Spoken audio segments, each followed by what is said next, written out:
1 year later, 3, without exception, everyone made a shudder upon bringing back up that memory from way back. How could they forget that scene? It was unbelievable, watching that single person charge in an army of tens of thousands and then destroying them all for the sake of a single woman. Not even they themselves could stand in the way of that harbinger of destruction. For a while, silence hangs in the air of this great hall. I understand what everyone is thinking right now, but let's not forget Di Tsang still has the demon realm to rule. He may not care about himself, but I doubt he will ignore the survival of his citizens. Keeper Zun finally spoke up after seeing the low morale of his brethren. Sneering in his voice yet again, Keeper Ling points out the flaw in that logic, and how can you be certain he will forsake his own daughter for the well-being of the demon realm? Di Tsang is a madman that can give up his own life for a single woman. What makes you think he won't do it again? It's undeniable that of all the realms known to them, the celestial realm was among the strongest. But for Bai Yan alone, Di Tsang would wage war against them and nearly succeeded back then. Such a crazy nutcase, who could say for certain they are able to predict his actions? If it really doesn't work, then we can use some other method to persuade him. That wife of his is also an alchemist. I'm sure we can force her in some way to help Ruoshi to recover. Another keeper suggests after listening to the two arguing.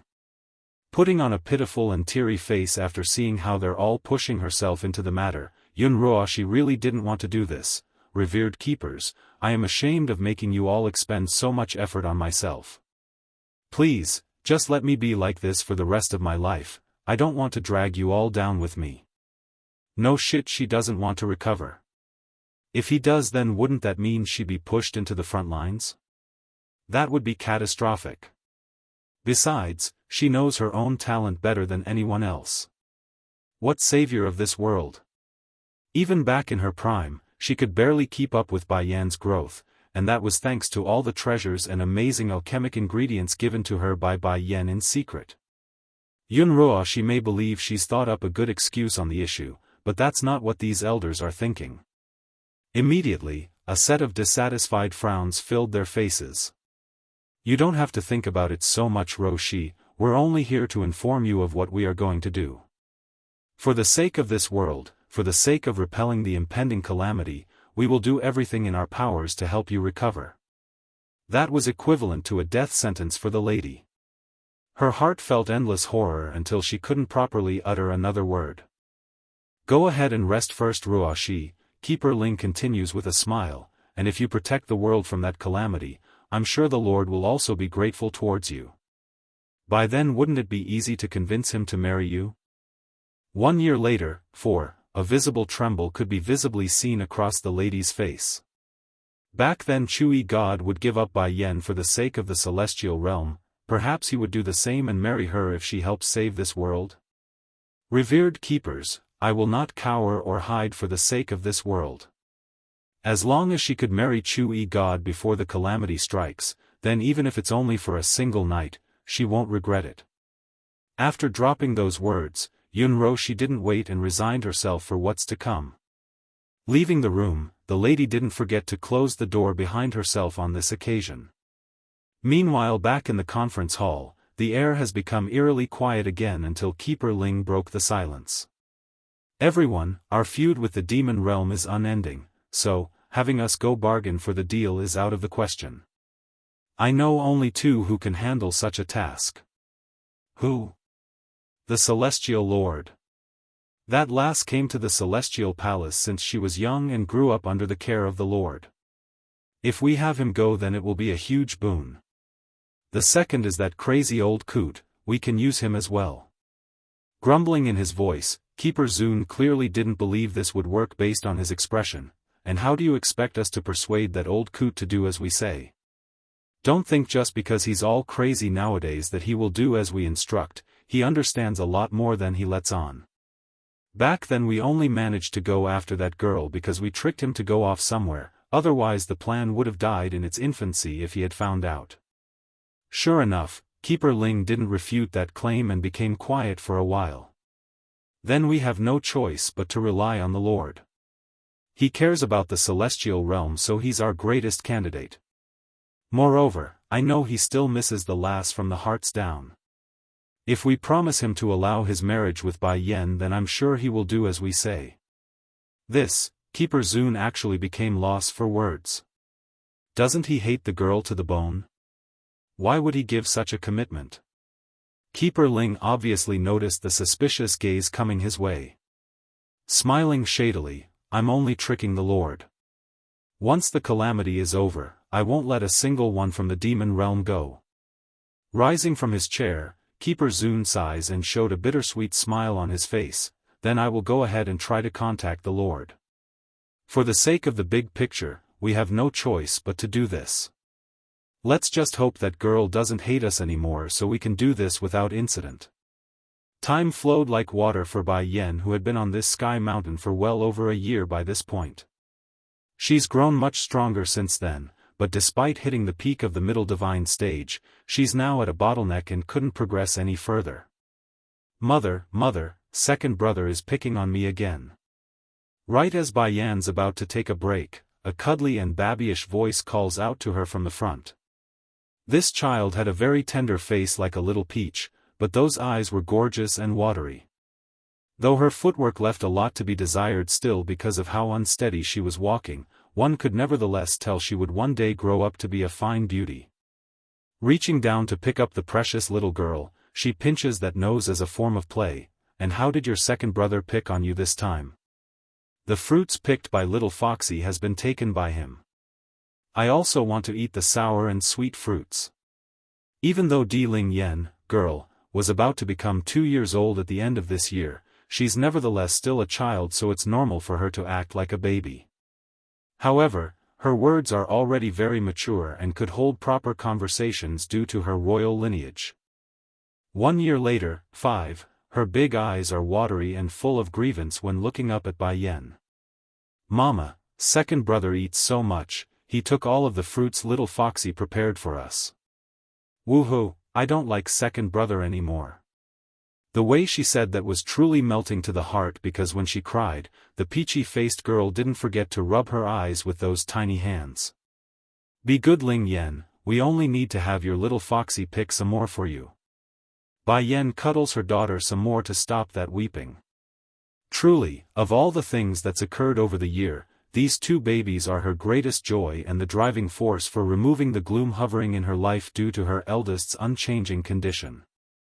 Mama, I want big brother, suckling her own finger like a typical child. Ling Yan's voice was all milky and soft to the ear. I heard from Papa that big brother likes me the most, he will definitely not hog the fruits to himself. In the heart of this baby girl, those who take her food are all big baddies. A ripple plowed through Bai Yan's heart over the stark reminder. Aching in her voice, Ling Yan, let's go see your big brother then. I'm sure he will also like to have you accompany him, and I'm sure he will wake up soon if you keep talking to him.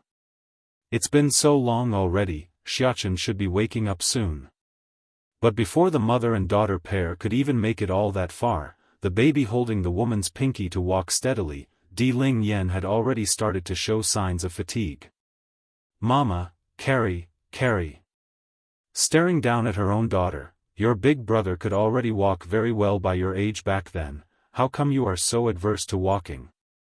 Not getting it, Ling Yan continues to plead with those watery eyes, Mama, carry me. Like most mother, Bai Yan would often fall victim to this behavior from their own babies. However, before she could reach down to give the girl a lift, one of the animals nearby had already caved in and crouched down to give her a ride. Likewise, some of the other animals nearby also saw this and came over as well, which in kind made the woman go black in the face because it finally dawned on her. So that's why these 2 are unable to walk still, it's all because of these animals. They probably never once allowed them to touch the ground. Ling Yan, you must walk by yourself. Retracting her arms, she shifts her gaze over to the animals gathered around themselves with a warning look, and you bunch are not allowed to give her a ride from now on. She must learn to walk on her own, understand? A quiver shook their hearts. Their heads hung lower as a result due to submission, but those pleading eyes of these animals indicated they didn't want to watch idly by while their baby girl struggled. There is no negotiation on this. She snaps, killing all hope of changing this order. Ling Yan, you are a good daughter, and mother here only like good little girls. Are you a good girl? If you are, then we can go see your big brother. Bai Xiaochen lectures his sibling. 1. Under the motherly goading of Bai Yan's words, the peachy baby that was Ling Yan didn't resist anymore and continued to walk towards the wooden cabin located not far from their location. Unfortunately, due to how little she's walked, the girl didn't make it all that far in her toddling state before tripping over a branch.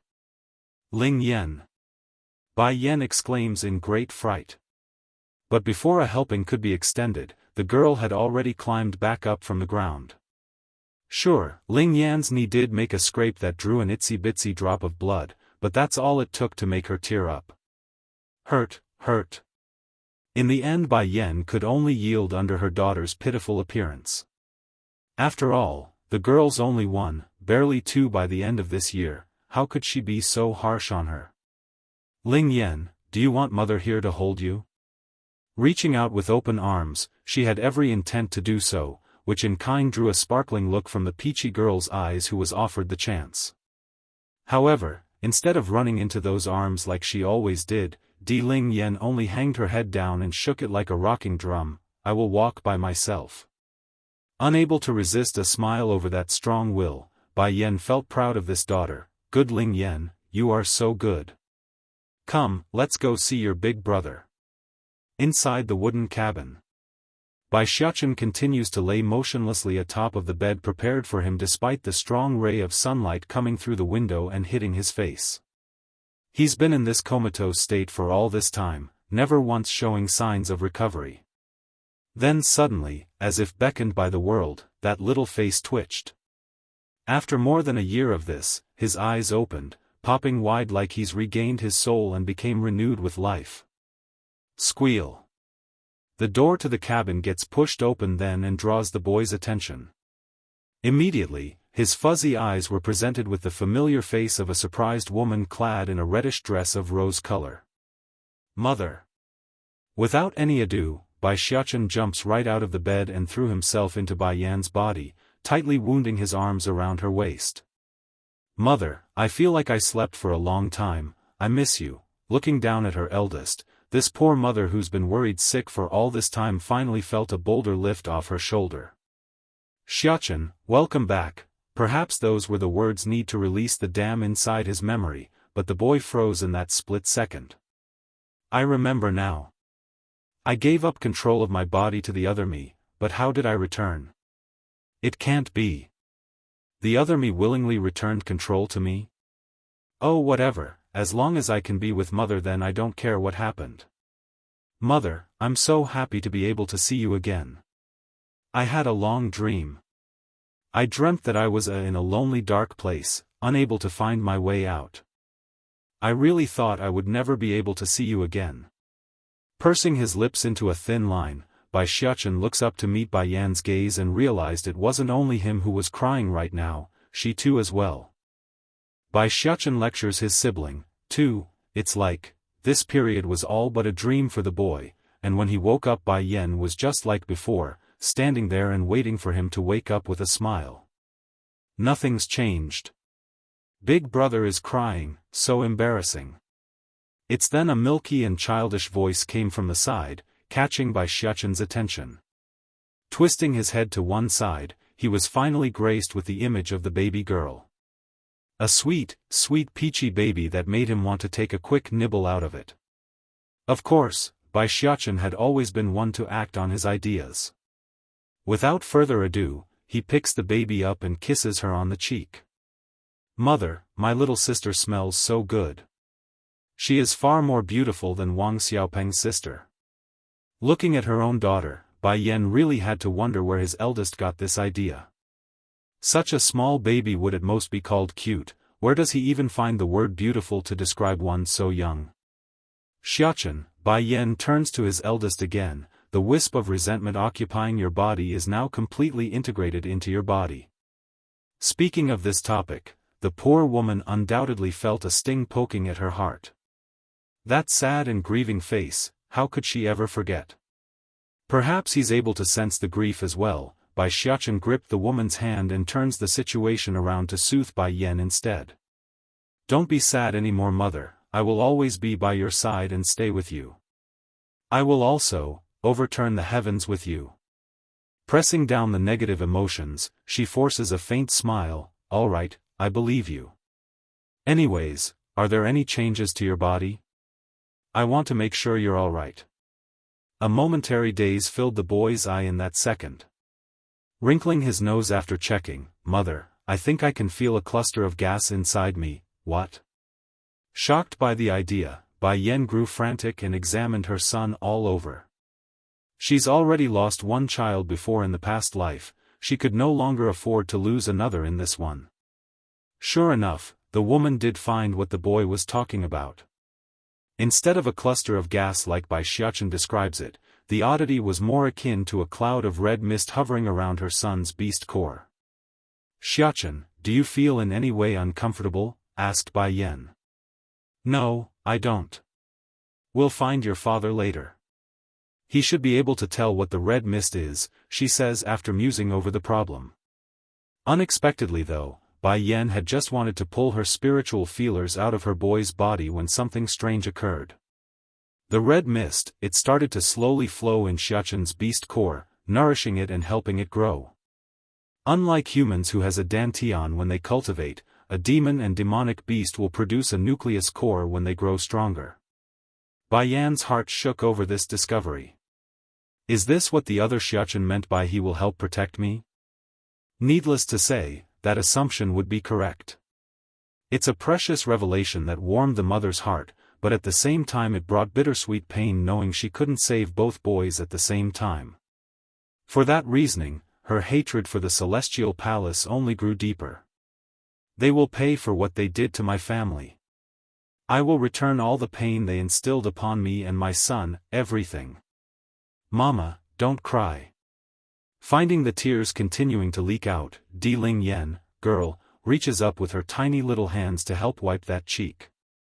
Bai Xiaochen lectures his sibling, 3, Xiaochen, understanding she's showing a bad side before her children, Bai Yan hurries to clean herself up. The pain we experienced in the past will not happen again, I won't let it. Those in the celestial palace will hurt for what they did.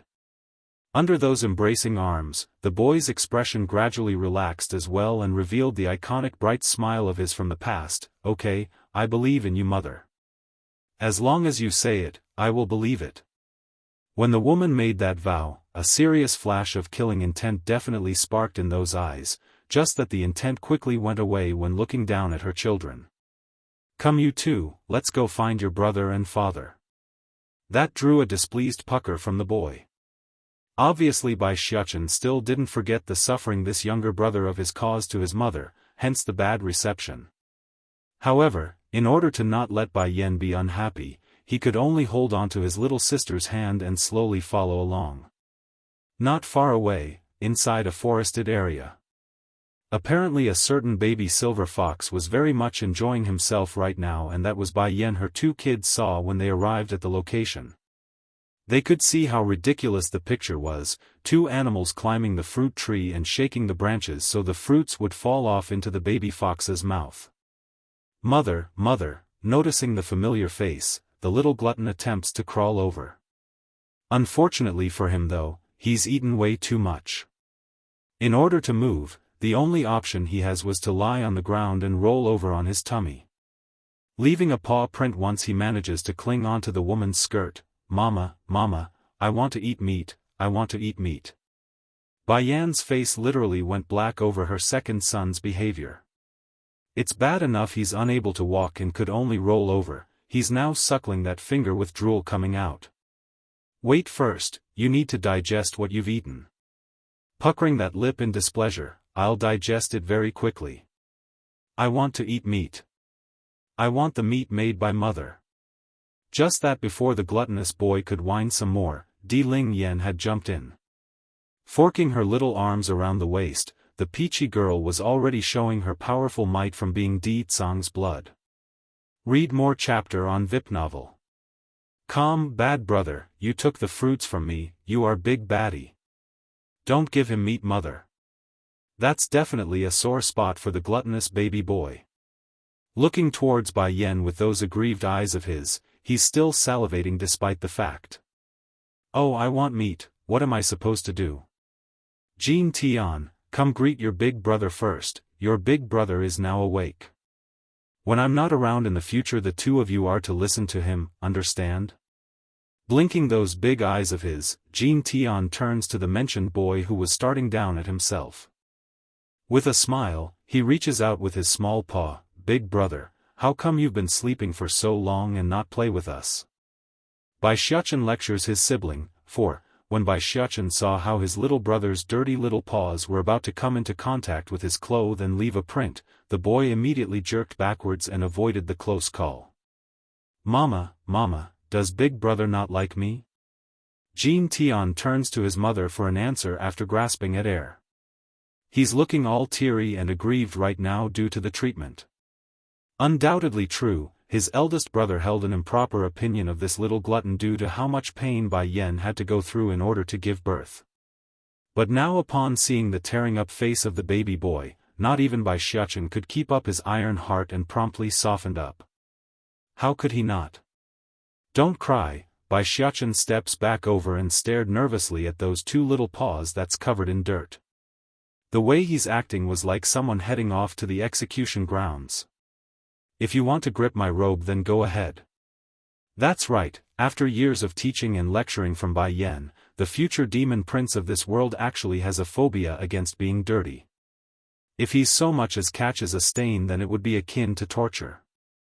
But, turning his eyes, Bai Xiaochen suddenly got a sweet idea. Afterwards you are not allowed to bully your sister anymore, and you are not to take her fruits. She is a girl and needs to be doted, you understand? Making a confused face at his older brother, Jean Tian clearly didn't understand all that well but nodded anyways. In his view, whatever Bai Xiaochen says was right and couldn't be wrong. Then, I'll be more careful in the future. Satisfied by that answer, the now eldest Steambun actually went ahead to give his younger Steambun a pat on the shoulder like a big adult facing a child. Father said it before, the men of our family must protect the girls in the family. Mother and little sister are girls, so me and you must protect them.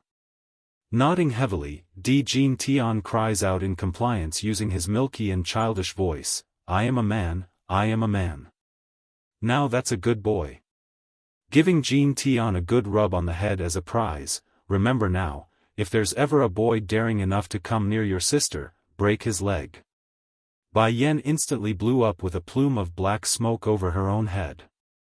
She's already seen how Di Tsang would get excessively protective of their daughter, and now there's also these two rascals going at it. Why does she feel so sorry for her future son-in-law? Read more chapter on VIP novel.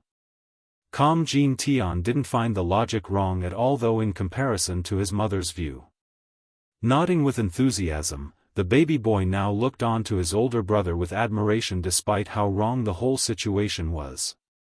Big brother, Papa said you are very strong, can you teach me how to get stronger?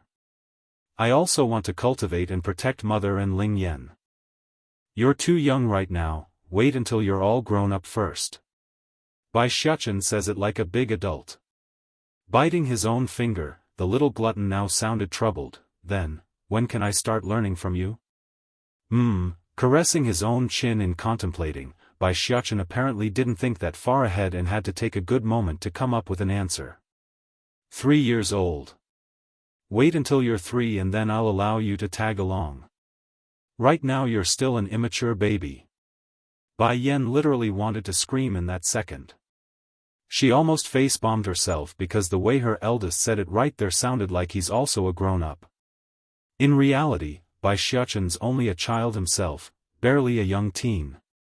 It's then right as this poor mother wanted to put a stop to this hilarious and silly conversation, she stopped because her eyes had caught sight of that familiar figure up ahead. With silver hair, a purple robe, and a face so handsome it makes the world drool, Di Tsang has been standing there and leaning against the big old tree for a while now. It's obvious this demon king was relishing in this intimate moment between his children and his wife. Revenge Plan 1, Yenner. The man's voice may be low and hoarse, but it's powerful with a hint of charm to it, thus causing a seducing effect with his smile. In fact, it's magical to Bai Yan's ear because she just couldn't resist a chuckle from this. Without further ado, both of them rushed towards each other to embrace one another. Bai Xiaochen saw this and also strolled towards his parents with Di Ling Yan in hand, but as for the little glutton in the back, poor Jin Tian could only call out in order to not be forgotten. Brother, brother. Jin Tian reaches out with a hand to show what he wanted from his older brother. Unfortunately, Bai Xiaochen only shot a glance instead of opening up. You walk on your own. Tearing up in grievance, but you are willing to hold Ling Yan, why not me? Is it because big brother doesn't like me? No, Ling Yan is a girl so she needs to be spoiled. You on the other hand is a man, you need to learn to walk on your own. At the moment Bai Xiaochen has completely forgotten his own experience. Right when he was Jin Tian's age, he too would always whine to have Bai Yan hold him instead of walking on his own. However, the past was the past, this now big steam bun has become a big brother. That meant he needs to act like one and show off the needed requirement of guidance to the younger siblings. Big brother is right, I am a man, I can't be as soft as Ling Yan. Blinking his big blue eyes, Jin Tian thought to himself and grew excited. As such, this little glutton promptly stopped trying to get a hand from his big bro and instead followed from the side on his own. His determination was proven even when he tripped over a branch. Unlike his sister who would likely cry in this case, Jin Tian only ruffled up his nose and climbed back up to give chase. Mama only hugged Papa, throwing herself in between the couple. Ling Yan didn't like being left out by her parents once she was close enough. Sure enough, Bai Yan and Di Tsang could only break apart in their hug over this interjection. Mama, clinging to her mother's pinky, I also want a hug. Just a small one is enough. Papa is so embarrassing, always wanting Mama to hug him. Visit our comic site Read Novel Full. Live in response, Di Tsang only felt a black gloom of dread covering his own face. Xiaochen, hurry and take your sister away. In the Demon King's view, it was already bad enough he had one son to contend with for his wife's attention, now he also has a daughter to contend with? Did she forget who wiped her butt and cleaned her as a baby? Doing as told, Bai Xiaochen happily obliged the request since that meant he could spend some quality time with his sister. Leaning down, he meets the girl's eye on equal level. Ling Yan, do you want big brother here to bring you out to play? Mother and father have something to discuss right now so let's not disturb them. Tilting her head over the suggestion, is there any little fruits to eat? Of course Ling Yan, big brother here will bring you anything you want. Just like he says, Bai Xiaochen would pluck the stars out of the sky if she asks him of it. How could he not? This adorable little sister was something he wanted for years by this point. Revenge Plan 2, then I want to eat little fruits. Big brother take me to pick them okay? Hooking her arms around Bai Xiaochen's neck, Di Ling Yan starts whining like any typical baby would do. Nodding sweetly over that request, the big steam bun didn't forget to turn back to his little brother who was following closely from the back. Jin Tian, you come too, we will go pick fruits for your sister. By this point Jin Tian has already taken his older brother as an idol, so whatever he says he would do. However, due to his inability to stay stable during his little toddle, the tiny baby would often trip over the rocks or whatever. Thankfully his perseverance was strong and would climb right back up without tearing up. From beginning to end, Bai Xiaochen never once lent a helping hand. Bai Yan smiled at her children's playful exchange. It looks like Xiaochen has completely grown up this time, he's teaching his younger brother and sister new things. That said, she slowly turns to her own husband before continuing. By the way Di Tsang, have there been any news from state teacher? Did he find a way to remove the seal on Xiaofan, demon princess, yet? Faintly nodding, he wrote a letter some time ago. According to the content, he's found a place that can help lift the seal on my sister. However, it's also very dangerous, so he doesn't want to let her know yet. Pursing her lip into a thin line, then what about the demon realm? Did anything happen while I was here? The people from the Celestial Palace is incapable of making a move against us just yet. What's more, the ones they really want to deal with is us here, not those living in the demon city. Until they themselves fall, those people won't do anything to the demon realm or its denizens. Hearing this, Bai Yan was quietly relieved inside. Do me a favor, Ditsang, take our children back to the demon city first, and then make a challenge to the Celestial Palace in our name. I'm sure at least 2 or more of those keepers will come knocking at our doors then. Frowning in his face, Ditsang didn't understand why. And you? What are you going to do? Bai Yan sneered. With our current strength, overthrowing the power balance in the celestial realm is out of the question. However, that doesn't mean I can't make those bastards suffer a little loss. Is it going to be dangerous? Ditsang approached his wife to make sure she's not trying to lie on this topic. I don't want you to take any danger. Don't worry, even if there is danger involved this time, I have full confidence in escaping unscathed. You only need to help me distract some of those keepers and I will do the rest. They will definitely puke some blood after seeing what I'm going to do to them. She would never forget those eyes filled with excruciating pain. Nor would she forget the people who died trying to save her in those dreams. Visit our comic site, read novel full. Live Celestial Palace. It's time they settled the debt once and for all. I believe you. As unwilling as he was about letting her go alone, Ditsang eventually gave in, knowing how stubborn this woman was. I'll wait for you to come back. Me and our children will. Making a humming sound, Bai Yan also felt a little worried and quickly added, remember Ditsang, I only need you to distract some of those keepers, don't do anything rash while I'm away. Revenge plan, 3, okay. If doing so could allow his wife to vent her anger, then Ditsang would let it go this one time.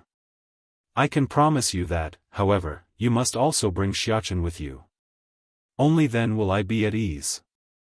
I still have other things I need Xiaofan to do, believe in me Ditsang.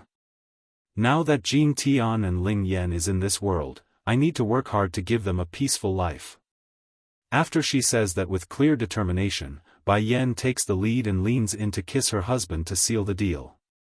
This was the right choice in this situation because Ditsang had already felt restless to begin with, knowing he would leave his wife to fight alone, but the kiss quickly placed that unrest at ease and brought out the puppy wolf in him. Pushing his wife against the old tree, he went all in on the tongue. Yenner, I'll only give you this one chance. If you fail, then I won't ever let you out of my sight again. This woman was his life. If it hadn't been for the disappearance of the grudge inside their son, he would never allow this to take place. Also, don't go up against those demi-divine lord levels. If you encounter any, then just run, I'll come to you right away. This was the last and final bottom line for Ditsang. Drawing a grin on the face after getting her way, I understand, you go back first and get ready. Once those keepers leave the Celestial Palace, then I'll go. Years prior, her own biological mother Bai Ning was able to single-handedly smash into the Celestial Palace, and now she's going to blood-stain that wretched place. I will wait for you at the Demon City. Moving the bang of loose hair from his wife's forehead, Ditsang gives another yearning peck on her lips. Remember, I will only let you act alone this one time, so you must protect yourself, okay? I don't want to see you getting injured and blood-ridden again. Bai Yan's face went rigid. She wanted to say something again, but the Demon King didn't give her chance because he's turned and went in the same direction of where the children left in. For a long while, the lady herself didn't speak as she watched that departing back. Oh! Suddenly, a whimpering came from the side and brought her back to attention. It's the celestial fox, and she's pawing at her like she wanted to say something. What's the matter? Whimpering some more, the fox ran a few steps forward to signal for her to follow. Though a bit taken aback by the instruction, Bai Yan didn't hesitate. After all, she's now built up a good relationship with the animals here. Very soon, the pair had arrived outside a cave. In light of this place being not all that far from where Bai Yan was training until this point, she couldn't say she's noticed the cave at all during her time here. It's awfully strange for her to miss something so distinct in a place she resides.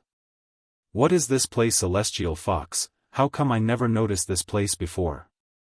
The fox whimpered some more. Frowning on the face, you mean this cave only appeared because I broke through to the peak level of the Middle Divine? That drew a heavy nod from the fox. Pursing her lips, then something must be inside. It will take Di Tsang some time to lure those old relics over to his side anyways, let's go in and investigate. That said, her legs had already stepped through the boundaries and into the cave. The cavernous tunnel appeared empty at first, echoing with her every step from the thick walls. However, it didn't take long for that to change because Bai Yan's ear soon picked up the sound of water splashing, similar to the noise of a waterfall. This discovery only made her more excited. Without hesitation, she fastened her feet and continued forward where she soon walked into a fairyland-like place. Revenge plan, for this, stunning, that's the only way Bai Yan could describe this magical place which she found herself in. The reasoning? It's because there are so much rare alchemic ingredients here. Not wanting to waste even a second, she hurriedly pulls out the alchemic book from her storage bag to begin investigating their names. I see, so that's why there are so much amazing herbs and alloys here, it's because of the thick spiritual particles in the air. For humanity and demons alike, they have several ways to bolster their own strength, the main type being ingestion or absorption through the skin. However, plants and inanimate objects are different, they must be bathed in an environment thick with energy like this cave here in order to produce the special properties needed in order to classify them as such. The Enlightenment Dan pill. Damn it, if I want to refine such a pill then according to this book, I will need to be at the demi-divine lord level. Gripping the pages in her hand with frustration, Bai Yan really wanted to smack herself for being so weak. The Enlightenment Dan pill was one of the long-lost recipes recorded in this medicinal manual, and its uses are to increase the speed of one's cultivation by 100 times without side effects. Issue was her own inability to match the required strength of the refiner. There must be something easier to make in this thing. Unwilling to give up, she swept through the pages in succession. Torrent Dan pill, a pill capable of increasing the user's cultivation speed by 10 times, effective only to those below the demi-divine lord level. Bai Yan's heart shook over this revelation. If only this cave appeared earlier, then breaking through from the lower divine to the middle divine will only need 1/10 of the time I used. Such a pity. Sky Core Dan pill? Can help a middle divine break into the high divine? A gasp escapes her throat. Is this what they call a timely rain in a parched wheat field? Just when I need it the herb field comes. Within this treasure trove, a good chunk of the needed ingredients was already present. Therefore, she didn't waste any time and gathered everything and the equipments out. Demon City. The place hasn't seen a day of peace following Di Tsang's departure. Though there hasn't been a massive invasion by the Celestial Palace yet, but there are always people who are fighting to win the title of royal consort. At this moment inside the palace, 2 maids are hanging their heads and sighing over the recent events. The king and queen have been away for so long, I wonder when they are going to return. I know. I say, why would the king want another consort when the queen is so outstanding?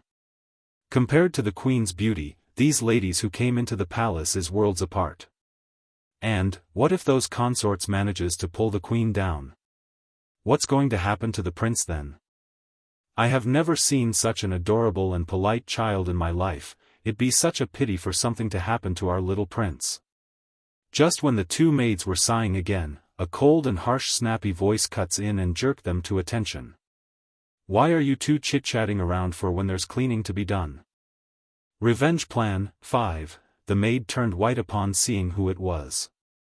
By this point after a year of rumor and misinformation, most of the palace maids and servants had taken the news as true and didn't doubt it in the least. Miss Mu Shui, we weren't saying anything. Due to how frightened she was, the maids no longer dared to speak and hanged their heads. Frosty in the face, Mu Shui, the arrogant leopard girl snaps at the obvious lie, you bunch are nothing but ignorant fools who hasn't seen the real world yet.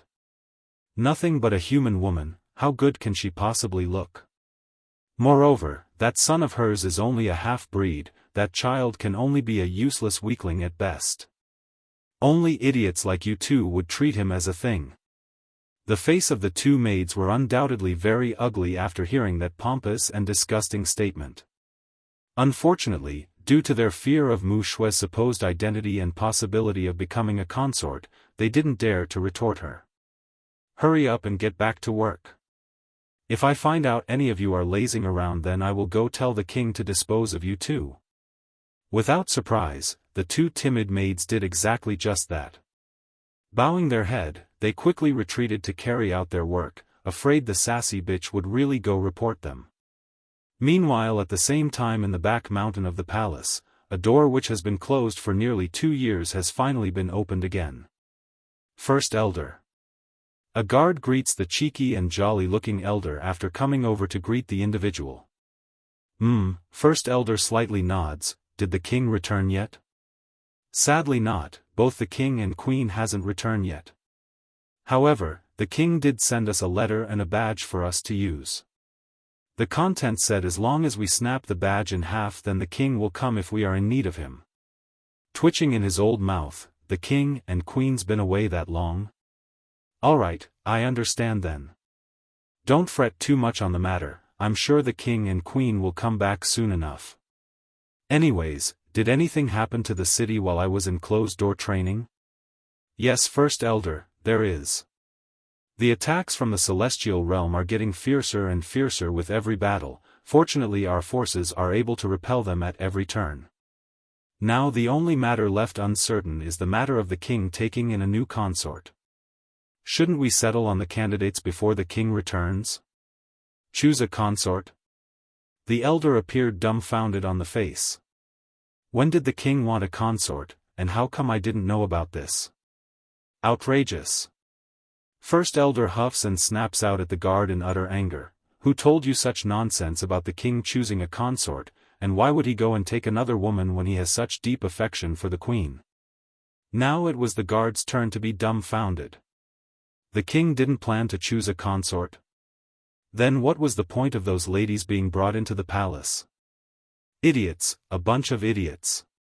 Shaking across his body due to the inability to express his emotions, if the king wanted to take a consort, then why would he wait until this day?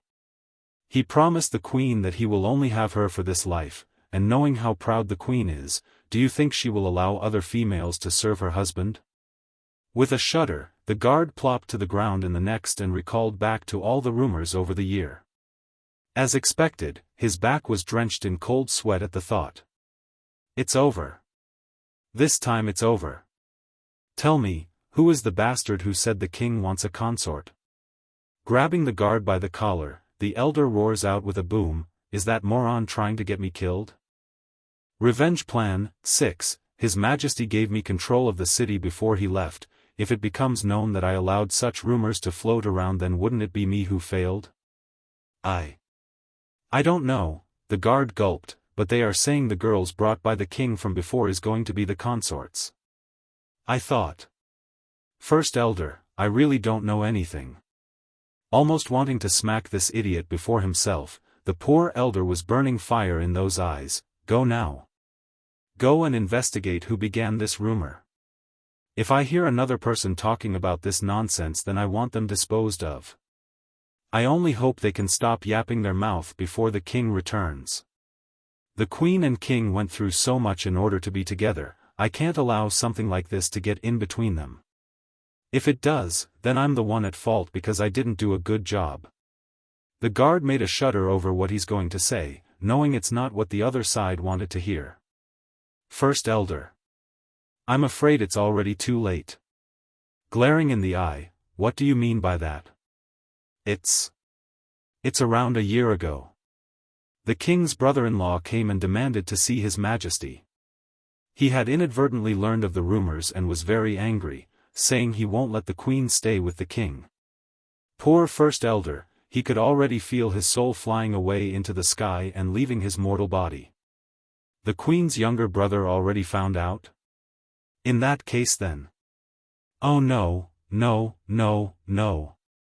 Send our messengers out this instant.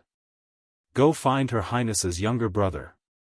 No matter what, we must clarify the misconception before the king returns. If we don't, then you and I and everyone else will have to offer up our heads, do you hear? Yes, elder, the guard complied and practically bolted it out of the back mountain. Rubbing his own temple in frustration and suffering from a headache, these demons are so unreliable, why can't they keep a simple thing like a rumor down? The king always has to handle everything by himself. Inside the supposed harem of the palace, Mu Shui was continuing her pompous behavior of conducting the other maids around when a rude and harsh voice broke in from the rear. What are you doing? Dazed in the face, the leopard girl had to take a good moment to realize the holler was in fact directed at herself. Me? Of course I am teaching these maids on how to do their job after seeing how lazy they are. The guard's face darkened. If they're lazy, then what are you? Now Mu Shui didn't even know how to respond to that. In this girl's view, she's the future consort of the king, so how dare this puny guard tell her what to do? You don't know who I am, asking while pointing to her own nose in shock. The guard coldly snorts, you are nothing but a maid brought in to serve the little princess. What makes you think you are any different from all the rest here that you can order the others around? Now get moving and work. You, flushing red from anger, Mu Shui couldn't take this, I am the future consort. Consort? Snickering derisively in the face, the guard didn't want to waste time and threw down the truth. I have already confirmed it with First Elder just now when I went to meet him. The rumors about the king taking in a consort is only just that, a rumor. In this palace, there is only one queen. That cold hard truth instantly causes the girl to go pale. What did you say?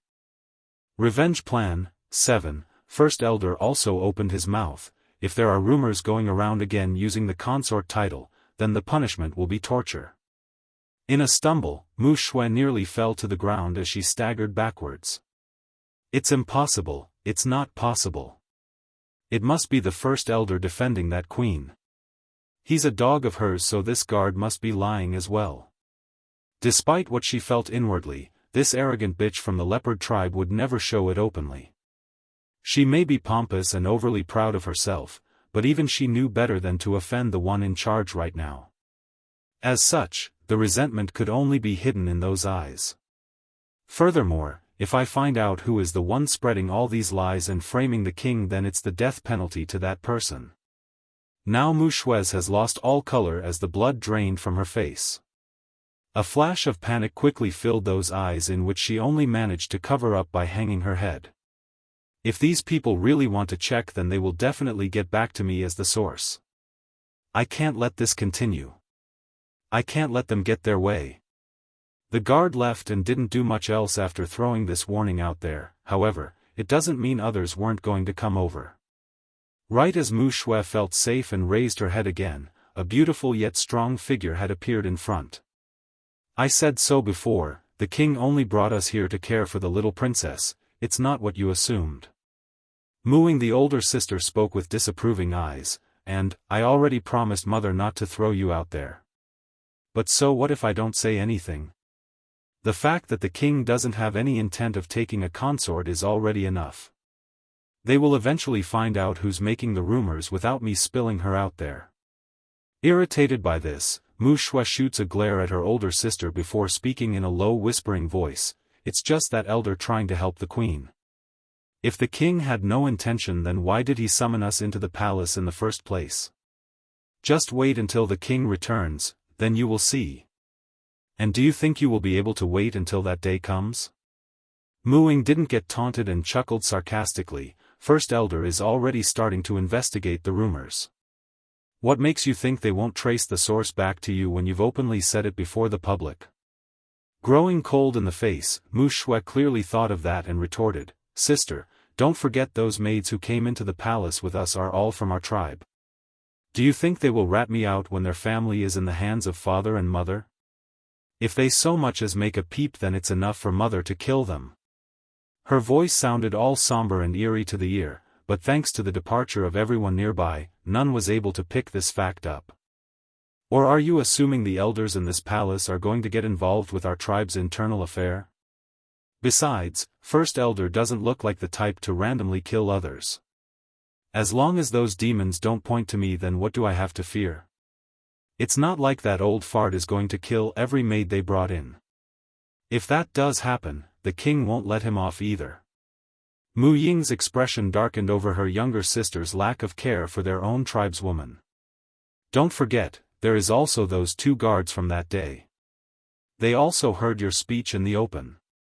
Shrugging over the small detail, Mu Xue obviously didn't think it's an issue based on her demeanor. Then I can just say I overheard it from someone else. First Elder only wants to find the source, he never specified who. After I get a scapegoat going, then all will be good. Sister, I advise you to get out of my business, otherwise you won't be able to escape death once I become the consort. Mu Ying honestly felt numb to the heart over the threat. Honestly, she's never thought her own younger sister would be such a vicious and evil person. Fine, I won't expose you, Mu Xue, but don't say I didn't warn you. The king never said anything about taking a consort, so you better pray for yourself. Giving one last glance at this disgusting girl that was her own blood, Mu Ying was done here. The adorable Di Ling Yan, looking at the direction of her older sister's departure, Mu Xue's anger only increased until those nails had punctured the palm after clenching so hard. She actually drew blood and didn't even realize it. Just like that, the storm of the Demon King taking in a consort gradually died down a bit after First Elder became enraged by the fact, it's just that. As the saying goes, there wouldn't be waves without the wind. Those who wants to dream would continue to dream, and those who wants to believe would continue to believe. In the eyes of the public, First Elder was firmly in the Queen's camp, so his words weren't taken that seriously. Several days later, a purplish figure descends upon the sky of this city, his silver hair fluttering against the wind and making him all the more daunting to those who dare to gaze upon his existence. The citizens of the city seem to have sensed this strong aura as well and hurriedly looked up. In an instant, that stunning face was reflected into their eyes and causes the crowd to involuntarily take to the knee. First Elder also noticed this and rushed out of his room like all the rest. When he did so and saw who it was, a happy expression promptly filled his face. Greetings to the king. Greetings to the king. This resonated across the city, thus announcing their king's return. As cold as always in his expressionless face, Ditsang didn't waste any time and descended to the ground. Did anything happen while I was away from the palace? Afraid the others might say something foolish in this case, First Elder jumps the gun and explained, No sire, there hasn't been anything as of late. The city is at peace right now. Aside from the occasional attacks from the Celestial Palace's people, nothing is notable. Then how about Dragoni and Bai Shao? Did you manage to locate the 2 of them yet? The departure of these 2 were Bai Yan's greatest ache, so as her husband it's only right for him to pay attention. A layer of cold sweat flowed out of the elder's forehead. Dragoni has been found for a while now, and we are currently protecting her from the shadows.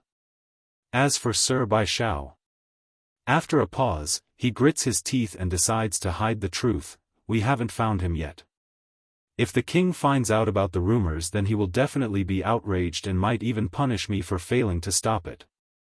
But if I can find the culprit behind it before he learns of the rumors on his own, then I can at least redeem myself. What's more, I only said I didn't find Sir Bai Shao yet. I never said anything about never seeing him before. That's not a lie. Perhaps Ditsang noticed the strange behavior there, or he's just that aware of other people's tone, but he definitely pricked his brow. Even so, the Demon King didn't dig deeper and instead changed the subject. Do you all only see me or something? At first the gathered crowd of demons didn't quite get the meaning behind that remark, but they soon realized why. Clinging to Ditsang's respective hands were 2 tiny soft buns. First Elder was the quickest to react and the quickest to kneel. Greetings to the little prince and little princess. Greetings to the little prince and little princess. Others also followed with that welcoming phrase, but because of Di Tsang's existence, none dared to look up to gaze at the two adorable children. The adorable Di Ling Yen, too. Only then did Di Tsang's expression lighten up. From this point forward, with the exception of my queen, the entire demon realm must obey the little princess and prince's command. Those who don't will be killed. The last word there reverberated across the air, causing all those who could hear having their back hair raising up. Furthermore, the doubt in their minds about the king wanting a consort was seriously in doubt at this point. Some are starting to completely lose that idea even. Meanwhile, for the princess herself, Di Ling Yen was acting rather nervously by having to stand before so many strangers and in an unknown environment. She's never left the Sky Mountain, nor have she ever left her mother. Aside from her immediate family, the little soft bun has never met another person. Noticing this really quick, Di Tsang softens up in his face. Don't worry, Ling Yen, this is your home, and your mother has the highest authority here. As her daughter, you can do anything that you wish. Really? The girl asks with sparkling eyes. That's right. Aside from angering your mother, you can do anything to your heart's content, and if anyone dares to go against your will, I will take care of it for you. Unlike the harsh and strict treatment to his eldest son, Di Tsang only wanted to pamper this daughter of his. Easing up, Di Ling Yen reveals that peachy smile of hers and then grabbed onto her old man's hand. As if I will anger mother, I love her the most. Also, big brother already said, I need to keep those bumpy people like mother away from you, Papa. When saying this, the little demon princess didn't forget to gesture to the chest area as if that would help. Due to her extremely young age of barely past 1, Di Ling Yan's knowledge of the female and male parts are still limited, therefore Bai Xiaofan had to go out of his way to describe the characteristics of a woman to his younger sister. Bumpy people away? Going black in the face, Di Tsang had to hold back the brewing anger inside to avoid scaring his own daughter. Do you mean it was your older brother who taught you this? What sort of nonsense did that stinking brat teach his younger sister? Yes, Papa, big brother said those bumpy people are all bad people if they try to get close to you. Blinking her eyes innocently, Di Ling Yen easily sold her big brother out without a second thought. The way she said that could even be called heredity, because that's also the same manner in which Bai Xiaofan sold his old accomplice Di Xiaowan, demon princess, out to Di Tsang back in the day. What is a bumpy? Di Jin Tian, boy, asks with a look of confusion, why am I not bumpy, and why isn't Ling Yen bumpy either? Not bumpy? Scratching her own head after her brother's comment, Di Ling Yen, girl, also grew all confused in the face. It's probably because me and mother are not the same sex either. Now Di Tsang's already black face had grown distraught. If someone would have to describe the Demon King's expression, it would be someone having their jaw dropped and eyes popping out in disbelief. How did it turn out like this? All I did was leave these two in the care of that rascal for a little bit and they're already turning out this way. Afraid his two children would spell out something even worse from those little mouths of theirs, Di Tsang hurries to change the topic. Didn't you two say you were hungry? Let's go, Papa here will get some really delicious food for you too. Like any children of their age, food was the best lure to divert their attention. This was especially true for Jin Tian, the little glutton. He's literally drooling at the mention of food. Coming before First Elder with his kids in tow, Di Tsang was about to make the command when he noticed the increased level of nervousness from the other side. What's wrong? Why are you so afraid of me? Are you hiding something? The adorable Di Ling Yen, 3, I wouldn't dare. Awkwardly forcing a laugh to calm himself, First Elder really wanted to make himself disappear right now. Is there anything else you need of me, sire? Let the maids I chose for my daughter to come over, I have something to say to them. Yes, sire. Bowing his head, First Elder readily complied and went to carry out the order. It didn't take long for the set of ladies to arrive due to being organized into one courtyard. Greetings to the king, princess and prince. Among the gathered ladies here were of course Wuxia. She's nearly cracked her own teeth due to the strong level of resentment coursing through those veins. The queen really gave birth to a little princess? Maybe. It's just a coincidence. Even if the king has amazing power, there's no way he can predict the future and foresee his own child's sex. In light of her own thoughts, Mu Shui had at least enough awareness to realize trying to show her true emotions here right now would be a death sentence. In the end, the leopard girl continued to keep her head down in order to avoid eye contact. From this point forward, all of you are to serve my daughter the princess here. If anything happens to her, then I won't let any of you go. The crowd shuddered under that threat and kept their heads even lower. Furthermore, I do not want to see any man get close to or approach my daughter.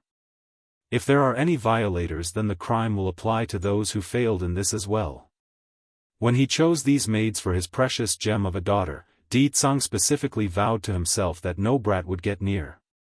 What if they teach her the wrong things and snatch her away while she's young? That would be terrible. Yes, Your Majesty. The maids answered in unison, but with a nervous note mixed into their voices.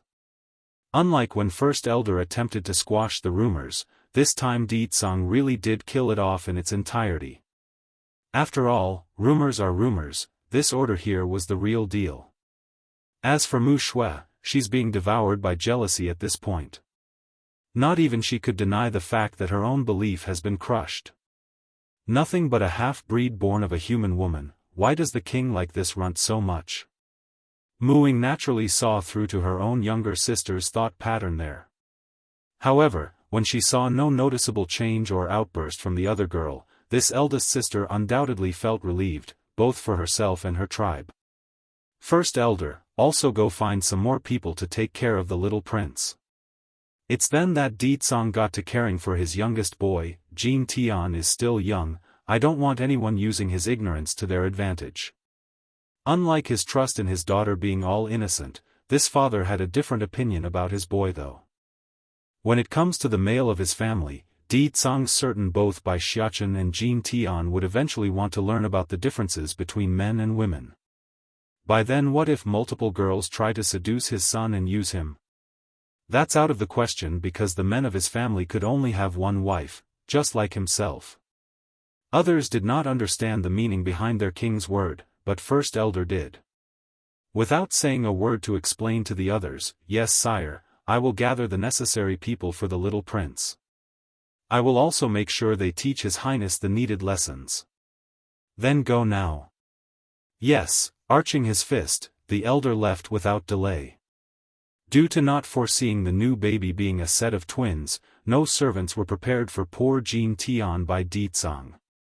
However, what this palace didn't lack were male guards.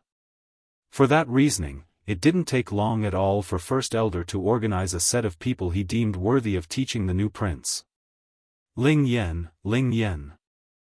The adorable Di Ling Yan, the little glutton ignored the guards brought over to serve him and instead stumbled over to his sister's side. Hand extending, I want to be with Ling Yan. This, unsure of what to do in this case, First Elder turns to his king and got a shake of the head as the answer. For Di Tsang, it's fine if the twins want to stay together. As long as the one feeding and caring for his children are these maids and guards, then it's all the same. Come with me. The Demon King signals for the elder to follow him into the study. It's time I started preparing for the mission Yenner gave me. In a blink of an eye, both of the commanding figures were gone, leaving only the kids and servants behind. Alright, all of you can go down now, I will take care of the little prince and princess. Mu Shui says after seeing her chance here. Based on what she saw, the king loves the two kids the most. If she could somehow please them, then becoming the consort would be a piece of cake. Or that's what this leopard girl believes in anyways. For the other maids that was arranged for Di Ling Yan, they are all from the leopard tribe, so they would of course listen to Mu Shui's words. However, that's not the case for the palace guards who remained still along with Muing. Frustrated over her elder sister's behavior, did you not hear me or what? The princess and prince will be taken care of by me, you are not needed. Muing didn't pay any heed to that outburst and just kept quiet. She's not dumb enough to leave not knowing what her vicious younger sister would do. What if she hurts the royal family? That would be catastrophe to the tribe. Red in the face after finding no movement, Mu Shui turns to the kids for help. Princess, Prince, my name is Mu Shui, I've been tasked with caring for you too. I know how to make a lot of tasty food, so tell them you only need me, okay? Which child doesn't like to eat? I only need to seduce these little rascals with food, then they will cooperate with my plans as I see fit. Jin Tian the little glutton was the first to respond by taking a step back despite his love for food. Ling Yan, her smile is so scary, I'm scared. Is she the so-called bad people mentioned by Big Brother? Staring the girl up and down, Ling Yan wrinkles up her nose and placed both hands around her own chest. There's no bumpy here though. Big Brother said only those with bumpy is the same gender as mother. Mu Shui's face instantly went green. True, she's flat-chested, but there's no reason for these two rascals to make fun of this fact, right? Oh. Jin Tian nods in agreement with his sister. That explains why she's not as beautiful as mother then, it's because she doesn't have bumpy. Mu Shui's expression instantly darkened. Right as she's about to lash out and snap, the glaring looks from the nearby guards promptly stopped her in her tracks. Gulping and forcing a dry smile, what are you talking about? Of course I am a woman. What is a woman? Ling Yan asks, blinking her eyes all innocently, is it edible? Looking at her innocent appearance, it's really hard to guess the little soft bun meant anything else otherwise, yet it was devastating to the heart and crushing to the receiver's esteem. Finally unable to bear this nonsense, Muing steps forward and got down to ground level with the two kids. Smiling kindly in the face, both highnesses, I am Muing, a maid your father the king tasked in caring for you too. It's getting late already, mind if I take you to have dinner? There's some very tasty dishes I'm sure you will like. The adorable Ling Yan, 5, Jin Tian blinked and blinked as he spoke. Ling Yan, she has bumpy on her body, does that mean she's one of those bad people mentioned by Big Brother? Giving a serious look over Muing the older sister, the little peachy princess shook her own head. She did not get close to Papa, so she's not a bad person. Big Brother said, do not let those bad people get close to father, otherwise mother will be angry. For the little peachy thing, those who provoke or anger her mother are all bad people. Therefore, while they are alone here, she must listen to Bai Xiaochen's words of keeping the female gender away from Ditsang. Oh. Nodding like he understands, Jin Tian the little glutton didn't have any objection to the logic. Papa always said Ling Yan is cleverer, so she shouldn't be wrong. It's then a low growling voice came from the tiny boy's stomach. Without delay, the little glutton reverts back to his silvery fox appearance and lying there on the ground. This sudden change instantly sent Muing into an alarmed state, of course. She didn't know what's going on or if she would be blamed for all this, which only made her face white and fearful. Don't be afraid, my second brother is always like this. Whenever he gets hungry, he will revert back to his fox form like this. Smiling brightly without any hint of ulterior motive, Ling Yan had the look of the perfect little girl. Sighing in relief that it's not her own fault, then please follow me your highnesses, I will guide you two to the dining room. Grabbing the tail end of her brother, Ling Yan happily toddled behind her new maid. Perhaps it's the thought of immediate food being on the table, but her eyes are also showing more interest than before. Mu Shui on the other hand was seething with jealousy at this moment after being left behind. Humph, what a hypocrite. Say you don't have feelings for the king? Then why are you trying to please the two highness? Damn bitch, just you wait. With average looks like yours, the king will never like you. After that resentful thought, this spiteful girl then narrowed her eyes down into a glare towards where the princess was leaving. If the little princess is this cute, then that means the queen can't be too far off. Compared to myself, which of us is going to be on top? What am I thinking? The king is that handsome, the gene must be from the king himself. There's no way that human woman can be anything more than average, just like that blasted Muing. Thinking up to here, this resentful and overly confident wench that was Mu Shui has gained a new light in those eyes. She's firmer than ever and was determined to win over Ditsang. Sooner or later that man is going to be mine, and everything that he controls will also be mine to wield. In her view, whether it be by Yan, Muing or the royal family, they're all her stepping stones to greatness. Heck, Ditsang was also a stepping stone, just that she doesn't realizes it yet. After she's squeezed the use out of everyone knew her, she would readily toss them aside and move on. Giving one final glance at the peachy princesses departing back, Mu Shui huffs a snort and turned away like a proud peacock. Maybe it's because she's been so obsessed with her own thoughts lately, or she's just that oblivious when the vile and jealous side comes out, but everything she did just now was under the careful scrutiny of those guards picked out by First Elder today. They all saw her behavior and was contemplating on how to report this to their liege. Study room of the palace. Due to how oppressive the atmosphere was in this room, First Elder had started to act all uncomfortable and shaky. Did the king hear already? Did he find out about the rumors? But this isn't right either. If he knows, then he would have exposed the whole thing before everyone. Why bring me to the study? Ditsang's provocation. 1. Sire, is there something you need for calling me in here? First Elder asks with a restless tone. Did nothing really happen while I was away? Smirking at the uncomfortable appearance of his subordinate, Ditsang could tell something's bothering the old demon. Feeling a rock drop in his old heart, the elder makes a guilty expression. Truth is, after you and the queen left the city, Sir Bai Shao came to see you. Immediately, a flicker of frost flashed within Ditsang's narrowed-up eyes. Bai Shao came to the city?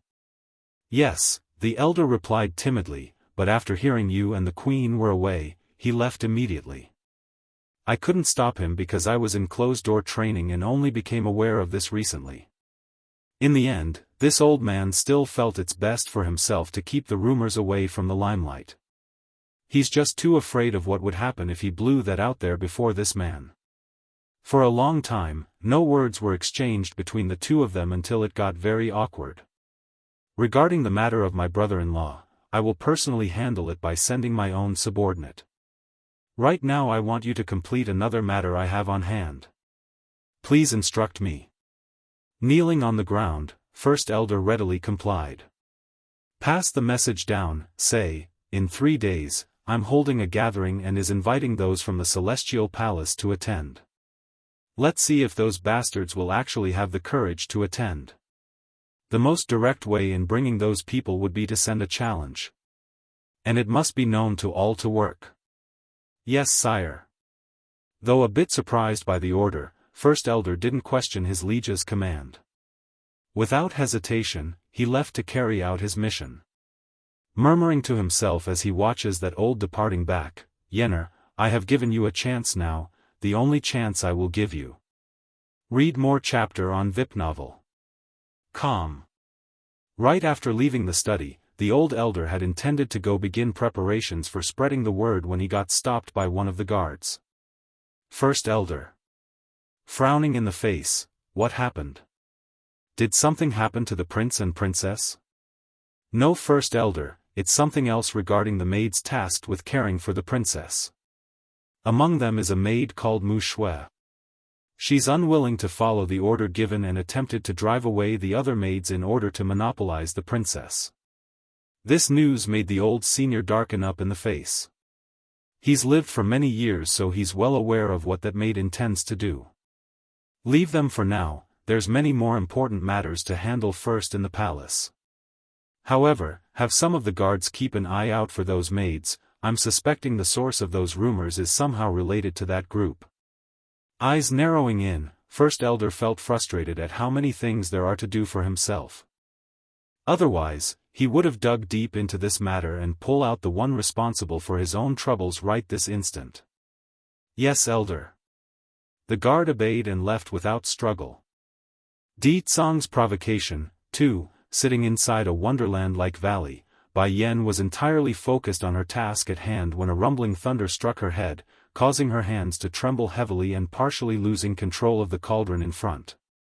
This condition continued even until the last moment of her refinement, but in the end, she's done it. The pills inside the container was completed and it smelled amazing. Sky Core Dan pill, it's finally finished. Making a heavy heave with her breath, Bai Yan felt a weight off her shoulders as she held the 5 little beads in her palm. It's taken a lot of efforts on her part to complete this creation, and there's no better time to take it than right away.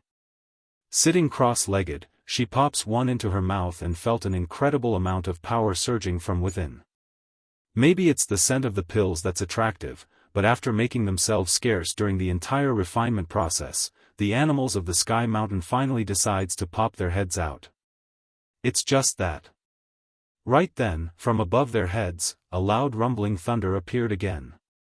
It's terrifying for these creatures who's never experienced anything like this, which they quickly hid again as a result.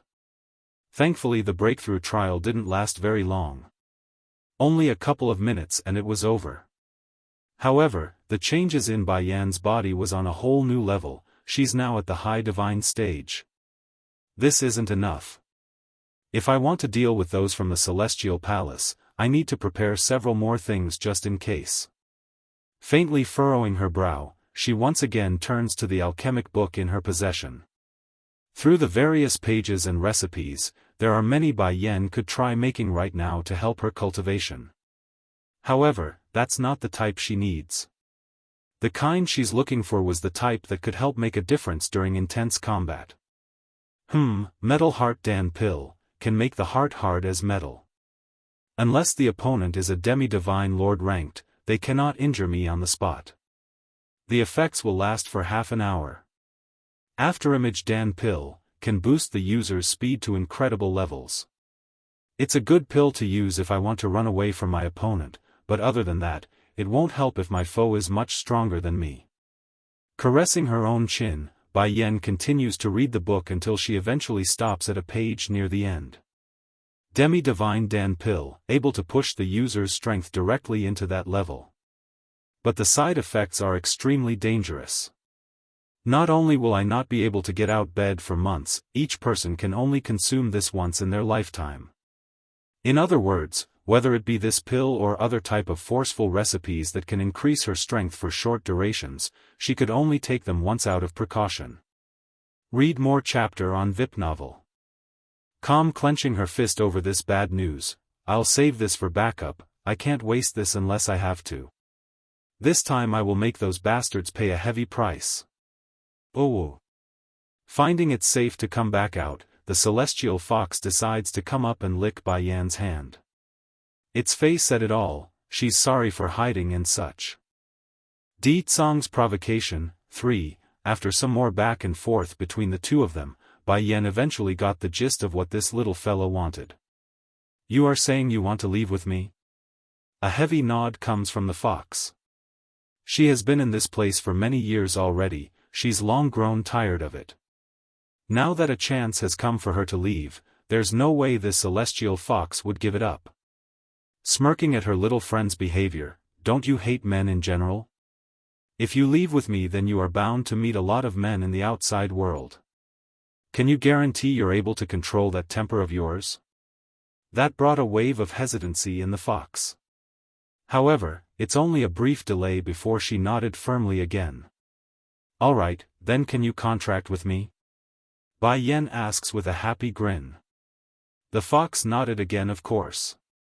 After a year of sharing this valley with Bai Yan, she's long grown a strong attachment to this woman and her 2 children. Take these days for example, having no company to play with was killing the celestial fox. Very well then, relax yourself while I complete the soul bond with you. Closing her eyes, Bai Yan sent a part of her soul into the fox's head and promptly signed a contract like she always does. Unexpectedly for the celestial fox, once that was done, she felt an odd and confusing sensation circulating across her own body and memories. Why? Why does this human soul give me such a familiar feeling? Oh, why can't I remember anything? Knocking her own head in frustration, the celestial fox wanted to shake away this confusing and uncomfortable state. If only Bai Yan paid more attention to her new familiar's behavior in that moment, she would have dug deeper to find out why. Unfortunately she wasn't, the lady's too busy harvesting some more herbs for the next batch of pills she's going to refine. At the same time over in the Celestial Palace, the keepers are all outraged while gathered together. Those demons got some nerve, how dare they provoke us? Keeper Ling says that with a dreadfully dark expression, his words seething with anger at those he considered enemies of this world. Keeper Zun was similarly the same in his tone despite being the kindest of the bunch. We were planning to go persuade the Demon King to produce a young fox for us anyways, this might be a good opportunity to do just that.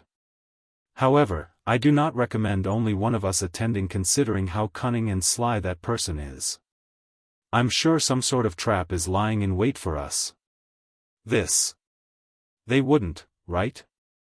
The demon realm may have weakened considerably compared to before, but they were once considered a realm equal to the celestial realm. Doing that would undoubtedly tarnish their reputation. Another keeper wearing a teal-green robe asks the others with a gloomy face. And why wouldn't they? Keeper Ling surprisingly agrees with his counterpart Keeper Zun for once. You think the demon realm is strong? Remember, back then Di Tsang exhausted his powers in order to resurrect that girl's soul. Otherwise why would we be able to seal the demon realm until today? Gripping his fist, this senior who has been known to have a temper towards his enemies felt frustrated and angered for not being able to destroy the threat in the past. And don't forget, that Demon King is a fox. Foxes are inherently sly and devious. Even if he's weakened and not at his prime, I'm sure there are many tricks he's conspiring to use against us. The gathered group were quiet without objection to that idea. True, in their view the fox race are all cunning and sly creatures that would use everything in their means to defeat a foe, even if it's underhanded and dirty. Di Tsang's provocation, so, Keeper Ling seemingly calms down somewhat in his voice. Keeper Zun and Keeper Hyun will go together. The others here will remain in the palace in case anything happens. The others didn't object to the idea after some thought and felt it reasonable. Though they did have opinions about the matter, but they too understood there weren't any better options. Keeper Ling, when will we set out then? Keeper Hyun, who normally don't speak up, asks after slowly getting off the seat. We will set off now since the Demon King set the date to be 3 days from now. The grumpy keeper snickers a sneer at the impending gathering. In Keeper Ling's view, it would greatly hurt the Celestial Palace's credibility if they refused the invitation. Moreover, he also needs to confirm it in person if that Demon King was the real deal or some fake. But, Keeper Hyun pauses over his own words, what if this matter becomes known to the Celestial Lord? How do we solve that? Celestial Lord. The room turned silent over that title and grew unnervingly creepy in the air. Do you really think that the Celestial Lord loves that woman to that extent? Clenching his fist until it's making a crunching sound, Keeper Ling's anger started to boil over again. Do you think he will go that far for her? Isn't that the case? Despite the firm belief from the elder, the others in the room weren't so sure on this topic. After all, the Celestial Lord did and continued to leave them for 1,000 years just for her, that's a fact. Ho, you are all foolish. Snickering a grin, Keeper Ling went ahead to explain his reasoning. Did you forget how we won the war back then? For the sake of this world, for the sake of the celestial realm, the Lord abandoned her back then. And for the same reasoning, he will do it again. That's right, the Lord has the world in his heart. There's no way he would abandon everyone for the sake of a single woman. That finally settled the matter for the rest of the keepers. Sure, they are in agreement one woman couldn't possibly compare to the whole wide world, but they are also aware of how much regret that incident back then caused Chui God. Keeper Ling didn't care for what the opinion was at this point, he only wants to see it for himself. Walking out of the room, he snarls sarcastically, Demon King, I like to see how much ability you have left after 1,000 years. This time, even if the Lord tries to stop me, I must send the demon realm and its foul abominations into destruction. Regarding the date set 3 days later, Di Tsang actually didn't send it directly to the Celestial Palace, rather it's to the entire Celestial Realm. Even if these keepers respected their celestial lord, their pride and esteem would never allow them to ignore the provocation. At this moment, not far from the celestial palace, a certain teal dragon was hovering above the sky, its head carrying a majestic white tiger while flying. "White tiger, mistress said the place should be here." Tsing-yi the azure dragon gazes down at the open land with cold harshness. "This is the bordering area around the celestial palace with lots of disciples living here. You say, what if we destroy this place, what will those people feel? Isn't it obvious?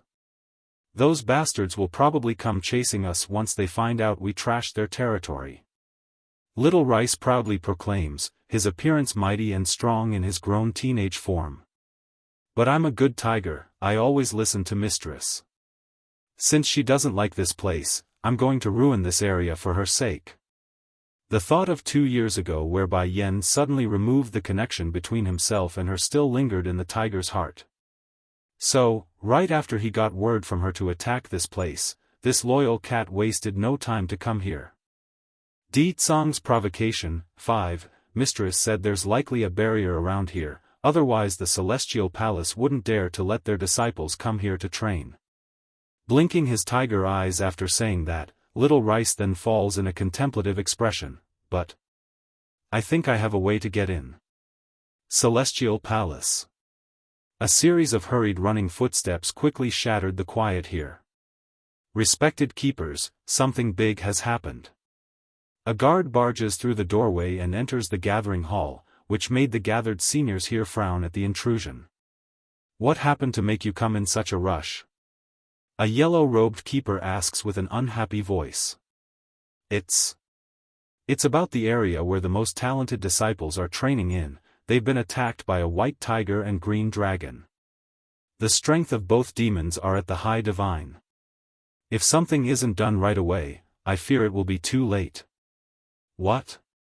The faces of these people all changed greatly over the horrible news.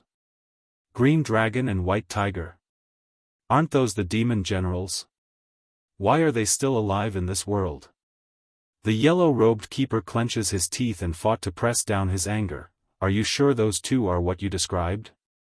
"Yes, please make your decision, respected keepers. If we wait any longer, then those talented disciples might be completely wiped out at this rate." But the bad news doesn't stop coming.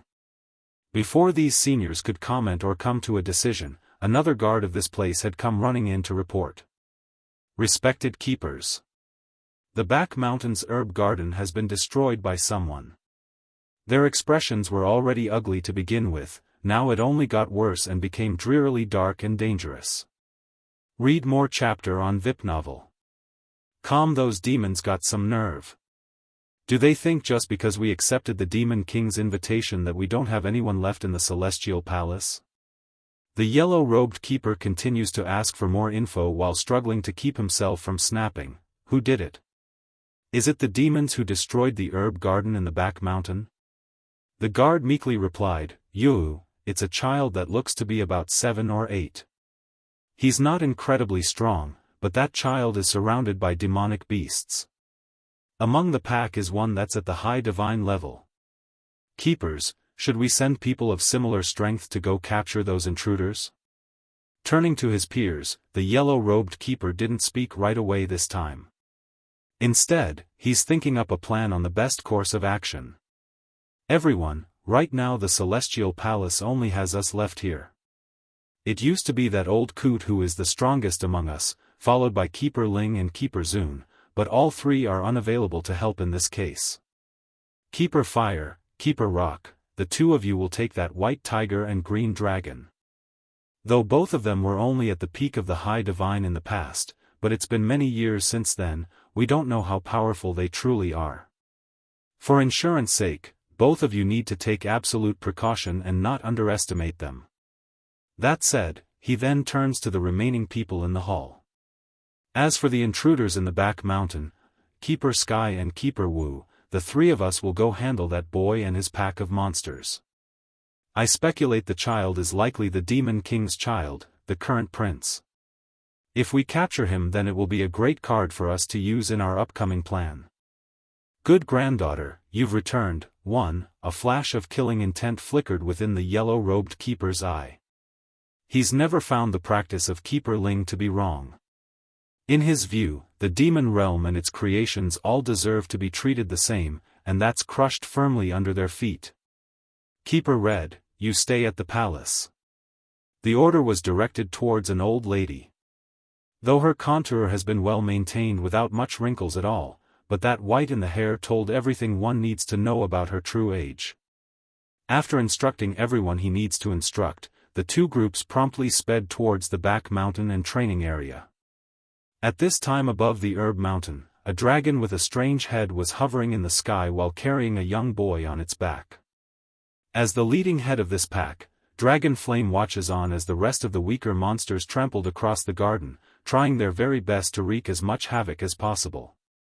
For the defenders of this mountain, they from the Celestial Palace naturally felt outraged at being unable to stop this. They wanted to fight, but their bodies were well beyond exhausted and injured to move anymore after being knocked down so many times. Pa! It's then the old goat saw the resentful eye from a person below and slapped him across the face. Due to this, the poor guy got sent flying and landed several meters away, blood spitting out from the mouth. When did I, the great dragon god, allow you to stare at me with such eyes? You humans here are all nothing good. Want to slaughter the demon realm? Now I'll let you know what it means to offend our kind. Also, this celestial palace really is useless, sending all these weaklings that can't do shit to this back mountain.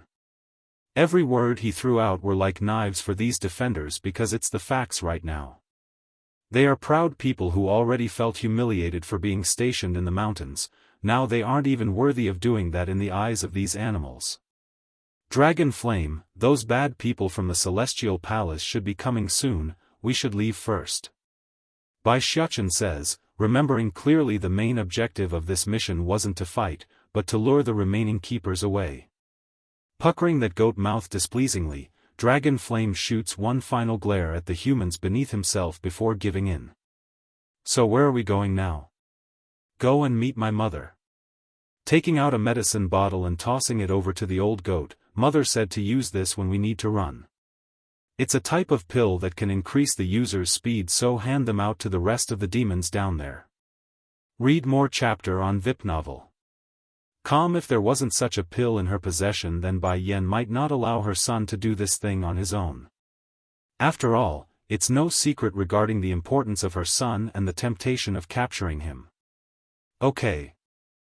A pill each. After handing it out, every one of these demons were elated to find their bodies amazingly light after consuming the item.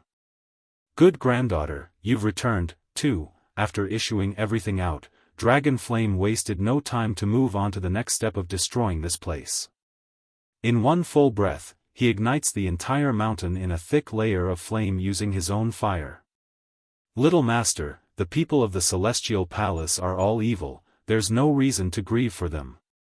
They've all stained their hands with the blood of us demons, so it's best to kill them here before they turn around and bite us in the back. The old goat says after noticing the saddened expression along the boy's face. Furthermore, it's a good way to delay more time by killing these defenders. Pinching his lips into a thin line of unhappiness, I understand your approach, but this is a whole mountain's worth of herbs here, those plants are all innocent. Now they're all wasted because it's burned. Imagine giving it all to Mother, how great would that be? Looking at the boy's regretful expression, Dragon Flame just couldn't stop twitching in the corner of his mouth. Originally the old goat believed the kid saddened over the loss of life, yet it turns out it's the polar opposite. Clearly he's overthinking things and worrying for nothing. Making a dry cough, he pulls out a storage bag and hands it over. Although I'm not an alchemist like your mother, but I can still distinguish between the herbs giving off a strong spiritual presence. I picked the couple I deemed valuable in there, so you can give her these. That great news instantly turned that frowning little face into a happy one. Then we should hurry, I don't want Mother to wait long. Remember, from now on everything you do must be in the best interest of Mother. In the eyes of this son, Bai Yan was his most important person, so whether it be materials or manpower, he would always want to offer only the best. Just like that, the group left as fast as they came, leaving no traces of their presence once gone. At the same time as well, all was quiet after most of the keepers has left the celestial palace. Most didn't know why they had left in such a rush, but they didn't need to because a loud smacking bang quickly occupied their minds after the front gate was blown apart. Running outside, they were all met with a beautiful woman floating there in the air. She wore a blood-red dress, expressionless and cold in the face, and her features were oppressive and dangerous to the eye. Who dares to come make trouble at the celestial palace? An enraged voice booms out from within, followed by a group of heavily armed guards brandishing some very shiny weapons in their arms. Unexpectedly though, instead of attacking right away like they should, these men only showed shock along their faces once they got a better look at the assailant. Why does this 20-something-year-old looking woman look so much like that Bai Ning? You. Who are you? It's understandable for these men to react this certain way. Several years back, Bai Ning had personally attacked the Celestial Palace while the keepers were in closed-door training and wreaked havoc to the defenders. The bunch here was among the survivors, so the experience was still considered a nightmarish taboo for them. Who am I? Smirking with contempt in her smile, Bai Yan's eyes grew frosty. Of course someone who is here to kill you. Of course someone who is here to kill you. Good granddaughter, you've returned. 3, bang. This time the lady in the air no longer waited for the crowd to speak. Raising a long sword, she slashes down with roaring ferocity and sends those unable to dodge into a pool of blood. The remaining individuals were stunned by this horrific picture, only staring upwards at the increasingly dark image of the female who gave them fear and a sense of dread. High Divine? This woman is actually in the high divine level? Quick, go call the guardian knights. But due to Bai Yan's incredible level of aura swarming over the entire place, these people in fact didn't need to shout for help. Before they knew it, a squadron of heavily armored soldiers had rushed out from within again. Unlike the last group though, these people are clearly well trained based on their uniformed footsteps. Girl, you've only recently broke into the high divine level, how dare you come make trouble at the Celestial Palace? Don't think it will be so easy to leave after causing this much damage. Speaking out was a middle-aged man who led the knights in front. Even if the keepers had left, there are still plenty more powerful individuals within the premise. For example, these guardian knights are the elites of the elites, each wielding power equal to a high divine in their own respective way. But Wu Ling will never kill an unnamed individual. Now tell me, what is your name, girl? Flickering with light in those eyes, this knight by the name of Wu Ling locks onto Bai Yan like a hawk. There's really no other reason for this man to be so obsessed with formalities, it's because he hates Bai Ning from the hearts down. When the lady besieged the Celestial Palace back then, he too was at the forefront defending this place. Sadly for him though, he too suffered defeat despite using all the resources at his beckoning. Now that another woman has come and looked so similar, how could he not be obsessed? Bai Yan on the other hand wasn't so patient as to cater to some nobody though. Wielding her God Slayer, the sword continues to grow bigger and bigger until it covered the entire sky on her location. You are unworthy of knowing my name. Boom! Wu Ling was shocked as that gigantic blade came swinging down at himself. Without hesitation, he retreats up to several meters to one side just so he could narrowingly avoid the attack. However, that's not to say the couple of people next to him were so fortunate. They were squashed like ants under that mass of metal, thus turning them to mush. This shocked everyone involved, especially the leading knight that was Wu Ling. He may not know the makeup of that blade, but he does know his peer's strength. Among one of the knights that got killed there was a low-level high divine, just like Bai Yan herself. Imagine being killed in one hit, that's ridiculous. That sword. What is it made up of? Kill, kill, kill. It's then right when everyone's expression was looking terribly ugly due to what has happened, a mad crazy laugh interrupts their focus. As a result, even Bai Yen has had to turn to the side and see what's going on. Coming out was an old coot wearing a set of ragged-looking clothes, his hair messy like a bird's nest and clapping that hand with excited glee. Awesome! These bunnies should all be killed. Ha ha ha. Against this strange picture, Bai Yen couldn't help but frown at the stranger. Likewise, the old coot also noticed the woman and gazed upwards. But unlike the former who was frowning, he actually started to stutter in the mouth when speaking like a rock stuck in the throat. Bai. My good granddaughter, you're back, you're back. I knew it, how could you have left your grandpapa behind? I knew you would return. Demi-divine pill, 1, are you referring to me? Bai Yen finally asks after growing hesitant but did so anyways due to the intense look from the old coot. Bye-bye? You don't recognize me? I'm your grandpapa. Is it because of them? Did you lose your memories because these bastards killed you? It must be them. Growing maddeningly red in the eye, the crazy old coot gradually shifts his gaze towards the back mountain where some of the keepers were currently at. But that quickly changed when he turns back to Bai Yen. This time there's only kind warmness in his voice. Good granddaughter, don't be afraid of those bastards, your grandpapa here will protect you. I won't let them hurt you. Instantly, a wave of aching pain filled Bai Yan's heart when staring at this old man's appearance. She couldn't stop it nor know why she's so emotional to the point it's suffocating. No, I can't procrastinate any longer, I must hurry and deal with these guys before those keepers come back. Thinking up to here, Bai Yan's indecisive mindset swiftly firmed up. I am not that granddaughter you keep mentioning about, you've got the wrong person. I got other things I need to deal with, can you leave this place first? Wrong person?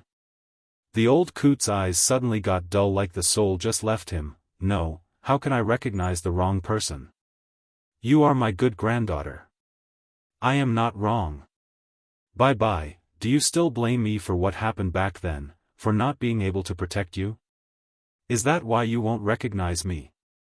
He then extended his hand out like a child wanting to plead for forgiveness. Bye-bye, I know my wrongs so don't leave me behind. The more he sobbed, the more painful and heart-aching it was to the ear, like he's trying to convey the pain and loneliness he's suffered over the years. For the only company Bai Yen brought along, which was the celestial fox, she didn't like the way was panning out at all.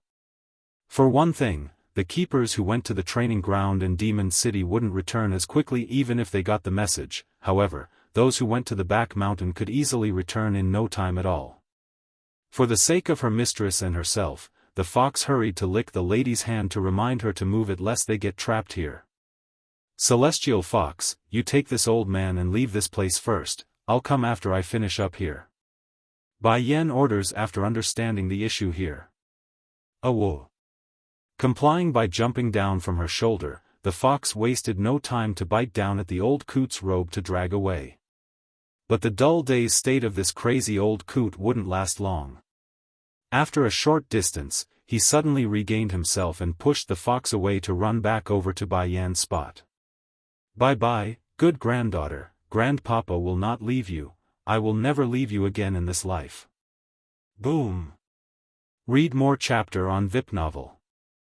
Calm before more could be said, Bai Yen had already brandished her Godslayer to release its power. As a result of that, the recoiling force had sent the old elder flying back several steps. Impudent wench. Wu Ling sneered, drawing his own sword as well to confront the lady. Unlike his peers, this leading guardian knight moved like lightning. With one leap and he was already in front of Bai Yen, his blade aiming straight for her face. Demi-divine pill, 2, Bai Yen immediately raised her Godslayer to defend herself. With a loud bang as metal scratched against metal, sparks flew everywhere as their strength collided head-on. However, it's clear who was gaining the advantage here as the lady's footing continued to crack and sink in from the crushing force. Fortunately she had a backup plan. Taking out the readied bottle from her storage bag, Bai Yen pops the cork and swallows the pill without delay. Immediately, she could feel the effects taking place from within and lightening up her body, thus allowing her to disappear from within view of Wu Ling's blade. This pill was the exact same type she gave her son before, called Swift Wind Dan Pill. Unless the foe wielded the power of a demi-divine lord, Bai Yan would be able to make circles around the opponent using this. Seeing the incredible speed portrayed by the woman from out of the blue, Wu Ling's expression promptly turned dark. He wanted to catch her and swung wildly as a result. Sadly, all he caught were the afterimages and nothing more. Then before he knew it, a swinging flash of metal had come smashing down for his face. If not for the years of experience and instinct that told his body to move it, he would have been slashed into two. The rest of the Guardian Knights knew they couldn't stand back after seeing how close their captain came to losing his life there. Without further ado, everyone quickly surrounded the lady from all sides in a circling formation. Unfortunately for them though, speed would always come out on top. Forget about injuring Bai Yan, they couldn't even knock a corner of her dress. Very soon, a flustering look could be seen across Wu Ling's face. Who the hell are you? What's your relationship with Bai Ning? Why are you attacking the Celestial Palace? He had thought the other side wouldn't answer his questions, but who knew Bai Yan would by breaking out into a laughter. I am the wife of the Demon King, the Queen of the Demon Realm. And I am here to get revenge. And I am here to get revenge. The proclamation hit the crowd hard, causing them to go pale and horrified in the face. Good. Hit them harder. These bunnies should all be killed. That's what they get for bullying my granddaughter. Already forgotten the grief he showed earlier, the crazy old coot was clapping his hands repeatedly with glee in the face. Those who bully my granddaughter all deserve to die. My granddaughter is so good, why would they want to bully her? And that what Yunro whatever, she, and that group of bunnies are all the same. It's bad enough already for Wu Ling to contend with a foe that he dreaded, but to be hassled by the old coot as well with those damning words were just indignant and frustrating. Damn this old coot, he's also a member of the Celestial Palace, why is he helping that blasted demon queen? What happened in the past to make him hate us so much? Read more chapter on VIP novel. Com. Demi-Divine Pill, 3, Boom. Suddenly from out of the blue, a strong gush of wind came flying over from the air, aiming straight for Bai Yan's body and forcing the lady to dodge. Thankfully she did so too because the next thing she knew was a huge crack along the ground from where she was standing before. Moments later, a figure gradually emerges from the void to reveal the perpetrator. It's an old woman based on her appearance, but the clear indicator of her old age wasn't the face, it's that immense pressure exuding out of her body. She's clearly a demi-divine lord. Bai Yan's breathing rhythm definitely grew faster at the sight of this new entry. Sure, she already knew things wouldn't pan out exactly in the way she imagined things, that's why she prepared that pill ahead of time to flee if need to be. It's just that, having things outside her expectations was still worrying. Oh crap. The old coot rushes over to Bai Yan's side after muttering that aloud, "Good granddaughter, hurry and leave this place, that woman is bad, she will try to hurt you." Recognizing who it was, the old woman's gaze promptly turned cold and hard. Does this crazy old coot really recognize me? Old coot, did you forget you are also a member of the Celestial Palace? Dry and hoarse in her voice, Keeper Red barks this out with extreme frustration and anger. Stomping his feet in annoyance, the old coot clearly had other thoughts about the idea. Who is a member of the Celestial Palace? I only want my good granddaughter, I don't want to collude with you bunch of little rabbits. Snarling with disdain in her face, I really wonder if you've actually lost your mind or just acting at this point. To think you would know how to use the word collude in your situation. Giving a glare in retaliation, you are the crazy one, your whole family is crazy. You bunch of crazies aren't allowed to bully my granddaughter. Ha ha ha. Cackling a laugh over that insult, the old woman only found it funny. Old coot, if it was 1,000 years ago then I might be afraid of your strength, but you've long devolved beyond comparison after that shock. Now you want to threaten me? Don't think for a second you are a match for me anymore. From underneath that messy hair nest of his, the old senior actually revealed an aggravated light in those eyes before he walked up to the old lady who had already descended to the ground. Are you regretting it now? You want to return, but that sentence didn't even get to finish before the most unbelievable thing occurred. Right in front of the crowd for all to see, the old coot actually spat onto Keeper Red's face. That way your face will be cleaner, ha ha ha. Talk about being humiliated. The old woman swiftly wipes away the stain along her face and then swiped her sleeve towards the other side. Careful. Bai Yan's heart nearly leaped out of her chest in that second. Without thinking, she had already grabbed hold of the old man to drag him over. But it's too late. In the end her gesture was too slow and allowed the old lady's palm strike to land on the grandpa's shoulder. How are you? Bai Yan asks with an urgent face after getting him to safety. Demi-divine pill, for, looking all pitiful like an injured child, the old coot tears up, hurt. You wait here. Placing the old grandpa down to one side, Bai Yan shoots a magma-level glare over to that Keeper Red. Girl, so you are that demon queen? I have to say, you do have a lot of courage to come cause trouble here in the Celestial Palace. Snarling with disdain, the old woman didn't mind the look and even found it amusing. I'm not here to make trouble, I'm here to kill you. Bai Yan's voice was full of arrogance and condescending attitude towards everything around herself, which promptly earned a laughing fit from the other side. Ha ha ha. Little girl, 1,000 years ago you were not an opponent for us, what makes you think it will change this time around?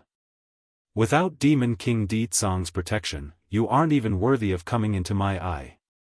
But don't worry, I'll give you an opportunity to live if you follow through with the proposal I have. Unmoved and rather annoyed by the constant rattle coming out of the old lady's mouth, Bai Yan moves to take the shining pill from her storage bag. This was the Dan pill she created back in the Sky Mountain, a forbidden product that a user could take only once in their lifetime lest they suffer immense consequences for repeated use. And what opportunity would that be? She asks with indifference after swallowing her secret weapon. Not missing what Bai Yan did there of course, Keeper Red didn't care and frankly answered. In the granny's view, the other side couldn't possibly contend with her own powers regardless of whatever means she resorted to, whether it be a weapon or drug. Ruo, she was harmed by you back then, which led to her long years of stagnant growth. If we want her to recover then we are going to need the blood of a female fox of the highest degree, and it must be a youngling as well. Pausing to smirk over her next words, if you are willing to give birth to a daughter with the Demon King and then give the young baby to us, then I can speak for the Celestial Palace to forgive you for your sins. Bai Yan's heart instantly tightened up over what she's heard. They want to go after my daughter Ling Yan? No. I can't let this continue on. I need to hurry and finish up here and return to the city. In light of her swirling emotions of urgency and panic, she didn't let it show on the surface and kept it hidden. Based on what? That's right, based on what could these scumbags from the Celestial Palace demand the sacrifice of a newborn's life? In no part of a reasonable or sane mind could one make such a demand, let alone demand that of an enemy. That's what you call a brazen narcissistic mindset. Like I said, we need to help Ruoshi recover her health in order to avoid the incoming calamity. Now growing impatient in the face, Keeper Red grew more forceful in her voice. Moreover, what does it matter? It's going to be a newborn fox anyways. I doubt you are going to have any attachment to such a small speck of life. Compared to the life of this world, what does a single fox matter? Bluntly speaking, all this old hag meant was that your daughter's insignificant and their own lives are what matters, so hurry and pony up the baby fox. Growing cold in her tone as well now, Bai Yan smirks dangerously at the shameless bitch, and what does it matter to me if this world lives or die? I, Bai Yan, will never sacrifice my own daughter, that's something you can forget about me doing. How can you be so thick-headedly stubborn like back then? Snapping out in frustration, Keeper Red was clearly getting impatient. No matter, it's not like the decision is only up to you, it's your husband the Demon King who has the final say, doesn't he? I'm sure he will gladly offer up the newborn fox if it means saving his own hide and the demon realm. But don't worry, once we get what we want, then the grudge between both the demon realm and celestial realm can be considered squared, that I can promise you. That obvious fake promise only few a mocking and contemptible chuckle from Bai Yen. Demi-divine pill, 5, you think the feud is over just because you say it's over? Sorry, but between the celestial realm and the demon realm, only one will survive by the end of it. Bai Yen scornfully retorts. Ha! The old woman's anger grew deeper. That's not up to you anymore. If you didn't come to the celestial palace, then you might still have a choice, but you're already here at our doorsteps. That means we no longer have a reason to let you go. Also, it doesn't seem that pill of yours is having any effect, is it? Your alchemy may be exceptional back then, but from what I can see, you're only struggling for naught. Is that right? It takes time for the demi-divine Dan pill to take effect. That's why she's willing to talk so much with the old hag. However, the more they spoke, the angrier Bai Yen was becoming, especially when she remembered that sad face of her child and the fact that the old coot got hit. It's then Keeper Red finally realized the gradually increasing power growing out of the girl from across herself. Going slightly white in the face, she grits her teeth. What did you just take? Smirking, Demi-divine Dan pill. Getting very ugly in the face at the name. To think I would make such a big blunder. She's also an alchemist, so there's good reason for this old woman to be angered and afraid. Though she didn't know exactly what the pill does at its core, but the increasing power level told her all she needs to know. By this point Bai Yen was finished in her preparations and no longer needed to rely on the swift wind Dan pill to help her. In an instant, she's swinging down her sword at the old hag's face and stirring a gush of wind in its wake. Watching this sudden turn of event from his precious granddaughter, the crazy old coot promptly climbs up from the ground and made a worried face. How did my good granddaughter get so strong? Is she going to be alright afterwards? The celestial fox didn't miss that remark, of course, since she's the closest to the elder. Isn't this old man supposed to be crazy? Why does he know so much? Moreover, he keeps calling mistress his good granddaughter. What is his relationship with her? Due to the small brain in her head, the celestial fox only found it painful and annoying to dwell on the matter, hence her deliberate attempt at ignoring the issue. I got it. From out of the blue, the old coot pats his own forehead like he's enlightened to a great idea. Without anyone noticing, he makes a run for the inside of the estate, seemingly going to get something. Startled by the sudden behavior, the fox wanted to give chase at first, but her legs stopped after thinking it through out of worry for Bai Yen. Under the oppressive atmosphere of the gloomy dark sky, the old hag that was Keeper Red continued to deflect the blade using nothing but her hands. Even so, she was already feeling the strain on herself and the recognition of the danger she's put herself in. The death of Demi-divine Lord, 1, girl, you deliberately stalled for time just now, didn't you? Grinding her teeth with resentment in her voice, Keeper Red now got it on why this lass would spend so much time leading her on. Bai Yen didn't want to bother wasting more time on this old hag anymore, so she didn't verbally reply. Instead, she answered by disappearing in a blur and then slashing down at the woman from the back. Though her blade only just narrowly missed the target by a breath's hair, it still made the other side break out into cold sweat. Humph, sneering with frustration in her tone now, so that's how it is. That pill is a forbidden drug to help your power grow for a short duration. No matter, even if you did get stronger, you're still no match for me who has already reached the intermediate level of the Demi-divine Lord level. She may say that so proudly and confidently, but truth was Keeper Red wasn't so sure she could overcome Bai Yen in her current state. Nevertheless, the members of the Celestial Palace would never yield in their tempo. Even if she couldn't win, she must at least put up a front, especially when the opponent was someone that has an absolute grudge against them. Swish! Without another word to give rest, Bai Yen continues to attack with ever-increasing speed and strength. Not far away, Yun Ruoshi the Deceitful, which was currently spying on this battle from the shadows with her cold dark eyes. Why is she coming back here? Clenching the fist into a tight ball, she mutters this out with no recipient in mind. It's not enough that she got the Demon King's love. Now she also wants to come back and take what's mine away as well. If one could spew venom from their eyes, then this lady could most certainly do that right now. It's poisonous, just one glance and that's enough to tell she would murder for her goal. Me. Milady. Speaking was the maid from the rear, her voice meek and nervous while following closely behind. Shouldn't we go into hiding? Pa. Without any forewarning, Yun Ruoshi sends a loud smacking slap across her attendant's face and snapped around. You shut up, I do not need you to remind me. Based on what? Based on what can she appear again and I must go into hiding? It was not easy for me to get this far in life today, so why must she return and destroy everything I have? That woman is nothing but a slut, why should I be afraid of a slut? Huffing and puffing to make her own chest rise repeatedly, she was always like this, hypocritical and a liar. Back then all she needed was to speak for me before that old coot, then I would also be that bastard's disciple. What close friend? She never took me as a friend. Unlike his current state of partial insanity and mad state, the old coot mentioned here was once upon a time the #1 keeper in the Celestial Palace, a person of immense power and influence. Imagine being offered a chance to become the disciple of said person, and all it required was a single request from a friend? The death of Demi-Divine Lord, too, that's pretty much the gist of how things went. Due to Bai Yan's refusal to put in a good word for her, Yun Ruoshi hated the former lifetime friend and began to hold a grudge in secret. From initial disgruntled resentment, to pure hatred later on, that's how small-hearted this witch was inside.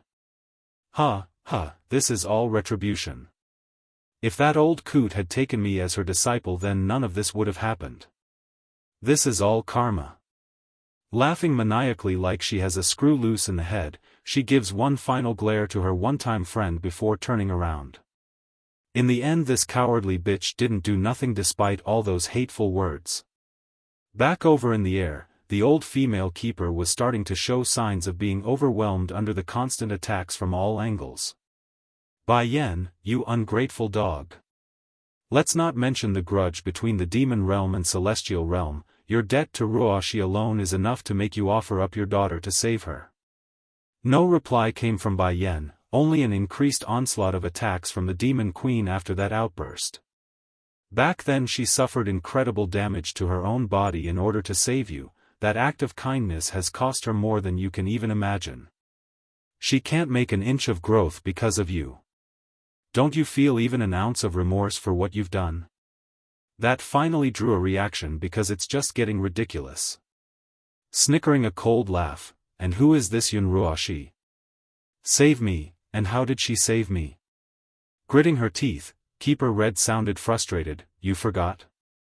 When you didn't betray us yet, it was Ruoshi who saved you from the horde of demonic beasts chasing you. She risked her life to save you. And you, not only did you not give thanks to her, you even tried to defend those animals. That debt alone is enough to make you offer up a fox baby. Ticking her lips upward, Bai Yan's expression was unbelievably frosty despite the smirk. First of all, what you say about a horde of demonic beasts chasing me is not possible. Secondly, if Ruoshi did save my life and become my benefactor, then Ditsang wouldn't have wanted to slaughter the entire celestial palace. Pausing to gather her own composure as well after almost letting herself slip into rage, I am not the one from the past. The me now is only one person, the daughter of Bai Ning, Bai Yan.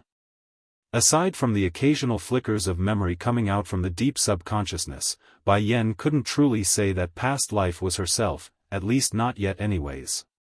Nevertheless, she believes in Ditsang and wouldn't doubt his words about the past. How can Ruoshi's story be wrong? The old hag sneered, not believing the other side at all. You were enamored by the Demon King's beauty, that's why you kept maintaining the demon realm did nothing to you. In the end you even turned the story around and tried to blame Ruoshi, that's how low and despicable you were. Ruoshi, Yun Ruoshi. Not giving a reply, Bai Yan instead narrows her eyes in because she just remembered why the name sounded familiar. If I'm not wrong, that Yun Ruo she should be the same lady who tried to send assassins after Xiaofan in that valley. As much as she would like confirm her speculations, this was obviously not the right timing. So, without another thought, she musters up the strongest attack and roared out using the destructive force hidden within her Godslayer. The death of Demi-Divine Lord, 3, it was already too late by the time the old hag reacted. Flying out like an arrow, she slams into the ground from the impact and stirs up a dust of cloud in her wake. Even the ground seems to shake under her body's weight. Puking up blood as she slowly crawled back up, Bai Yan, do you really think you're strong? If it wasn't for that forbidden drug and that sword in your hand, you would never be my opponent. Unfazed by the taunt, Bai Yan continues to encroach on the old hag. I said it already, I will repay all the damage you people did to me in the past. Holding her Godslayer, she pumps as much energy as she could into the blade for the final strike. And as if to answer her call, the sword also started to vibrate and ring in coherence. This scared the old hag greatly. She could see the destructive aura coming out of that thing, and the blade was also growing bigger and bigger until it's a towering column in size. Originally Keeper Red wanted to dodge this beastly metallic body by dashing away, but clearly she's mistook her own condition right now, not realizing how weak she truly was at this point. In the end, instead of moving like she wanted, she only staggered a few steps and took the blow right over her head. Blood sprayed everywhere from the crushing blow, turning the woman into a pile of mush of gore and red. Just like that, a demi-divine lord that once ruled these lands have fallen, bringing down the curtain on this once powerful female of the ages. Bai Yan didn't come out of this unscathed either, though, despite killing her foe. She also stumbled backwards from the recoiling force. Using her Godslayer as support, she scans the surrounding area with her cold hard gaze until it eventually landed on the guardian knight Wu Ling. Frightened by the attention, the knight captain instinctively retreated to a spot further in the back. Keeper Red is dead? A demi-divine lord, Keeper Red is dead. She died by this woman's hand? Run! Without another thought, Wu Ling turned tail and tried to flee for the opposition direction. But there's no way Bai Yan would let the man run away after all the trouble these people have given her. Before the person knew it, Godslayer had already pierced into Wu Ling's chest and dyed his armor into a bright red color. Oh! Seeing how her mistress was about to fall, the celestial fox did what any loyal follower would do and rushed over to help lend support. It's very worried over that pale complexion. I'm all right, hoarse in her voice, Bai Yan manages to pull out a bittersweet smile. It's the effect of that pill. This is my first time using it, so the after-effects are bound to be heavy. Who am I kidding? If this is the second time, then I be dead at this point. Coughing up blood from her mouth, she couldn't help but laugh at her own weakness. Oh right, where is that old man? The fox shakes her head from the question. It's a well-known fact she hated men in general, the old man being the same. However, it was Bai Yan herself who gave the order, so she could only comply. But since the old man was gone, there's no reason for her to catch up. Found it. It's then an excited voice came from the rear. Looking over, Bai Yan could see it was the old coot running over while waving something in his hand. It's a white bottle which he quickly offered up. The death of Demi-Divine Lord, 4, good granddaughter, drink this, be good. Staring at the presented object, Bai Yan asks with a hint of worry, this is? Sparking in those old eyes, it's something you gave me before, did you forget? Are you sure you didn't recognize the wrong person? She asks with pricked eyebrows. Bai Yan could tell First Elder and State Teacher both knew the ins and outs from 1,000 years ago, but never once did she hear about this grandfather from the Celestial Palace. For that reasoning, she's guessing this old man likely got the wrong person. You are my granddaughter, I won't recognize the wrong person. Bye, quick, drink this, it will make your body better again. This is what you gave me back then, I only kept it because I couldn't bear to drink it myself. After saying that, the old coot once again offers it up with hope in his face like it would crush him if she refused. Seeing this, not even Bai Yen could reject the offer knowing what's at stake. Though it still worries her on the unknown content, she just didn't have the heart to hurt this old man. Taking it, she slowly pops the cork and took a whiff of the content. Immediately, a powerful fragrance hits her nose and sends her body feeling refreshed. This is, with surprise across the face, the lady almost couldn't believe what she's holding. Scratching that bird nest hair of his, I don't know what this is either, it's you who gave it to me back then. I saved it because I felt reluctant to waste it. That said, he then urges her to hurry and drink it. Without hesitation this time, Bai Yen swallowed the entire milky liquid in one full swing. She could tell it's something amazing and she's right. Almost instantly, that stiff and unmovable body felt better and those paralyzed limbs of hers began to move again. Bellstone milk? This is Bellstone milk. Bellstone milk, a miraculous liquid capable of strengthening an ordinary person's body and enhancing their recovery ability instantly. For this occasion though whereby Yen was suffering the aftereffects of a forbidden drug, she couldn't completely recover just yet. Nevertheless, it would just be a matter of time before she does so thanks to this amazing concoction. Thank you, giggling with glee in those eyes, the old coot felt incredibly happy right now. You are my good granddaughter, my favorite granddaughter, of course I will give you everything I have now that you're back. Against this warm reception, Bai Yen really felt guilty inside. Sighing, I'm sorry, but I really am not your granddaughter. No, you are Bai, my granddaughter, who would never recognize the wrong person. Now getting a bit hysterical in his tone, the old man refuses to listen and grasped onto the lady's shoulder, those eyes firm and unyielding. Knowing it's pointless to argue on the topic, Bai Yen figured the best option would be to return to the city first and ask those who are more informative. Perhaps this old coot was right and she really was his granddaughter. After all, it's like she had any reason to refute the claim either.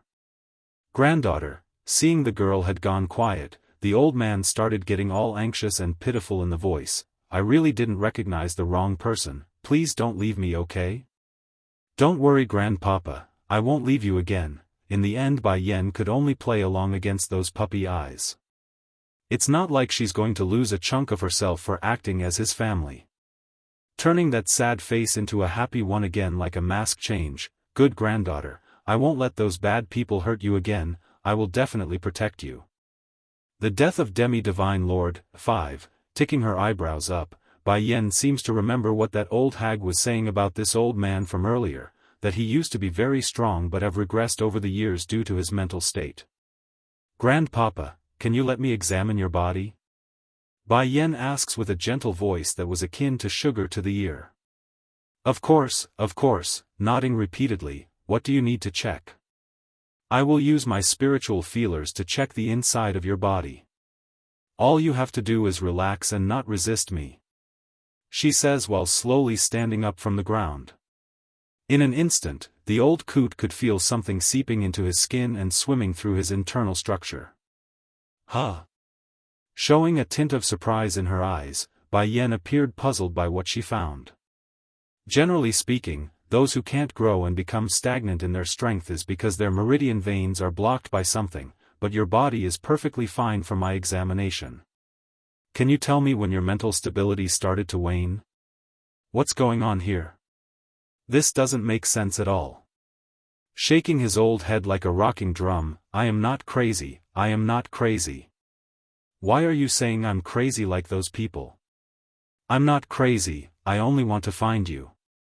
Seeing how antsy the other side was becoming due to her own words, Bai Yen hurries to calm the old man down with her soft cooing voice. Okay, you're not crazy, it's those people framing you. Yes, they framed me. I'm not crazy. Puckering his lips into a duck shape, the old coot still sounded unhappy based on the grunt he made. You don't have a place to go back to now, so why don't you return with me to my home? Bai Yen offers with a smile. Nodding heavily, okay, I'll follow my granddaughter anywhere, as long as you're with me then I'm happy. That actually brought the lady into a chuckle due to how sincere and honest it was. Nevertheless, the desire to find out what's wrong with this strange old man still lingered in Bai Yan's heart. It's too strange, a condition that shouldn't be happening. Mother. It's then a young excited voice calls out to her from the back. Before the woman could react when she turned, a soft and small body had already thrown himself into her stomach and causing her to fall backwards from the impact.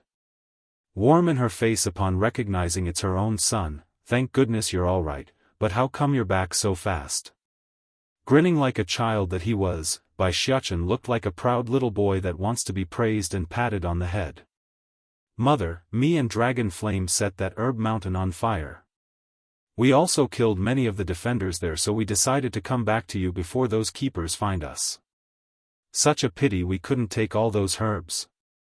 Mother would have been so happy if we brought all those ingredients to her right now." Happily obliging her boy's wagging tail appearance, Bai Yan has never been one to be stingy on the pampering. "That's a smart choice, Xiachen. It's not a good idea to face those keepers alone. And I know what you're thinking, those herbs in that mountain isn't very good compared to the ones in the Sky Mountain. You don't have to look so disappointed on not taking everything." "Really?" Almost stunned in his little face, Bai Xiachen looked like a boy that got caught doing something naughty at being read so easily. "But Dragon Flame gathered some of the herbs before we burned it. Does that mean Mother don't want them anymore?" Almost breaking out into a laughing fit over her boy's silly behavior, Bai Yan really had to hand it to this son of hers. "Of course not, you silly, how can I not want the things you brought back?" Smooch using action to express himself, Bai Xiachen directly gives the lady a peck on the cheek before breaking out into a happy grin again. "Mother is the best, I love Mother the most." The death of Demi-Divine Lord, 6, leaving those arms after making that face, Bai Xiachen eventually took notice to the old man. Lighting up in the eye, "Grandpapa, what are you doing here? Where did you run off to before? Did that bad woman hurt you?" Startled by the recognition, Bai Yan speaks up with surprise in her voice. "Xiachen, you know the grandpa?" Nodding seriously, "Mother, do you remember when you came to save me and Dragoni that time? This old man was also there and he had a feud with that bad woman too. He got tied up after falling for her trap, so I was worried for a while if he's been captured or something." Perhaps the old coot also remembered the boy because he answered immediately while scratching the back of his head, "I remember you, there was also a little lass by your side that time. What's your relationship with my good granddaughter?" "Good granddaughter?" A touch of shock took the boy's face by surprise. Turning to his own mother, all one could see in his eyes were puzzlement. "Xiachen, greet your great-grandpapa." She ruffles the boy's hair a bit. Turning from surprise to stunned astonishment now, "Mother, you say he's my great-grandpapa? How come I got another great-grandpapa again?" Bai Yan's own lips were twitching due to the way he said it there. Now that he mentions it, Xiachen does have a lot of grandpapa. In light of his puzzlement, Bai Xiachen still greeted the old coot like a good boy that he was, "Great-grandpapa." Ache, ache. Flushing red from embarrassing, the old coot kept rummaging through his whole body for anything he could give. I don't seem to have a present on me. Can you wait a bit, I'll go back inside and grab something?"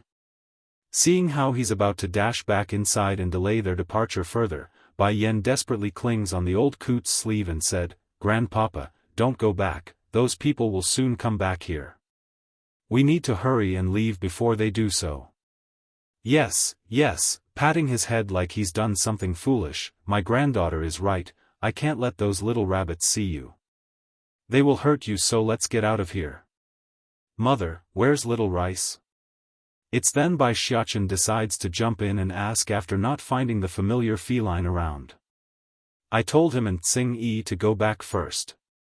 I estimate they are already at the city and inside the palace waiting."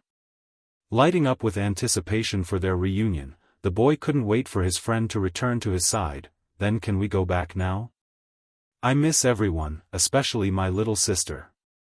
"Then let's go home." Holding her boy's hand, Bai Yan leads the way with her glorious smile.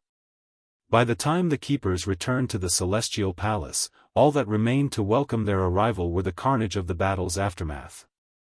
There are bodies littered everywhere and the stinging odor of char and smoke from the back mountain lingering in the air due to the huge fire that's still burning. Hurry, go in and see. One of the elders exclaimed after seeing the mess. The pretentious Yun Ruoshi, 1, Keeper read. The complexion of Keeper Sky suddenly changed once he noticed the familiar body among the pile of corpses. Though the limbs are mostly crushed and the face deformed, that robe was all he needed to know in order to confirm the individual's identity. It's Red, Keeper Red has been killed. A grim expression filled the rest of the keepers like it's a plague. Unlike in the past, nowadays there aren't many who could reach the demi-divine lord level, and once they do, the individual would be revered as a keeper in these lands. Imagine having someone like that being so easily murdered today. What would that mean for the rest of them? The answer would be obvious, they are all in danger of being killed at a moment's notice. Who is it, who killed so many of our people? And who killed Keeper Red? The crowd got eerily quiet in that moment until the bristling sound of the wind could be heard. Right, where is Ruoshi? The yellow-robed keeper suddenly asks with a frightened face. Right, we need to find Roshi, we need to see if she's all right. She is the hope of us all. Another chimes in with equally anxious tone. If anything happens to the girl, then we will be the greatest sinners of the celestial realm. Many helped rummage through the battlefield for signs of the girl, but in the end they didn't find anyone remotely resembling that witch. Quick, she might be somewhere else if we can't find her here. Even if she's dead, we must at least find her corpse. The yellow-robed keeper stares off into the sky, his eyes firm and strong in this moment. Just like that, the 3 keepers that were left behind to defend the Herb Mountain had split apart in 3 different directions, each leading a group of their own followers in search of Yun Ruoshi. Right now, back over in the vicinity of the Herb Mountain where it's still burning ablaze, the witch who was speaking so arrogantly earlier had now grown tired and enraged. Based on what? Based on what can she achieve whatever she deems her mind to? Even killing a keeper, how is she able to do all that when she wants? Milady! It's then a breathless voice cried out from the front. It was her maid calling out to her. Due to how much she had run, it's obvious the maid's out of breath and was gasping for air once she stopped. Ugly and cold in the face, did those people leave? Is the old coot gone too? The maid nodded, they're all gone, and, just now Keeper Sky and the others are also back. The pretentious Yun Ruoshi, too, what? Yun Ruoshi's complexion instantly changed over that news. If they came back earlier then maybe they could have stopped by Yen, but now? If they find out I'm unscathed and ran all the way out here, what would they think of me then? They will probably think of me as a coward. That means all my years of hard work will be destroyed.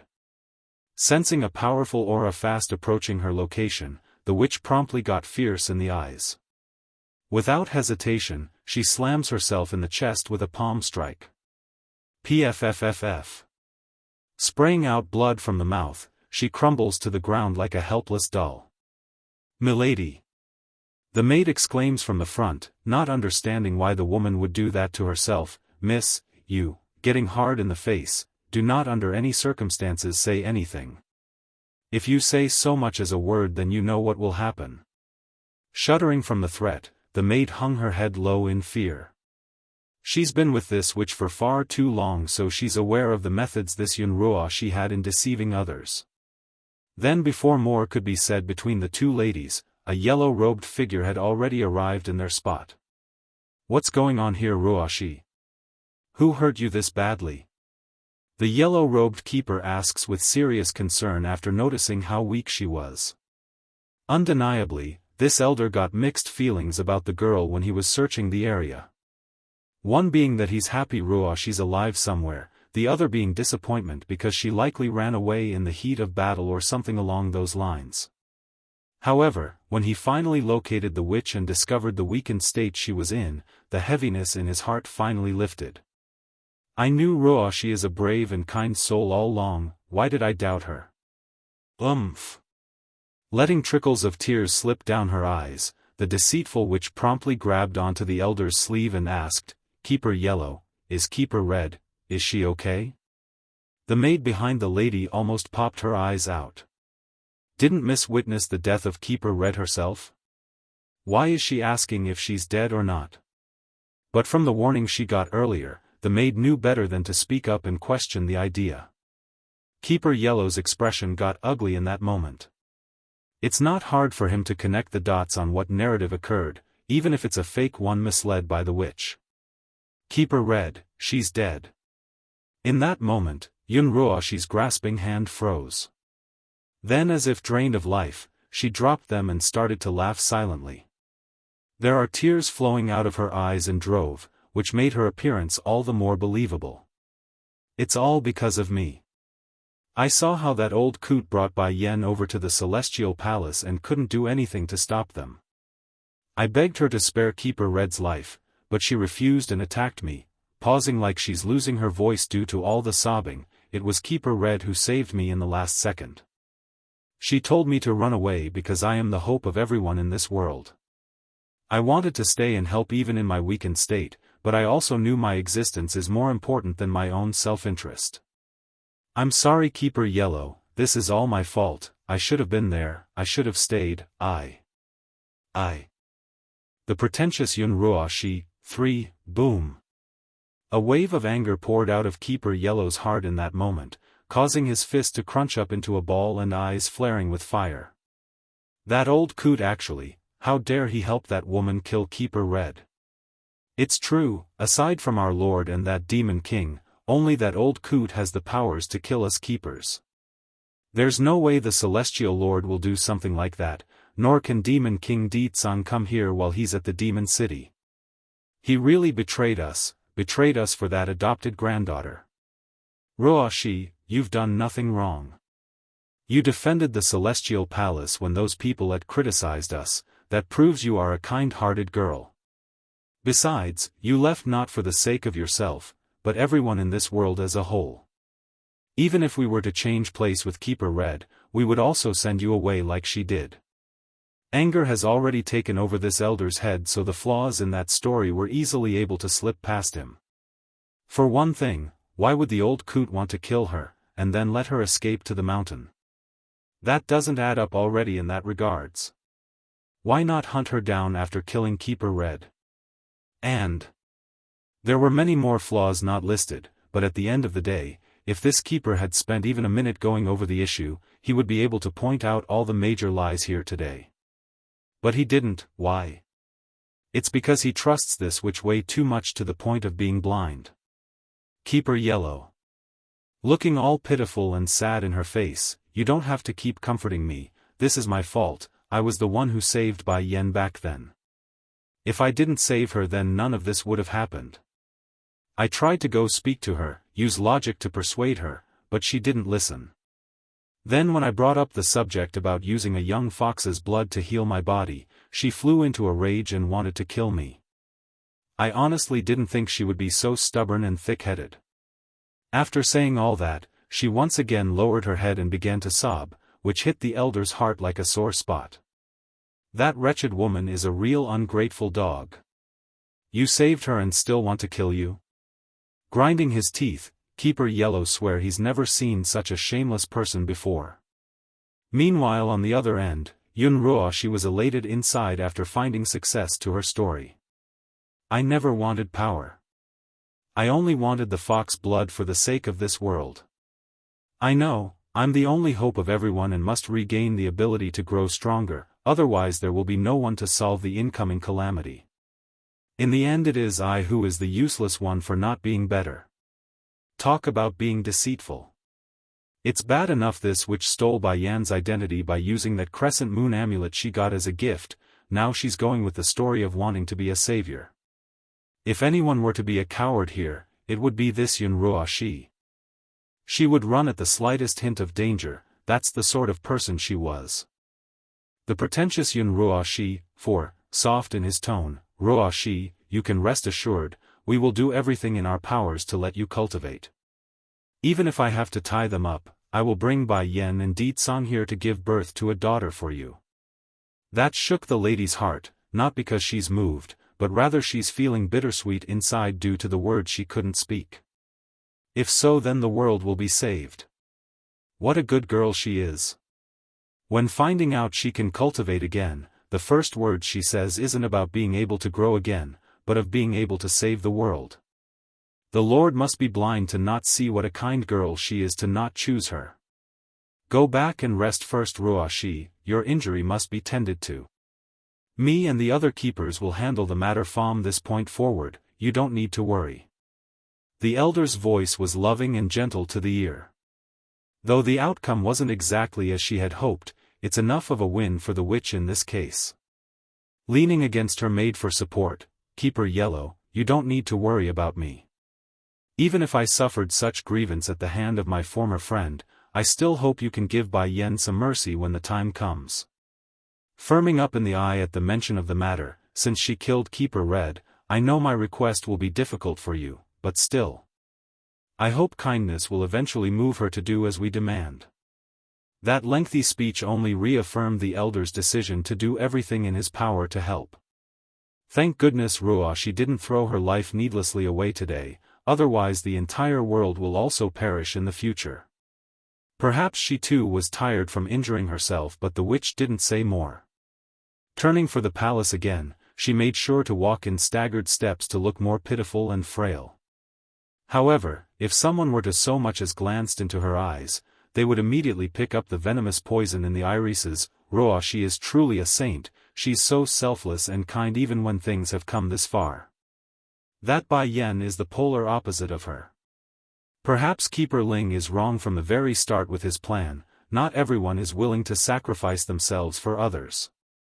That said, Keeper Yellow's lips had curled into a snarl, people like Bai Yen deserves to die 1,000-fold. She's no different from those animals at this point. Once we're done with her, I will make sure she and her kind are destroyed once and for all. He always believed and still believes Chui God's greatest mistake was giving up on Yun Ruoxi in the past. The same goes for that old coot for not taking her as his disciple back then and instead took Bai Yen. Right at this moment outside the main gates of the demon city, 3 elderly figures were floating in the air and gazing down at the city guards with sharp daggering eyes. The pretentious Yun Ruoxi, 5, where's the demon king? Why didn't he come out to greet us when he's the one who invited us?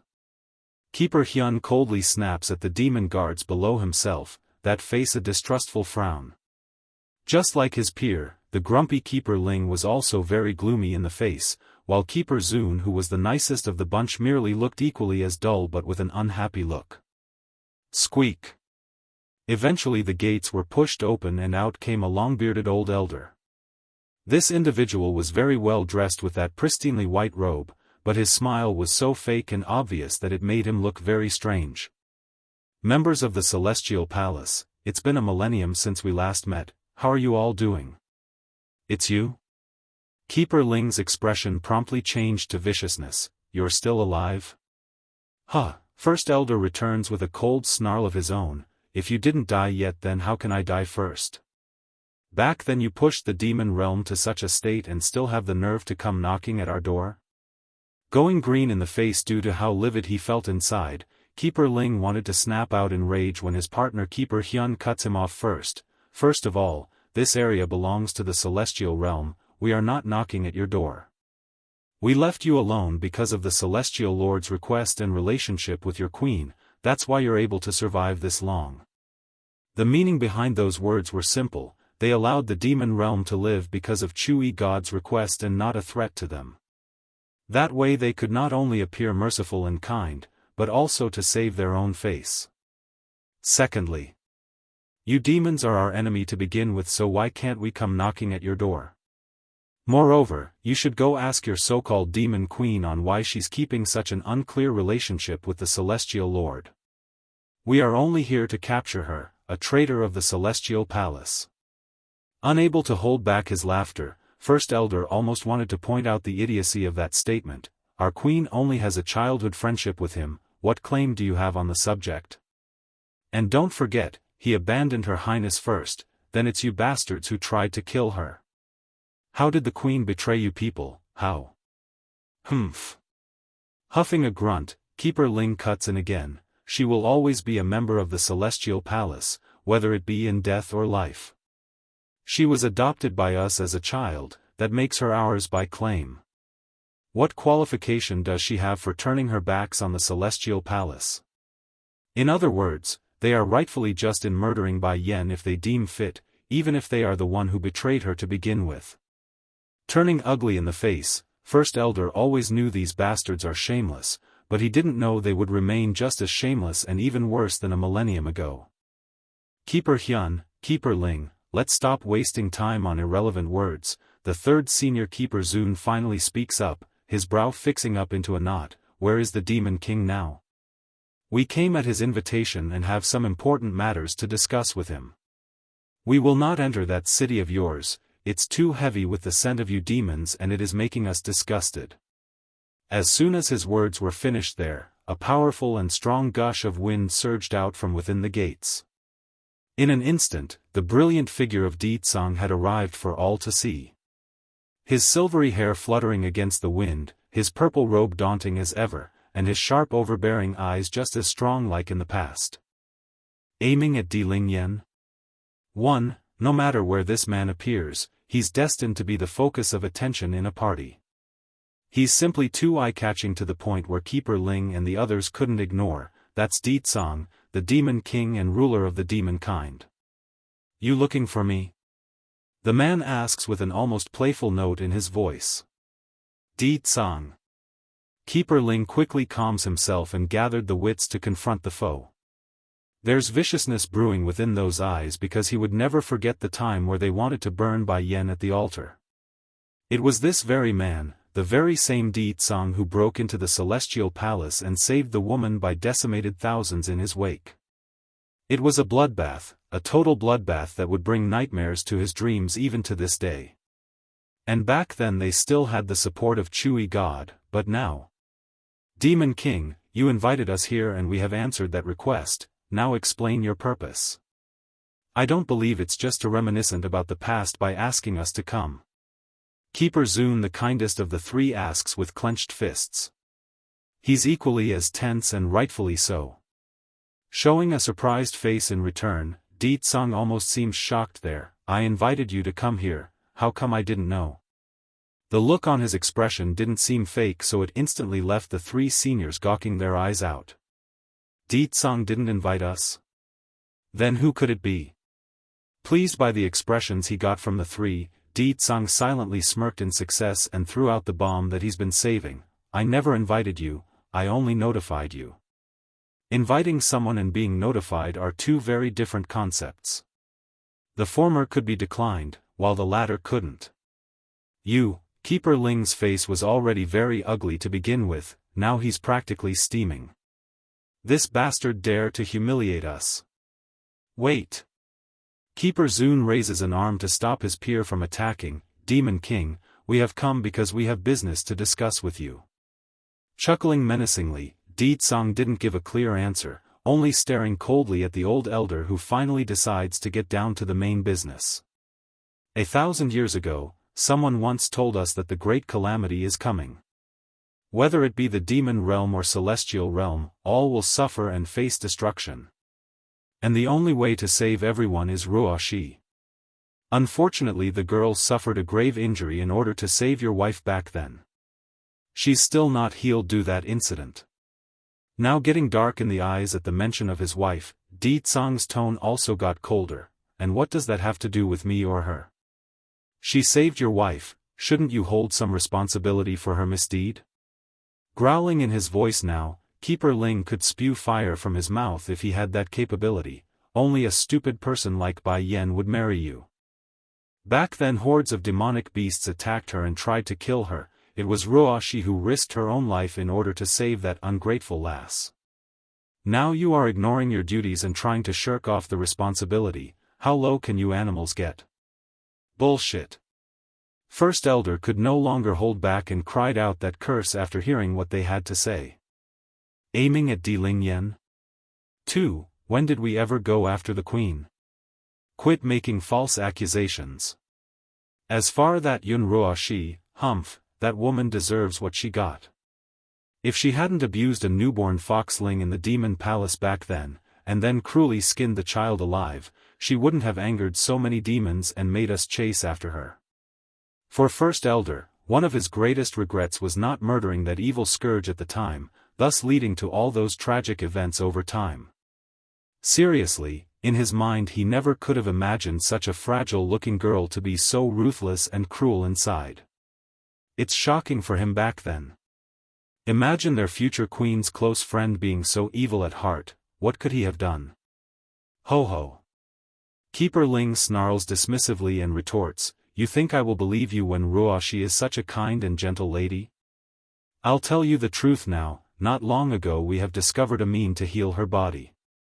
When saying this, he made sure to make eye contact with Di Tsang so that his meaning doesn't get misinterpreted. We only need the blood of a purebred fox from the royal line to completely cure her. But Ruoshi couldn't bear the idea and pleaded with us to give up the plan, yet you still say she would skin a foxling alive? First Elder didn't even want to argue with these fools, so he merely snickered a laugh at that claim. In his view, it would just be a matter of time before they find out the hidden vile darkness inside that girl's heart. In the face of these shameless remarks, Di Tsang continues to stand there with his hand behind his back. However, the mood around his face has grown tremendously dark. Di Tsang, we are here this time to tell this matter. To save Ruoshi is to use the purest of blood from your line, and it must be a young female one at that. After you generate a new daughter, you are to hand it over to us. Keeper Hyun's attitude there was that of absolute compliance, leaving no room for argument. Whether it be First Elder or the rest of the demons standing there along the city wall, everyone was completely stunned by what they were hearing. Are these people from the Celestial Palace stupid? They would dare to say something like that in front of the king? And in such a determined fashion? The kindest of the three keepers, Zun, also showed a frown over his peer's statement. He's of the same idea and was ready to make such a demand, but his phrases were set to be more excusable and accepting to the idea. What Hyun did there was a direct slap across the face and outright rude. But no matter, what said has been said, there's no reason for any of them to worry about the consequences when they didn't care either way. Suddenly, a burst of hysterical laughter breaks the eerie silence. It's overbearing and oppressive, like some giant mountain was crushing down from above. Based on what can she use my daughter to save herself? Aiming at Di Lingyan? 3. Because Ruoshi is the only one who can save us from the calamity. Keeper Ling's face sank. Demon King, is it not worth it to trade a daughter for the safety of your entire race? As long as you're willing to do as we wish, then I will personally promise the prolonged peace and safety of your family and relatives. Raising a brow over that remark, Di Tsang's eyes were filled with dominance and disdain. If I can't even protect the demon realm and need to use my own daughter to save it, then what good am I? I might as well forfeit my position right now. You're really going to forsake your own kind for the sake of a daughter? Keeper Ling cries that out with clenched teeth, not believing the level of selfishness the other side had. Turning to the pompous and rude old man, Di Tsang suddenly replies with the weirdest answer he could say, I cherish my own life a lot. Cherish my own life? What does that mean? We only want his daughter, not his life. All three keepers were thinking this and didn't understand where that idea came from. The children are my wife's lifeblood, and my wife is my lifeblood. I cherish my life, so why would I offer it up? That said, a surge of powerful killing intent blasts off from Di Tsang's body and creates a torrent of dark clouds above his head. If I have to choose between one or the other, I will only choose her. What about the demon realm? In my heart I only have my wife.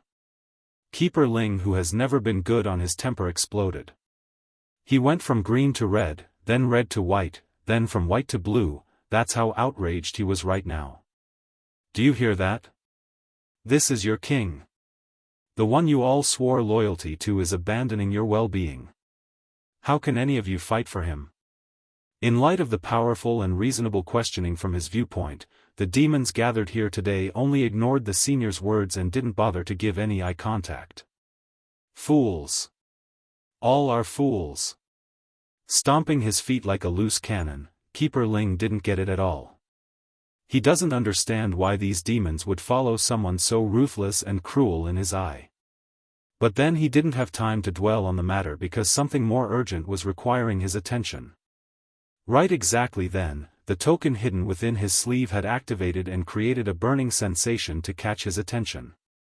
This item was a messaging tool given to him by Keeper Yellow. It's to inform the three of them something major has happened at the Celestial Palace and required their immediate return. It can't be, something happened while we were gone. Seeing their brethren not speaking anymore from out of the blue, Keeper Zun and Keeper Hyun both showed a frown. Then looking over to the old man's hand that was holding the token, they both realizes it couldn't be good. Is something wrong? Keeper Zun asks with a tinge of worry. Something happened back at the Celestial Palace, we must go back now. The faces of the two both changed over Keeper Ling's word. Something happened to the Celestial Palace? There's so many keepers there, what can happen?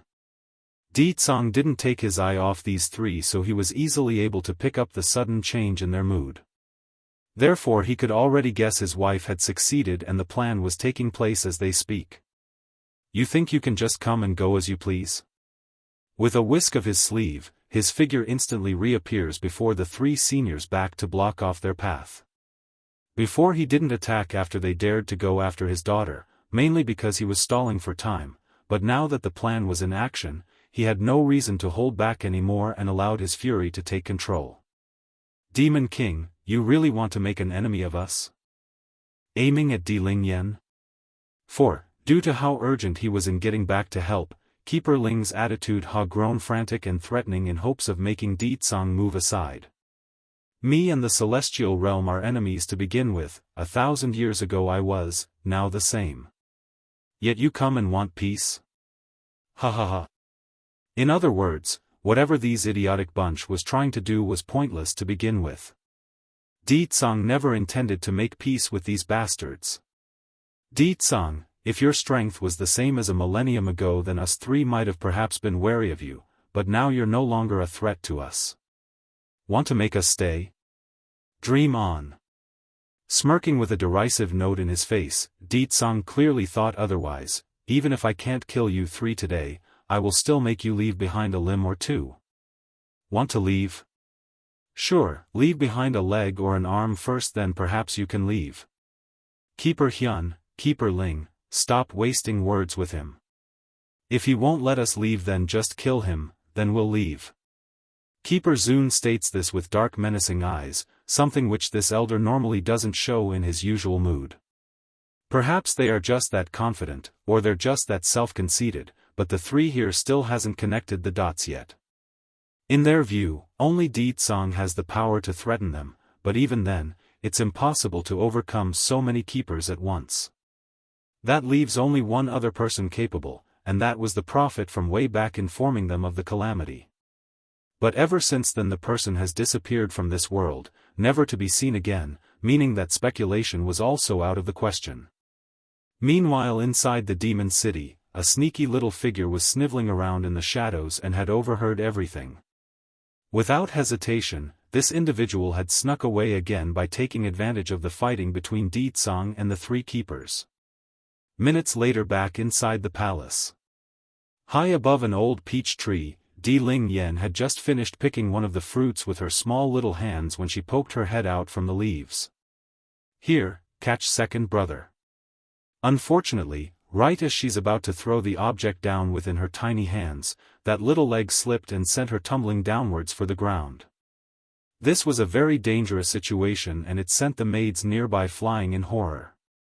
They wanted to catch the princess, but it was none other than the round the maids present jumped at this dangerous situation, both frightened and shocked by the critical moment, but it was another little body that made it in the nick of time. Plump.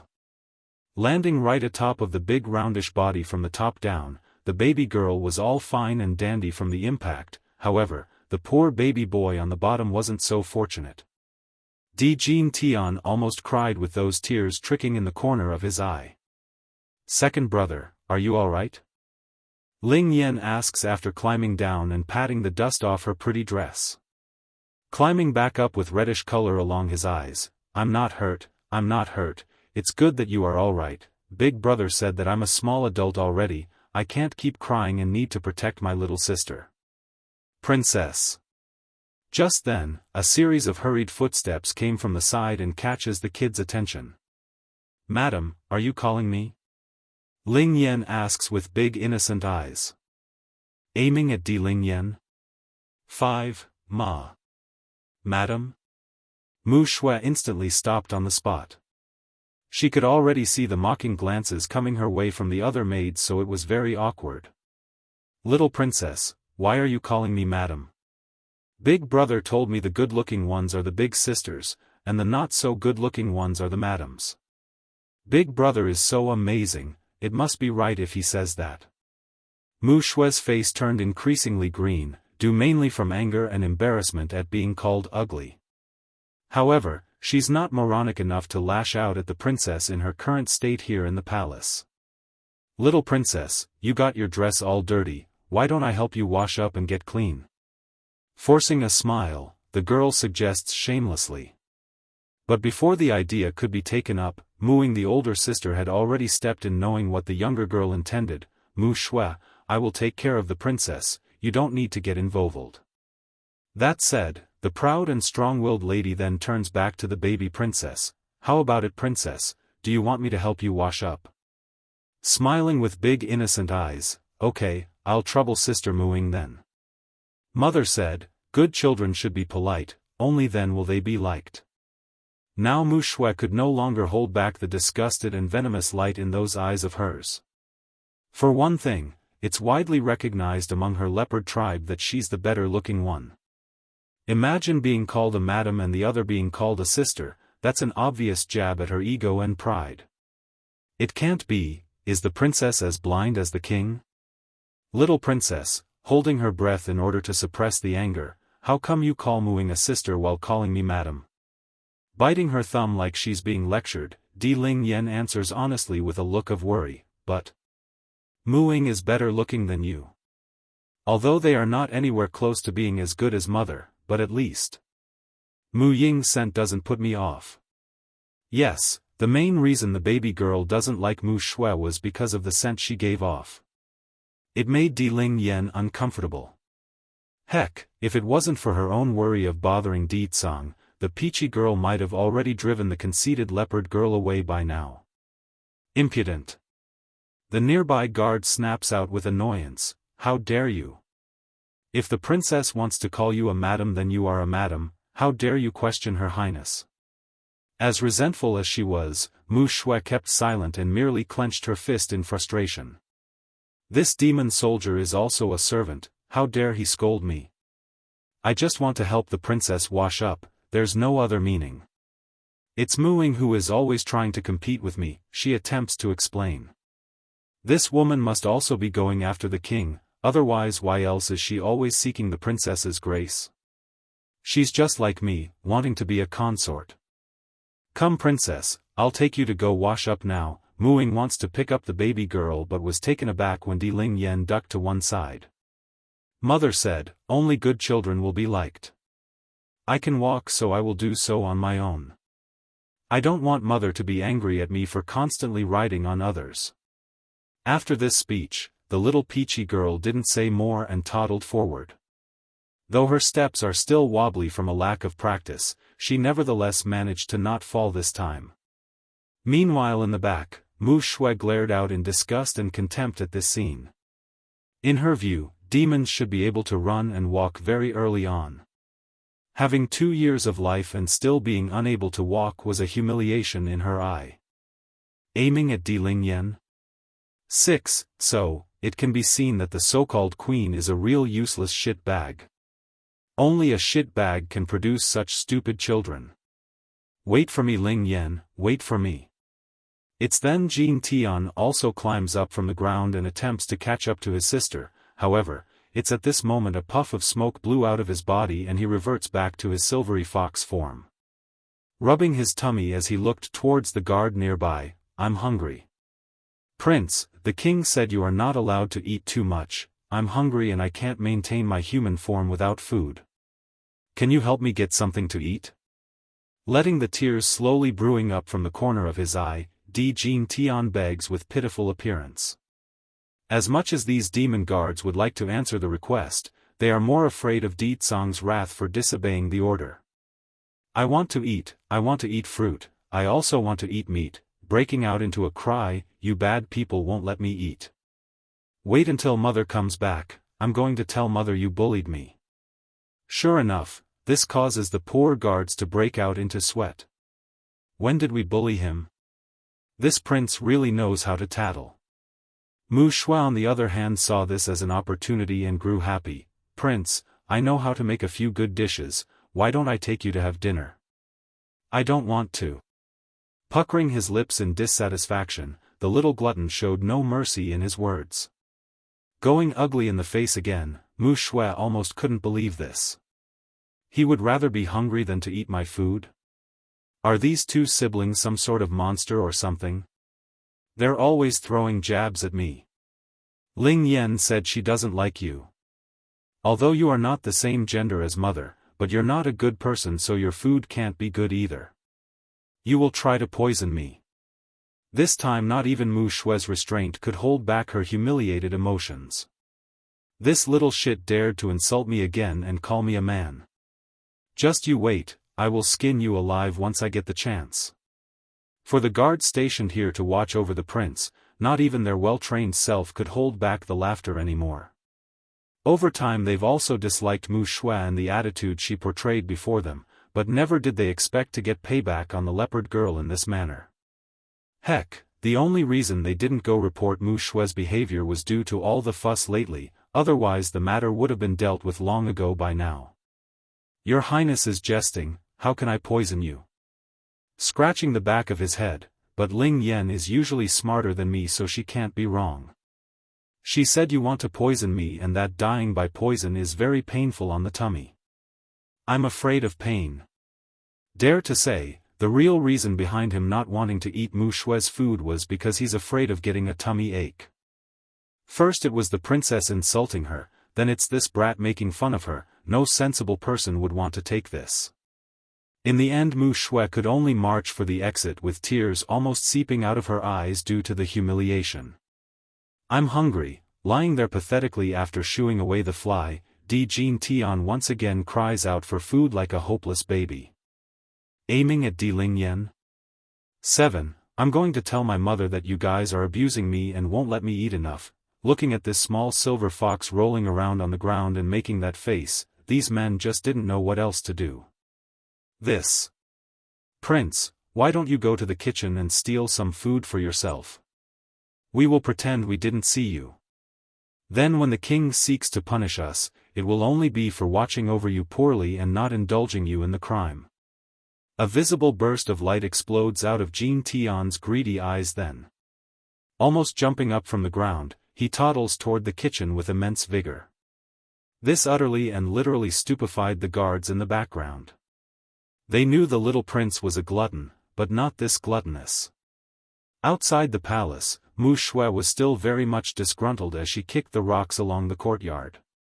Mu Shui, what's wrong? Why are you acting so unhappy and kicking the rocks here? Yu Yao asks after coming out of the room. Mother.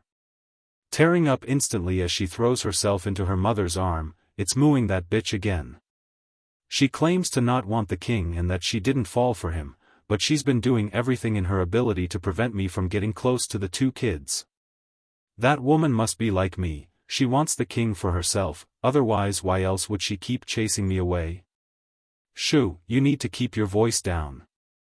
Hurrying to pacify her youngest daughter, Yu Yao quickly scans the area in case anyone was eavesdropping. Don't let your father hear these things, he has always been more lenient on your older sister. If he knows what she intends to do, your father might even help her with the idea. Locking hard onto her own mother's gaze, Mu Shui couldn't refute that idea. I know mother, I know father prefers mooing over me. It's because her talent is better than mine, but guess what mother, I overheard something while I was at the city's gate earlier. Those people from the Celestial Palace are after the little princess, they want her blood to save some woman on their side. What?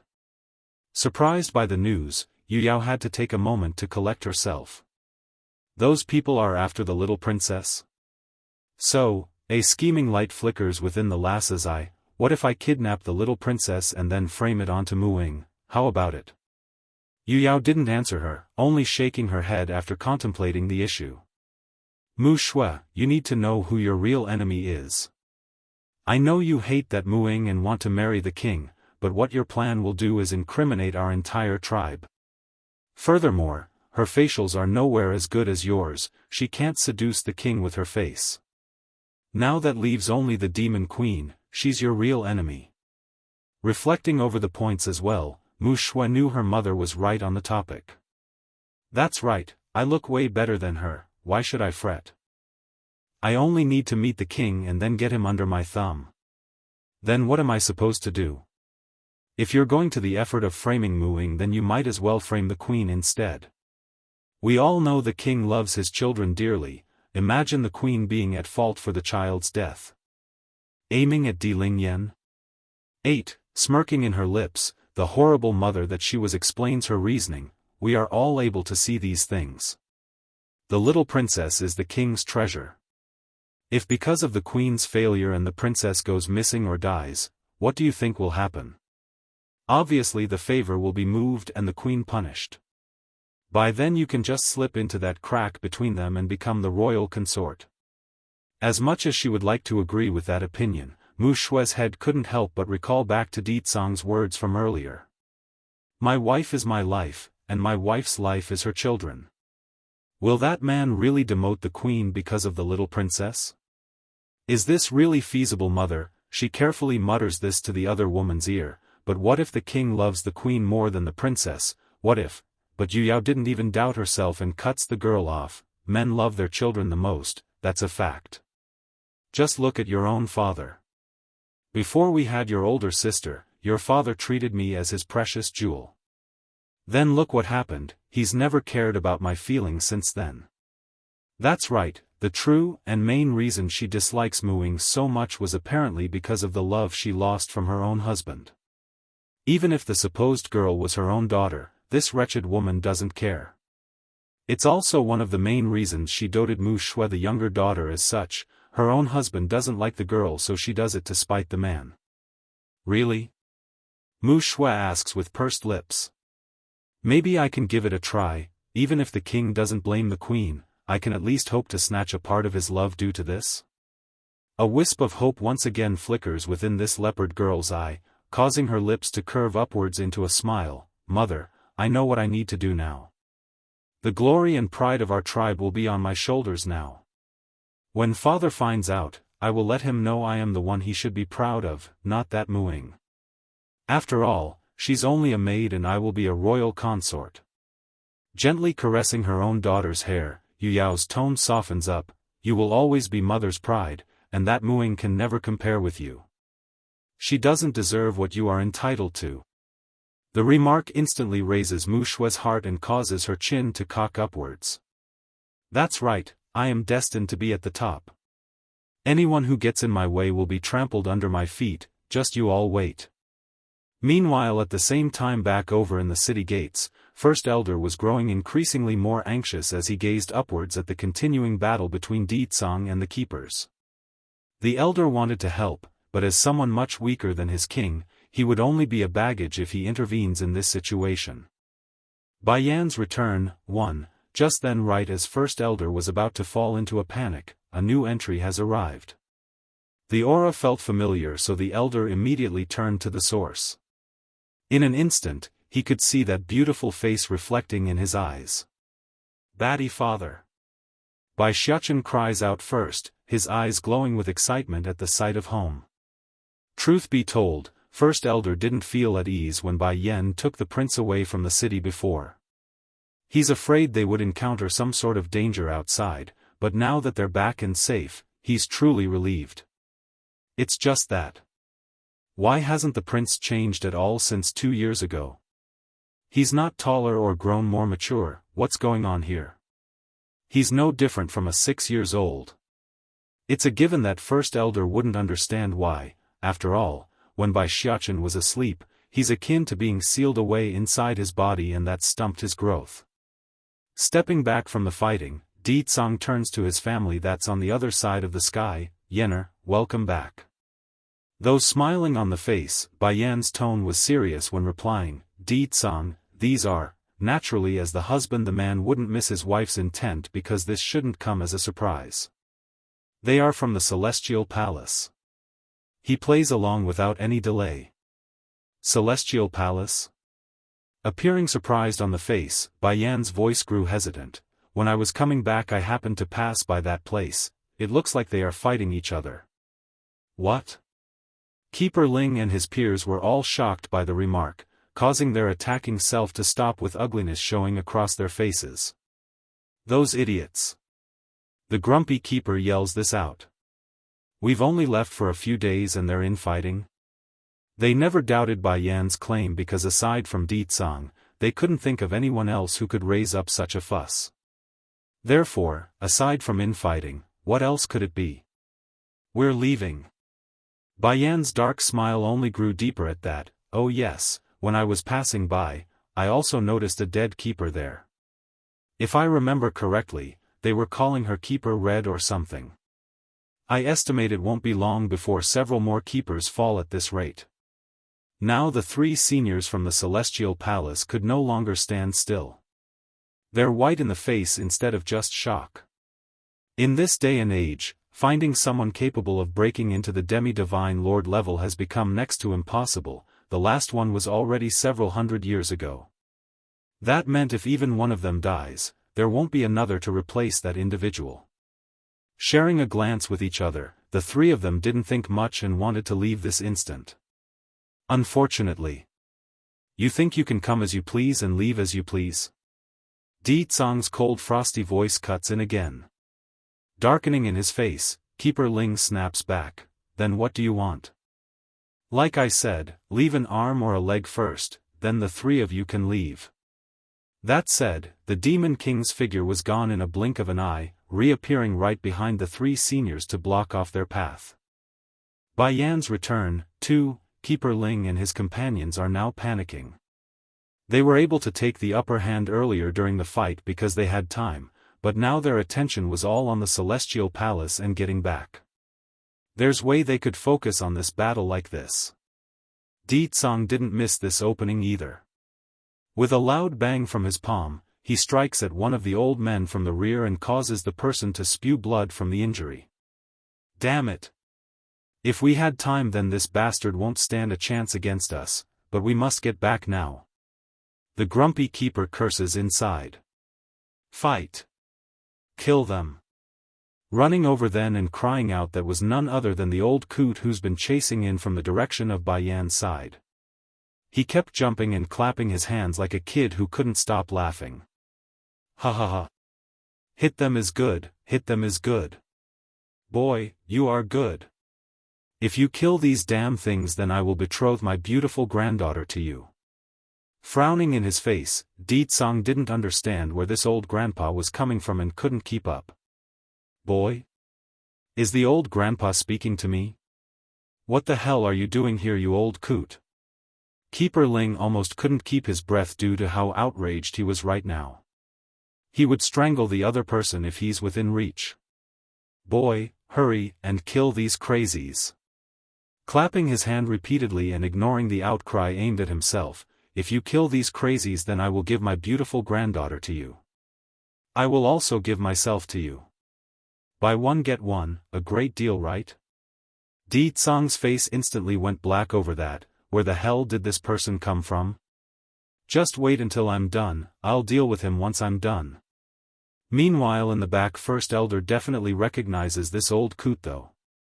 First looking at Di Tsang, then at the former number one keeper of this realm, his old face subconsciously began to sweat. How did he become like this? He was the number one keeper of the celestial realm. Furthermore, he used to hate the king to the core. What's going on? Old coot, you've really gone crazy. Don't forget you're also a member of the Celestial Palace. What good does it do you for aiding these demons? Humph. You damn things killed my beautiful granddaughter. You're the crazy one, all of you are crazy, I'm normal, I'm not crazy at all. Generally speaking, those that have lost their sanity would never admit to their own condition, which was the case here. Seeing it's pointless to let this argument to continue, Keeper Hyun decides to speak up after focusing back on his attack. Keeper Ling, Keeper Zun, I'm afraid this Demon King will not let us leave no matter what. If it was under normal circumstances, we can still drag this out and drain him till he's weak. But what if those back at the palace doesn't stop? If more of us dies in the process, then it will be a huge loss for the celestial realm. He's right on that point. With Di Tsang's weakened self, plus 3 of them attacking at once, they are bound to be on top if they continue to drag this battle out. However, the situation wasn't going to permit them to dally around for that goal. So, a flash of conviction flickers within the third keeper's eye over what he's going to say. The both of you leave now, I'll keep him at bay here by myself. That said, the old man didn't wait and instantly charged at Di Tsang's figure to give his companions a chance to flee. By Yan's return, 3, Keeper Zun naturally felt reluctant over the idea of leaving one of their own behind. After all, even a pet would become an important soul if long enough time was spent together. Not to mention Keeper Hyun has been with them for many hundreds of years already. However, this senior also knew he must, not for the sake of himself, but for the survival of those at the palace still. In the end, he could do nothing but follow in Keeper Ling's trail, who had left first. Ha ha ha. Keeper Hyun breaks out into an arrogant laugh as if to bolster his own tempo once his companions are gone. Demon King, I may not be able to overcome you by myself, but even if I die today, I will still drag some of you with me.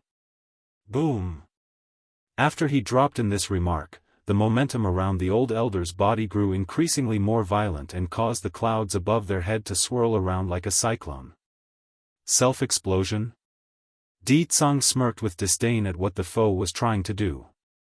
Indeed, the act of self-exploding from a demi-divine lord would create serious damage to the weaker ones beneath their battlefield. For the powerless ones, they would even die from the shockwave. In an instant, Keeper Hyun's body had ballooned up, a sure sign he's about to blow. Xiaofan. Bai Yan's complexion went white at the sight. Hurrying to pull her son into her arms, the woman wanted to protect the steam bun with everything she's got. Sure, she does believe in her husband's strength and his ability to protect them, but that doesn't mean she won't take precautions in case something unexpected occurs. Di Tsang on the other hand wasn't fretting like everyone else in the vicinity. He's also mustering up his powers, but it's to cover the entire area around Keeper Hyun's body. Next thing the elder knew was that his suicidal attempt at wreaking havoc has come to a standstill. He's stopped ballooning up. What's going on here? Why is the energy within my body fading away? Keeper Hyun stares out in horror. What did you do to me? Perhaps it's due to fear or just the knowledge of his own failure, but the old balloon actually started to shake and tremble. Am I really going to die for nothing? I can't even take some of the demons with me. You want to blow yourself up? Did you think to ask me first if I will allow it? Slowly walking forward with smirking contempt, Di Tsang was intimidating and threatening in his menacing appearance. Originally I would have had to spend some time dealing with you, but if you're asking to die by self-exploding, then I have no reason to not take advantage of your idiocy. Gulping hard, how did you interfere with my move? Isn't that obvious? Di Tsang sneered, as long as I control your dantian then you won't be able to explode, would you? Right now all you cared about is finishing your suicidal maneuver and ignored your own defenses, that left you wide open for me to control your inner core. Due to the interference there, Keeper Hyun's body had stopped bloating up. However, he also didn't deflate, thus leaving him in an awkward and unmovable state. Pfffff. Not to waste time on this garbage, Di Tsang raises a finger and shot a beam from the tip. Immediately to the naked eye, everyone could see that balloon gradually deflating onto the ground until he's become a flat paper shape. Bai Yan's return, Bai Yan could finally feel at ease after witnessing the scene. Xiaofan, it's all right now. But instead of answering like expected, the steam bun actually turned it around and started to comfort the woman. Mother, don't be scared. Those people are so stupid and bad, what is there to be afraid of? Yes, in this little guy's view, those keepers who stand at the peak of a whole realm are all stupid and low IQ, which wasn't wrong at all in this case. Think about it, if it wasn't for Keeper Yellow's token calling for help, would the three believe Bai Yan's nonsense so easily? The answer would of course not. That means the whole reason Keeper Hyun died was because of his own people's doing. They indirectly killed their own. Di-tsang, I have something to tell you. Releasing her son, Bai Yan got serious in the face. Those people from the Celestial Palace are after our daughter. Di-tsang's expression sank as well. I know, but don't worry, there's nothing they can do while I am around. No danger will befall Ling Yen. Sure, he may not necessarily care about the kids as much as his wife, but they are Bai Yan's lifeblood, making them his as well. I believe you. Bai Yan releases her tense face and smiled again, which made the Demon King smile as well as a consequence. First Elder, I also have something I want to ask you. Bai Yan then turns to the elder who wasn't that far away at this point. In my previous life, am I somehow related to the celestial realm? The old elder wanted to say something but didn't due to how sudden the question was. Does the queen remember everything? Don't think too much on it, I'm only asking. Regarding everything, I'm still only getting small fragments of it in my dream. She quickly explains, afraid the other side would mistake her sentence for something else. Twitching in the mouth, what does your highness want to ask? This old man. Does he have anything to do with me? Bai Yan points to the old coot who had already ran over and clapping his hand. However, her question did bring a pathetic look into those eyes like he's hurt. Good granddaughter, I know I'm wrong, are you really not going to want me anymore? Unable to bear this, Bai Xiachen tugs at his mother's sleeve. Mother, great-grandfather is so pitiful, can we take him in? After saying that, the boy made sure to get all watery in those eyes while gazing upwards. Hold on Xiachen, I want to hear from First Elder before making a decision. Ruffling her son's hair, she doesn't want to rush the matter, nor does she want to disappoint her son. Now First Elder definitely fell into a pinch. What should he say? Tell Bai Yan she's the adopted granddaughter of this old man that has clearly lost his sanity? And that every time the old man would kick the king out with a broom whenever he saw him? I guess you could say that. After a long while of indecision, he mutters this vague response out. I better keep the part about being kicked out with a broom to myself, otherwise who knows what will happen to me. Could say. Bai Yan frowns with more questions than answers. This, getting all sweaty under the pressure, First Elder eventually caved in after noticing the angry stare from the old coot. You are his adopted granddaughter. Bai Yan's return. 5. Bai Yan now got it and everything made sense now. Looks like I really do have some sort of tie to the Celestial Palace, and this old man didn't recognize me incorrectly. I know you. The old coot suddenly jumped his feet in anger while pointing at First Elder. You are one of the little bastards people who tried to kidnap my sweet granddaughter. Is it him who kidnapped my granddaughter all this time? Is the little bastard here somewhere? Instinctively, First Elder casts a sideway glance to Di-tsang using the corner of his eye. The guy you're talking about is standing right there talking to you, is he not? Really, did he really lose his mind or is he acting? Di-tsang on the other hand had gone black in the face due to this sudden twist of event. Yenner is his granddaughter? Boy, you are the best. Though the old coot appeared livid across the face, his expression somehow manages to instantly change to a friendly version once turned to Di-tsang. Unlike that little bastard who tried to kidnap my precious granddaughter, you didn't do anything bad. But why do I keep thinking I know you from somewhere? Do we know each other? Di-tsang looks like he wanted to faint and muttered to no one specific, I am good? You beat those crazies, that makes you a good person. Going white this time, Di-tsang's expression was a real sight to behold since it's coming from him. Because I beat those people from the Celestial Palace that I'm good? He also wants to betroth his granddaughter to me? Does that mean he will also betroth Yan Yan to others as well if they beat the celestial palace? Then do you remember who the little bastard is and how he looks? That said, Di Tsang smirks and casts a sideway glance to First Elder, who was trying to keep his head low. It doesn't take much for this demon king to connect the dots. Who else in this world could command that old bone to do something? That's obvious, himself. How can I remember what he looks like?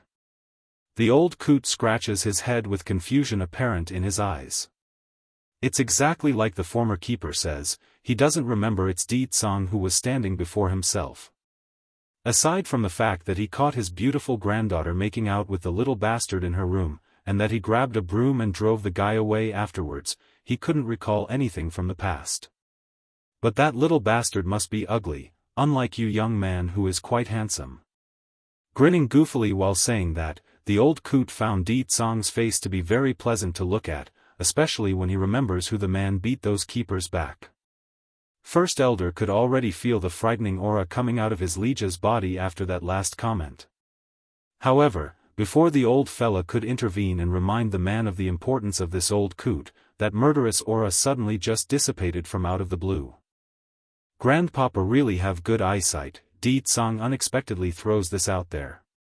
Meanwhile on the side, it was Bai Yan's turn to go black in the face. Di Tsang sure knows how to address someone. Seemingly pleased and elated by that, the old coot actually breaks out into a happy dance. Good, very good. Forgive your grandpapa here for not bringing a gift for our first meeting, next time I'll be sure to bring you something nice, okay? No need, Yan Yan here is already the best gift you can give me. Without you, there wouldn't be her. Bai Yan's mouth actually started to twitch after that final comment from her husband. When did Di Tsang learn to say such sweet glossy words? How come I didn't know? Call Xiaofan a bastard child, humph. At least this young man is a decent gentleman, he will never be like that little bastard, trying to kidnap my granddaughter and constantly harassing her. If only this old coot knew the truth, then he might just throw himself off a bridge to end himself. In the past and now, the sole reason Di Tsang could win Bai Yan's heart was due to his shameless persistence. Without that shamelessness, how could the demon king win the woman's heart?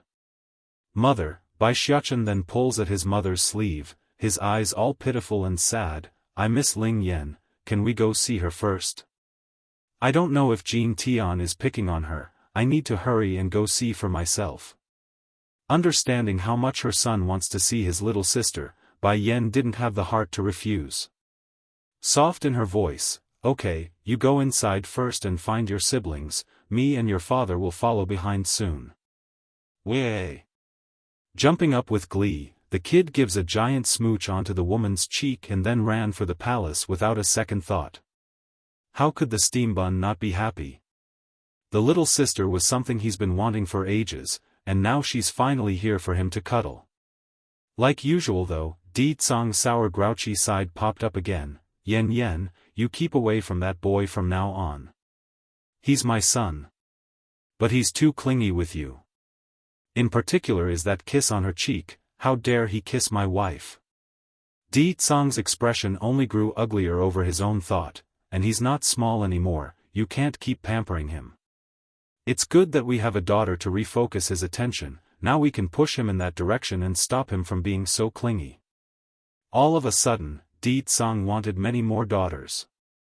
This way he could keep that boy busy by having him babysit the kids while he and his wife spend some good quality alone time. Why are you acting all jealous of your own son for? Bai Yan's opinion of this husband of hers just went down a notch. Catching on to that look coming his way, Di Tsang couldn't take it and decides to express his dominance. First going up to wrap his arms around her waist, he leans in and forces a kiss to take ownership. Your whole body, top to bottom, is mine. Only I can kiss you. Anyways, what do you think of Dragoni? Do you like her as a daughter-in-law? Dragoni? I like that child very much, and I always feel like I have some sort of traction to her from the get-go. That answer brought a smile to Di Tsang's face. I'm of the same positive opinion about her. She is a suitable candidate for Xiaofan. If we can put him and her together, then he will stop hogging your attention from me. I won't have to compete for your time. Yes, I need to put in precautions before it's too late. That boy is already so clingy at this age, what if he grows older and gets even more clingy? That will be terrible, that won't do. He can get his own wife. Blinking her eyes over the idea, Bai Yan kept staring at her husband. Di Tsang, is he trying to sell our son out like a prostitute? This, furrowing that brow, I don't want to force anything on them. Dragoni and Xiaofan have their own will, I want them to make their own decision. She liking Dragoni was true, there's no lie in that. However, she doesn't want to force anything on her children, that's a standard she won't budge on. And, if you're going to send Xiaofan away, then I'm going with him. Di Tsang's face instantly went dark with his jaw dropping down. I knew it, only the love between a son and a mother is true love, and the husband can only be abandoned. Call Xiaofan a bastard child, too, I can't even get some alone time. Yenner, twitching in the corner of his mouth, Di Tsang wanted to say something but was silenced by the stare from his wife. She's eating me through and through. Oh whatever, at least Xiaofan has Ling Yan to distract him. Now he likely won't come interrupt us in the middle of the night like he used to. The city guard stationed around the wall was well used to keeping up an indifferent appearance. After all, they are not crazy enough to laugh at their king. What they are surprised about was how easily their queen was able to control Di Tsang. It's just one glance, that's all it took to make him shut up. Good. Bai Yan then raises a hand to stroke her man's chin like she's lolling a puppy dog. Normally anyone would find this insulting, the Demon King was no pet that could be won over by a little scratch, yet this was exactly what works. Imagine a tail wagging in the background, that's the perfect description for the image Di Tsang was portraying. I'm tired, let's go back and rest. Shrugging her shoulder after noticing all the strange looks coming her way, Bai Yan drags her husband by the sleeve like she's holding a leash. Though a bit aggrieved in the face over his low standing in the family, Di Tsang didn't struggle and continued to speak while they walked. If you don't want to force the kids, then why don't we make a few more sisters to give him? With so many siblings for him to take care of, he won't come bother us anymore. As the old saying goes, if one doesn't work then make it two, if two doesn't work then make it three.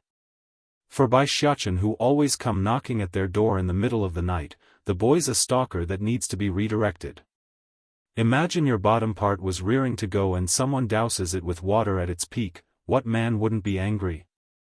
Okay. Seeing how pitiful her hubby was acting, Bai Yan finally decides to give him some candy. Besides, in her view, adding a few more children to their family was a good thing, she also likes that idea. In the back garden of the palace.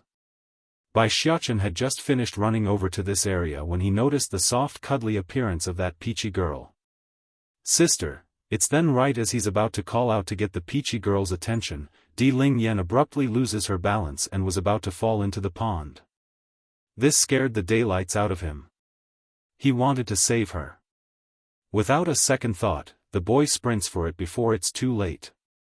However, it was not needed because another figure had caught her right before the princess could touch the water.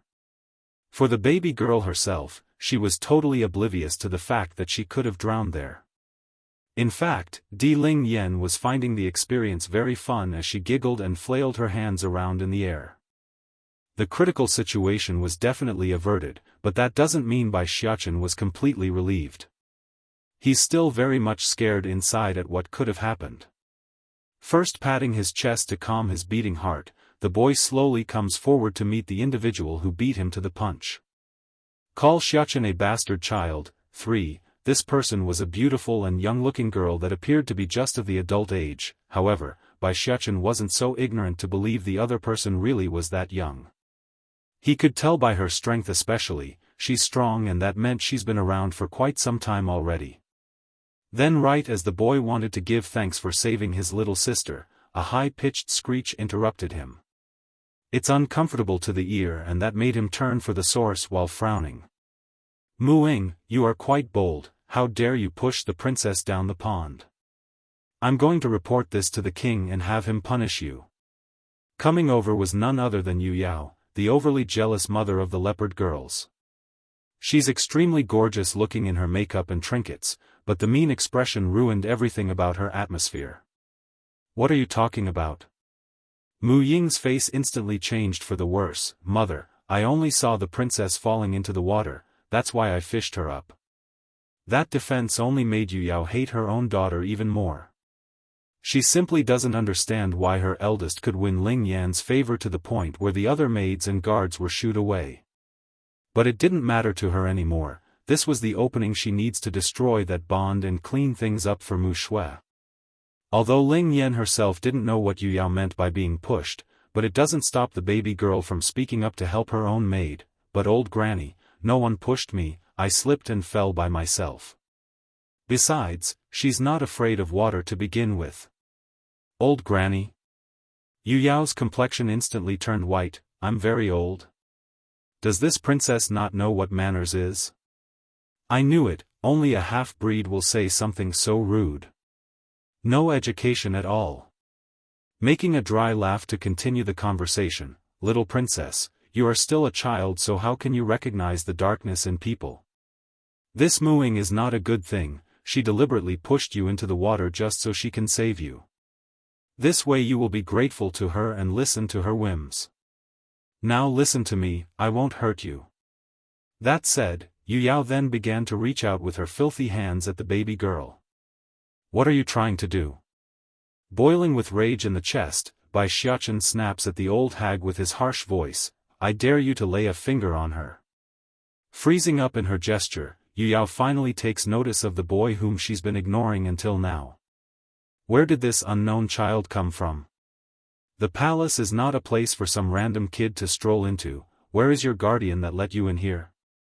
Though the vile old hag did find the steambun's face to be vaguely familiar to the eye, she didn't care and didn't want to dwell on the matter.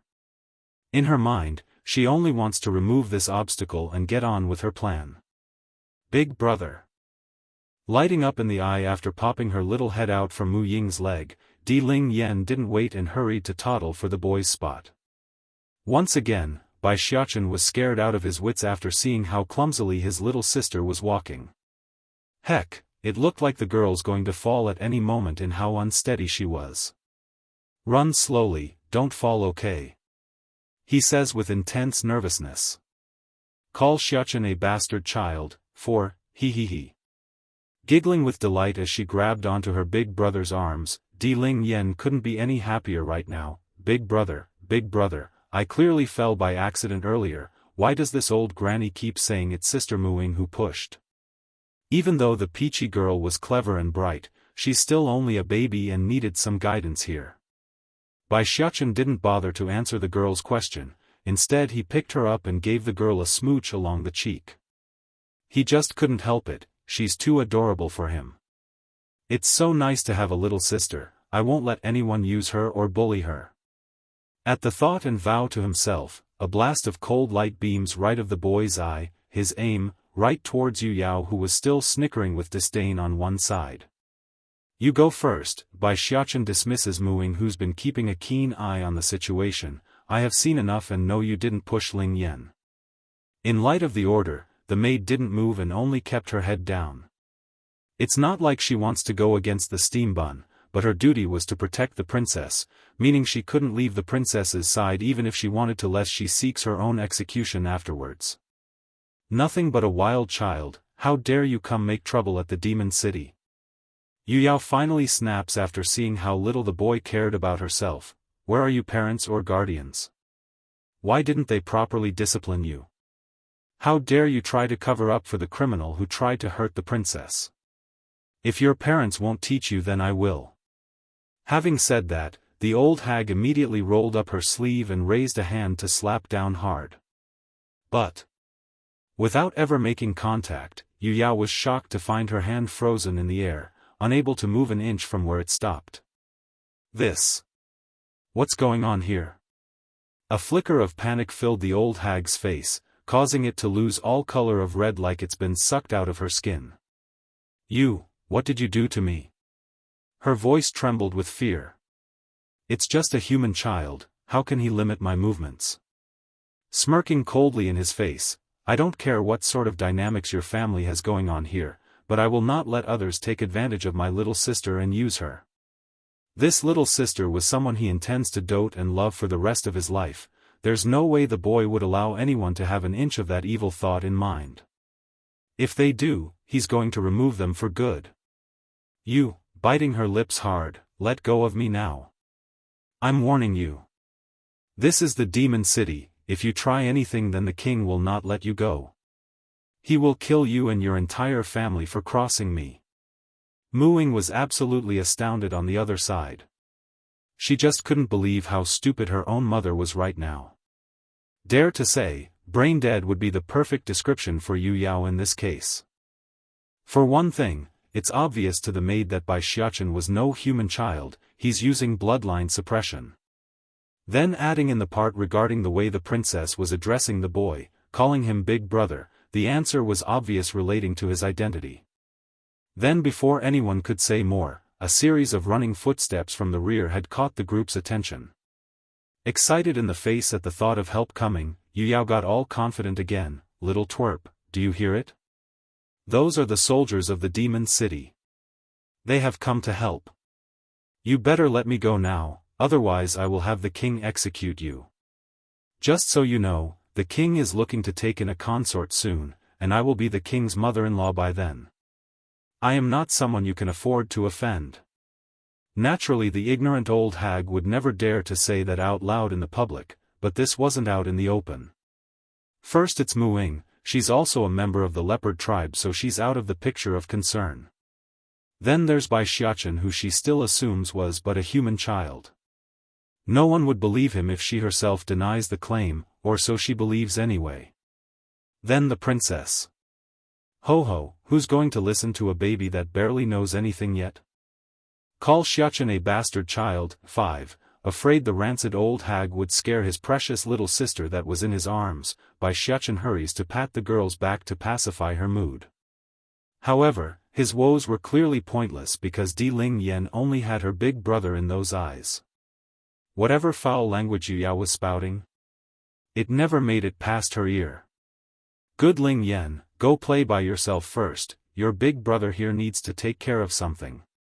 He smiles reassuringly at the baby girl hanging off his neck. It's best to not let her see some pictures until she's older. I don't want to. Shaking her head like a rocking drum, Di Ling Yan refuses. I go where big brother goes. Behave Ling Yan, go find Jean Tian and play first. Due to how doting he was towards the baby girl, Bai Xiachen's voice didn't sound the least bit heavy like he's afraid of scaring her. Nevertheless, in light of her unwillingness to go, Di Ling Yan still did as told and dropped down from the boy's arm. Her face said it all there, she's not happy. Yu Yao on the other hand continued to snicker with disdain at the scene. This bastard and wild child dare to order the princess around? I don't know how he seduced the baby girl, but no one can shield him once the princess leaves. Once we're alone, humph, I'll make sure he learns who's in charge. But the old hag's evil plot was never meant to be. Before Di Ling Yan could take a single step forward to leave, the footsteps that was still pretty far away had now come into view. These men were heavily dressed in armor, all looking sharp and strong in the eyes. Yu Yao naturally felt elated at the supposed reinforcement. What are you palace guards doing? How can you let a wild child into the palace grounds without anyone noticing? I'll be sure to tell the king about your failure. Leading the group here was a demon by the name of Yuan Pe, he's the captain of this squadron. As for why he came running in such haste, it's because he got a report from his subordinates earlier that Prince Xiachen has returned. But what he didn't expect on this meeting was the harsh words coming out of this Yu Yao's mouth who shouldn't be here to begin with. In fact, he could feel his knees shaking right now, that's how horrified this captain was right now. Just like their head, the rest of the palace guards were also stupefied. This woman is nothing more than the wife of that leopard tribe's chief, how dare she scold the prince? And how dare she order us around? Who does she think she is? Yu Yao continues to be oblivious as usual. Heck, if someone with a smidge of brain just took a closer look, they would immediately notice the livid faces across the men. Cocking her chin high, from the way I see it, you palace guards also need to be punished and reorganized for this failure. Not only did this wild child sneak into the palace, he's also trying to defend Muing, this bad seed who tried to harm the princess. If it wasn't for me coming in the nick of time, who knows what sort of plot they would have committed. Without preparation for that ridiculous accusation, Yuanpa the captain completely fell to the ground as he tripped while running. Instead of properly coming to greet Xiaofan by bowing on one knee, he ended up crawling and kowtowing like a criminal that was pleading for mercy. Talk about bad timing, the poor demon captain never did a damn thing, he only came at the wrong time. Now he's likely to suffer some sort of punishment for merely hearing Yu Yao's foul tongue. Prince Xiaofan, forgive me for coming late. Prince Xiaofan. Instantly after that title, Yu Yao's cheeky grin froze, causing her expression to turn an ugly shade of white as she awkwardly stared at the boy. Asking for death, are you mistaken? There's no demonic energy coming off of this child, How could he be the first prince? Yuanpa didn't give a direct answer to the woman's question, instead he wiped the sweat off his forehead before looking up at the annoyed boy. When he saw that displeasured face, the captain immediately tensed up and shot an angry glare over to Yu Yao. How can we not know our own prince? Rather it's you, how dare you vilify his highness and frame the prince? Snap! The last string inside the old hag's mind finally broke apart, leaving her in a blank state of disrepair. How could he be the first prince, how could he? The little guy is clearly a wild child from the outside. Someone come, take this woman away. Yuanpa's face was cold and hard when shouting this order. Hold it. Yuanpa hurriedly swung his head around. Is there any other order you wish of me, your highness? In light of being so small and young, Xiaofan's dominating aura was already starting to show on this occasion. You just said my father wants to take in a consort, that you are my father's mother-in-law. What does that make my grandmother then? A gust of wind swept through, causing Yu Yao to shudder profusely like a chill ran through her back. In her desperation, this despicable mother actually had the nerve to turn towards Muing, the very girl this old hag tried to frame as a criminal. Thankfully, the eldest daughter of the leopard tribe had enough sense not to make eye contact. After all, she's not only gone through various maltreatment at the hands of her own mother, she's now also being plotted against by her own family. The consequences are death by execution, that's beyond the level of being biased anymore. Yuanpa and the others were stunned by that comment, of course. Some time ago it was widely known that the king wanted to take in a consort, they're aware of this rumor. However, that idea has been shut down the day First Elder came out of his closed-door training period. Of course, many still believes that to be the case inwardly but would never say it aloud. Now where's the issue here? Well, a consort was nothing more than a concubine. How could a concubine's mother be Di Tsang's mother-in-law? That's unheard of in their society. I want a consort. A cold and gloomy voice suddenly reached out from the rear like a claw choking their throats. Yu Yao felt the dread seeping right into her heart at this moment because she recognized who it was. There's infinite terror circulating across her veins right now. Mother. Seeing who has arrived, Di Ling Yan didn't hesitate and threw herself into those outstretched arms that caught this peachy girl in the nick of time. Hold. Di Tsang had no comment for the playfulness of his daughter's behavior, but he did want to get to the bottom of this matter. Who will explain to me what's going on? What is this I'm hearing about me taking a consort? When did I say such a thing, and how come I didn't know? First Elder, who was right behind the Demon King, almost wanted to throw himself into a hole and hide there in this moment. He couldn't believe this. Only a little while ago and he was still keeping the rumor under wraps, and now it's come back and smashed him in the face. It's over, everything is over. The king knows and I'm going to be thrown into the boiling pot. First Elder. Di Tsang's gloomy call to the senior instantly made the elder come back to attention. Asking for death, too, you told me there's nothing worthy of note while I was away from the city. First elder, don't you have some explaining to do? Di Tsang's cold hard gaze eventually fell upon the old senior once a loud thud caught his ear from the rear. It's the old man crumbling to the ground. Trembling in his voice, "Sire, forgive me.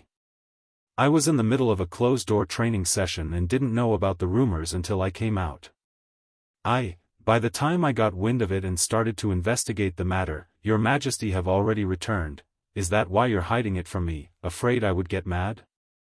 Di Tsang presses for more info, his tone still as frosty. No reply came from the elder because he knew the fault lies with him on this issue. He was in charge, meaning he should have done a better job. What if Bai Yan misunderstands and runs off again? That would make him the greatest sinner.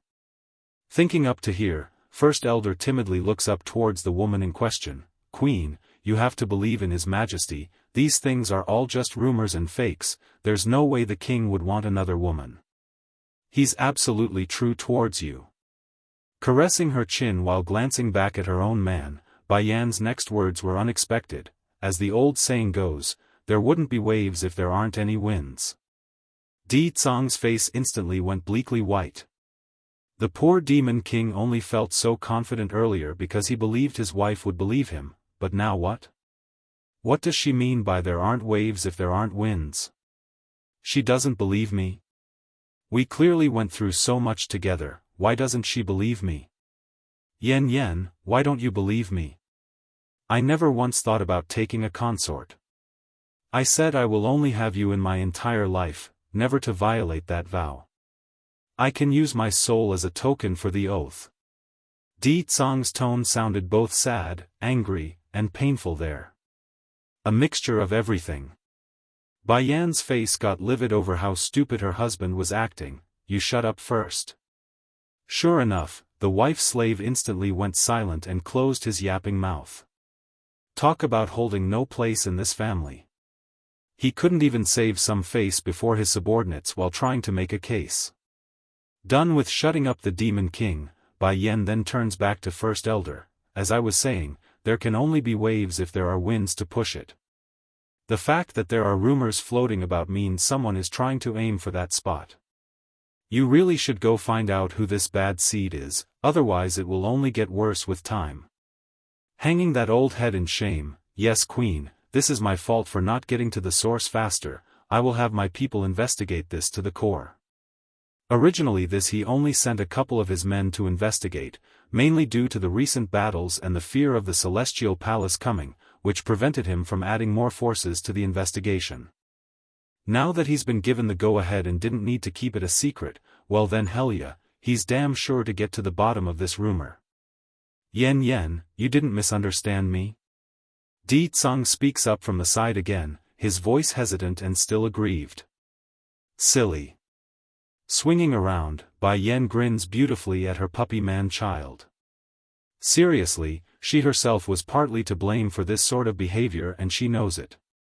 The first time Bai Yan would run away from home with her son was because of the lack of faith, that she won't deny. However, it's like the Demon King says, they've already went through so much, built up so much, how could she not trust him anymore?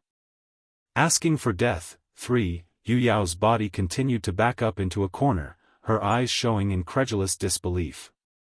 The demon realm's wise and mighty king would become a slave before his queen. This is that man. He promised her one love, one life. Ridiculous. Ridiculous. Women should be nothing but ware for men. How can she dominate such a mighty king to herself? This can't be happening. This is not real. Very quickly, those eyes have changed from the initial shock to pure anger until it fell into despair. Even so, this wretched old hag continues to deceive herself and refuses to face facts. Mother. It's then Bai Xiaochen's voice broke in, his body rushing over to throw himself into Bai Yan's arms as well. Mother, Ling Yan almost fell into the pond just now but was saved by her maid over there. Pointing to Mu Ying, who continues to keep her head down, but then that old hag jumped in from out of nowhere and kept blaming her, saying it was the maid who pushed my sister into the water. She insists on punishing Ling Yan's maid for some reason. At first Bai Yan was still showing her loving and doting face at her two children, but that instantly changed after hearing that outrageous story. And do you know what, mother, when I defended Ling Yan's maid because I saw everything too, that person called me a wild child of some bastard. She kept scolding me and said I had a bad upbringing. That only made Bai Yan's expression sink darker to the point where those around her instinctively took a step back. Right now the woman's aura felt more menacing than Di Tsang's dominance. That's how angry this mother was right now when someone starts cussing out her own children. Di Tsang, how come you are letting just any demon into the city? She says without ever facing her husband. Feeling the cold chill running down his back over that remark, the demon king knew he's in trouble tonight. Without delay, he snaps at the rear guards who came with him. Who allowed this crazy old hag to come into my palace? Did I not give an explicit order that random individuals are not permitted inside? Yuan Pa, the guard captain, crumbled to the ground with his knee. Sire, she was allowed in because of her passage token. She's the wife of the leopard tribe's chief.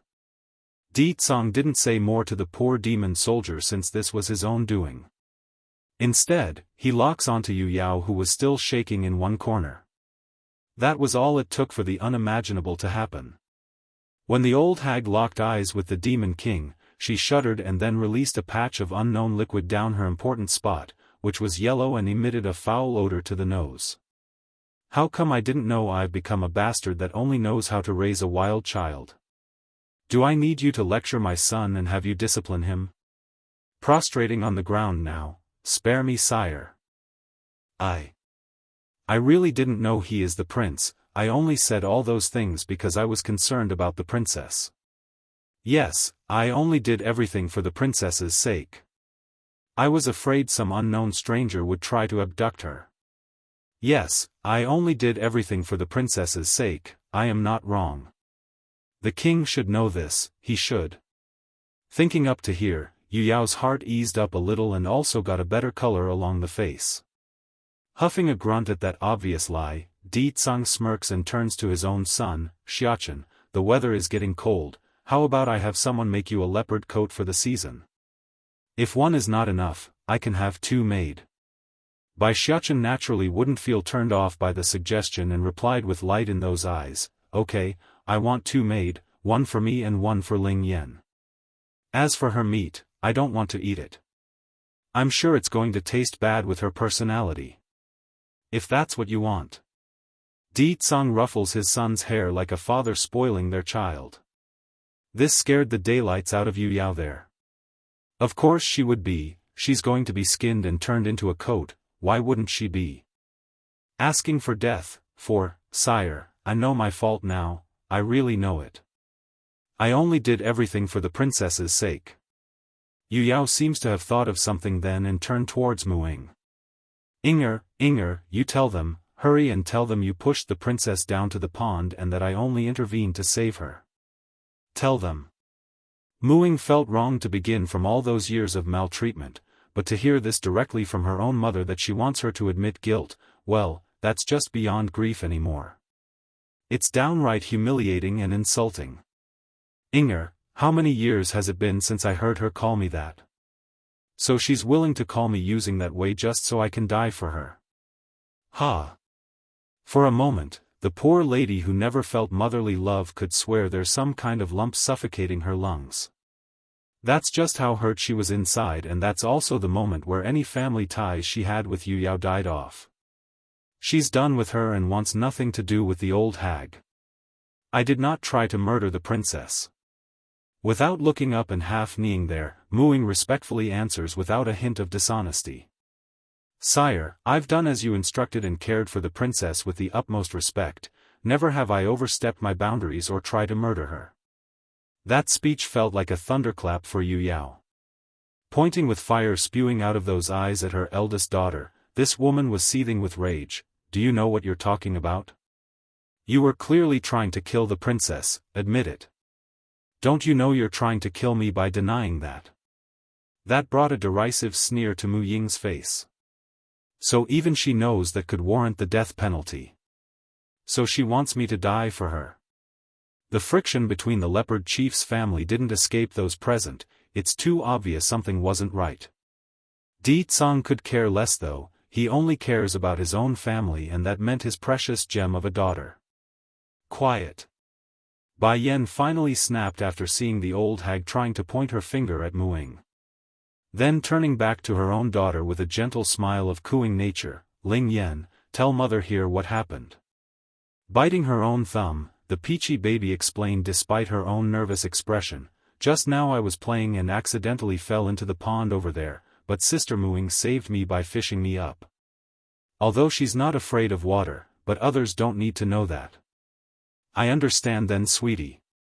Giving the baby girl a rub on the head as a compliment for being brave, Bai Yan returns her attention to the woman with that hard cold gaze. What else do you want to say? That completely went beyond what Yu Yao expected. In her view, everyone should be believing her words and not some child. What does the little princess know? She can't even walk properly. Her brain must not be functioning properly. Are you all really going to believe her? The moronic woman splutters this out without forethought. Protect the princess for a lifetime. 1. Handing over her daughter to Bai Xiachen for caring, Bai Yan took one step forward to come before Yu Yao's figure. Her eyes are menacingly cold when glaring down at the fool. Boom! That instant, the old felt like the air has left her entire being as she shoots out like an arrow and impacting the nearest wall. She wanted to scream, she really did, but the pressuring aura coming out of the other side left her too frightened to voice out the pain. You called my son a wild child? You say my daughter's brain is broken? The more she spoke, the more dangerous Bai Yan's face was becoming. It's like she's no longer a human being, but a creature from hell itself. She regrets it. At this moment Yu Yao regrets everything she's done. For one thing, the only reason she said those things aloud earlier was because of fear and jealousy. She didn't really mean to let everyone know her true thoughts. But what's done was done, there's no turning back over what has left her mouth. Gulping hard, Yu Yao kept shaking her head as she scanned the area for help. But not one look coming her way said they would, which eventually caused this old hag to turn back to Mu Ying. Inger, the princess always trusts you, help me beg them.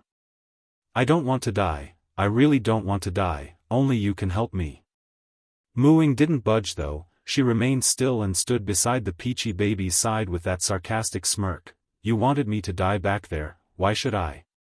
You wanted me to die back there, why should I? Originally the old hag wanted to say some more to make her case, but the sharp pain coming out of her arm sent her screeching in pain.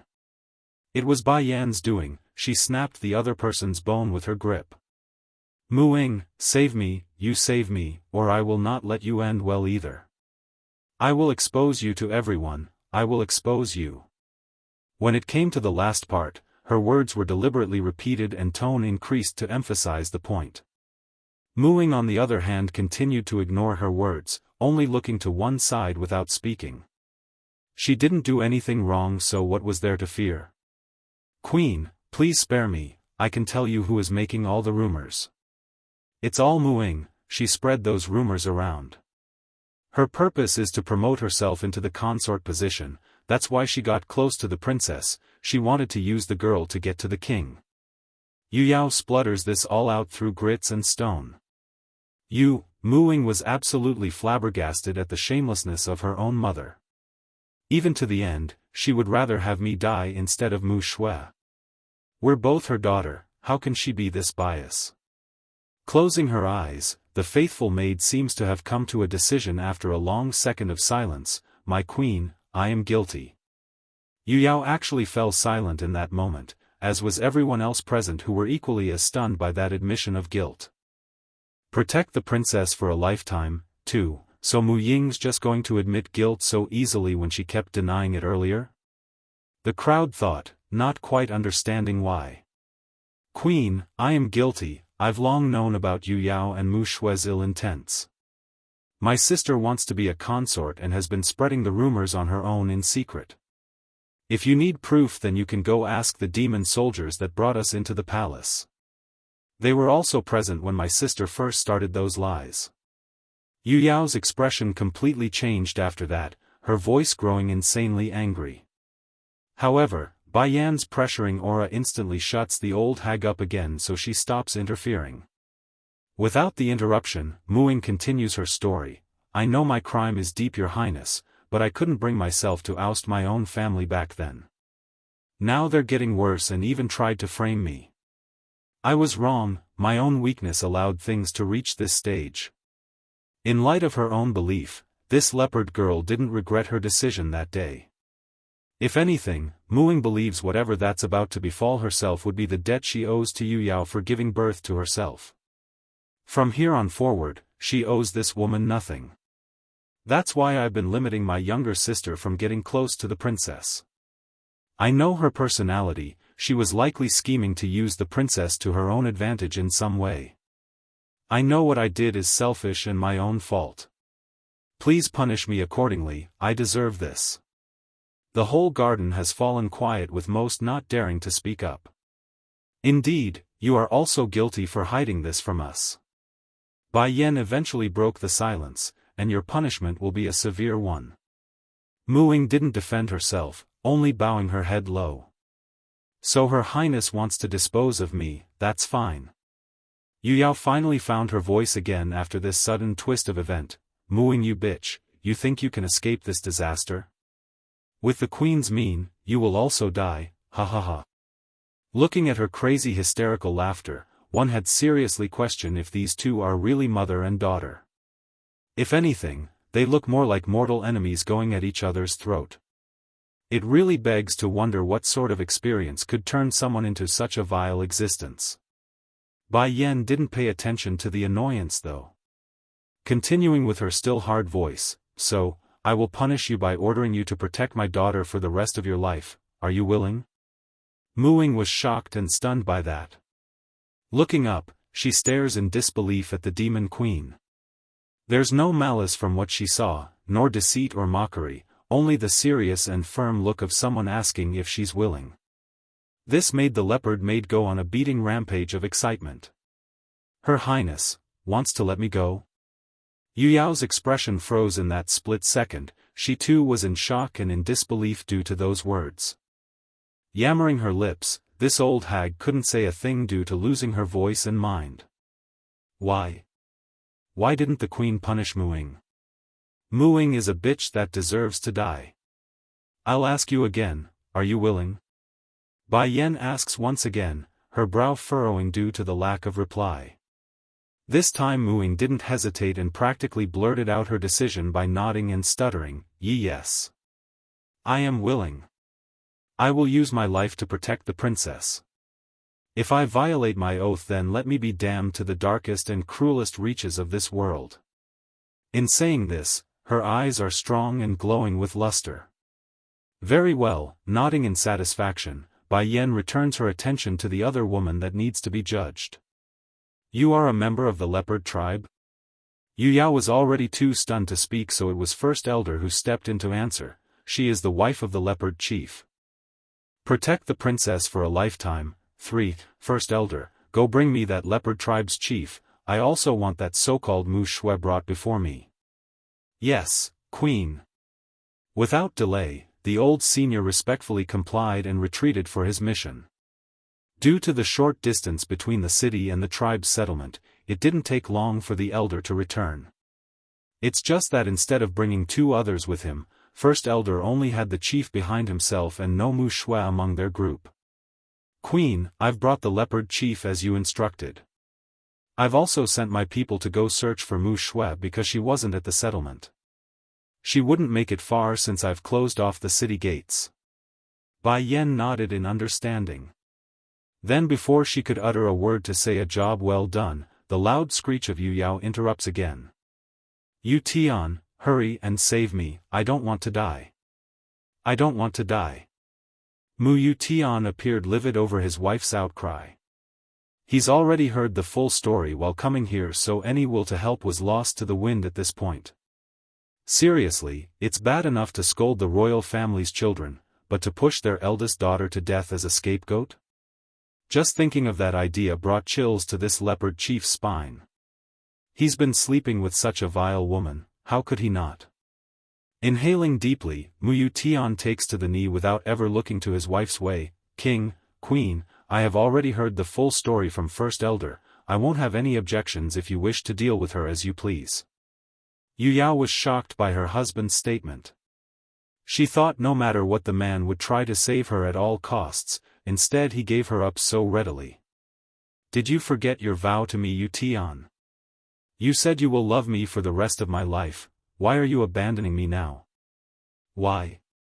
The old hag shrieked, the pain in her arm causing that face to distort into an ugly mask.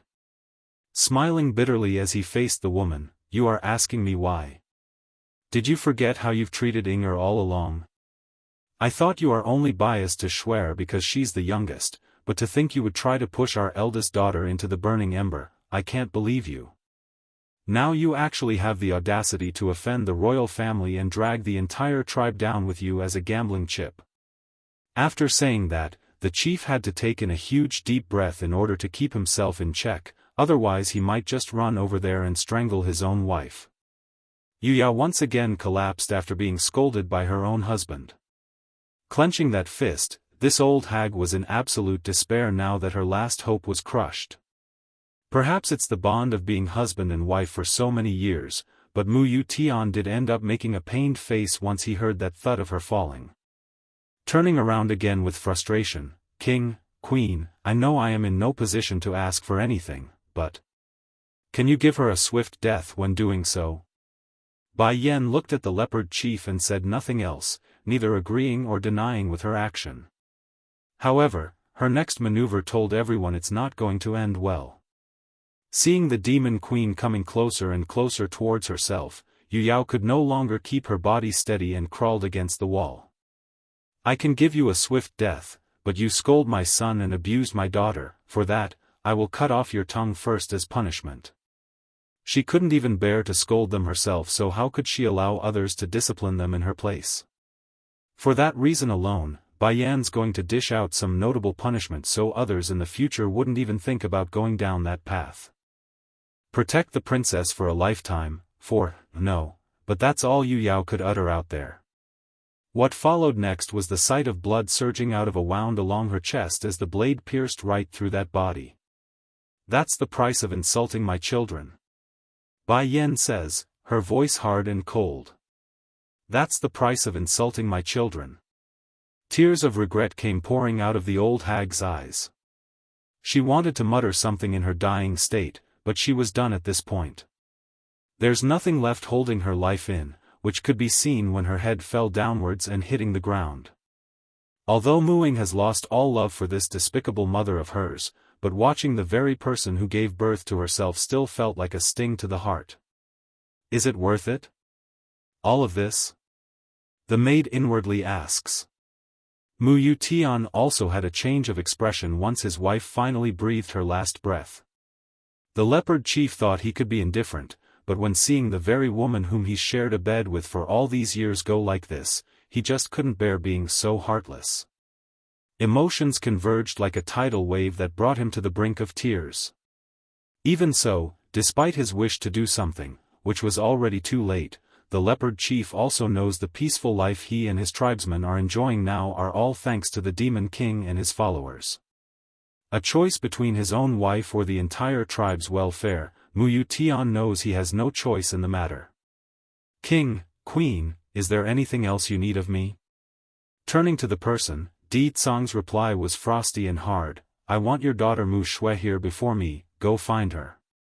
A slight tremble shook the chief's body, but he kept his head down and complied nevertheless, yes sire, I will go find that unfilial daughter of mine. Then go. With the go-ahead, the chief arched his fist and left without complaint. Easing up along the face again, Di Tsang returns his attention back to his wife, Yen, I will definitely find that Mu Shui and give you a proper answer. The promise was not only to his wife, but also to himself. Seriously, he doesn't know what sort of sin he committed in the previous life, but he hates the fact that there are so many out there trying to tear his life away from Bai Yan. Now others are also framing him of adultery. Fortunately Bai Yan believes him, otherwise he would be crying right now and screaming. Mama! Di Ling Yan suddenly breaks free of Bai Xiaoqin's arm and sped over to Bai Yan's side, a whole world apart from her previous way of walking. Hold, I want Carrie.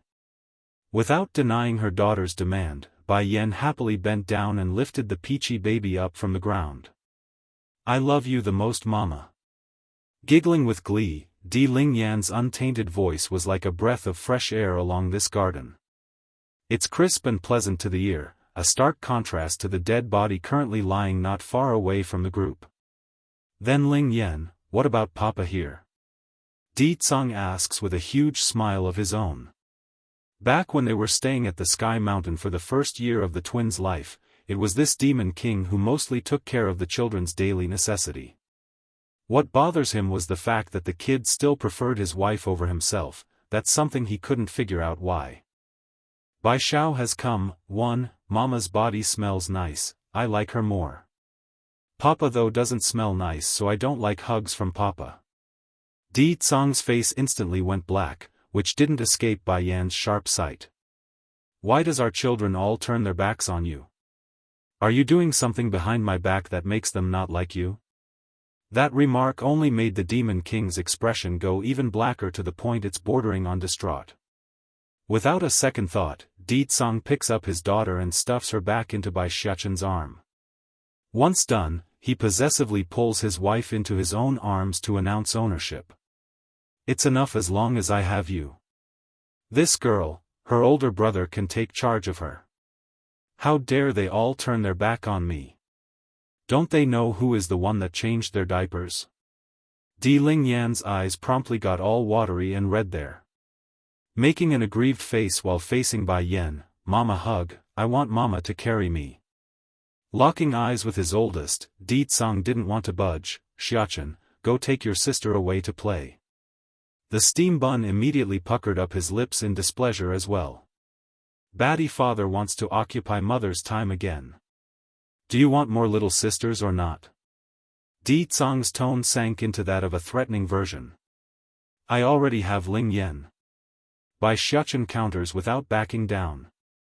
If it was before, then the steam bun would surely yield to his old man's threat. However, that has changed following Di Ling Yan's birth. He doesn't need to worry about not having a baby sister anymore. Smirking at his boy's refusal, if you bring your sister away to play, then I won't make you manage the demon realm in the future, otherwise.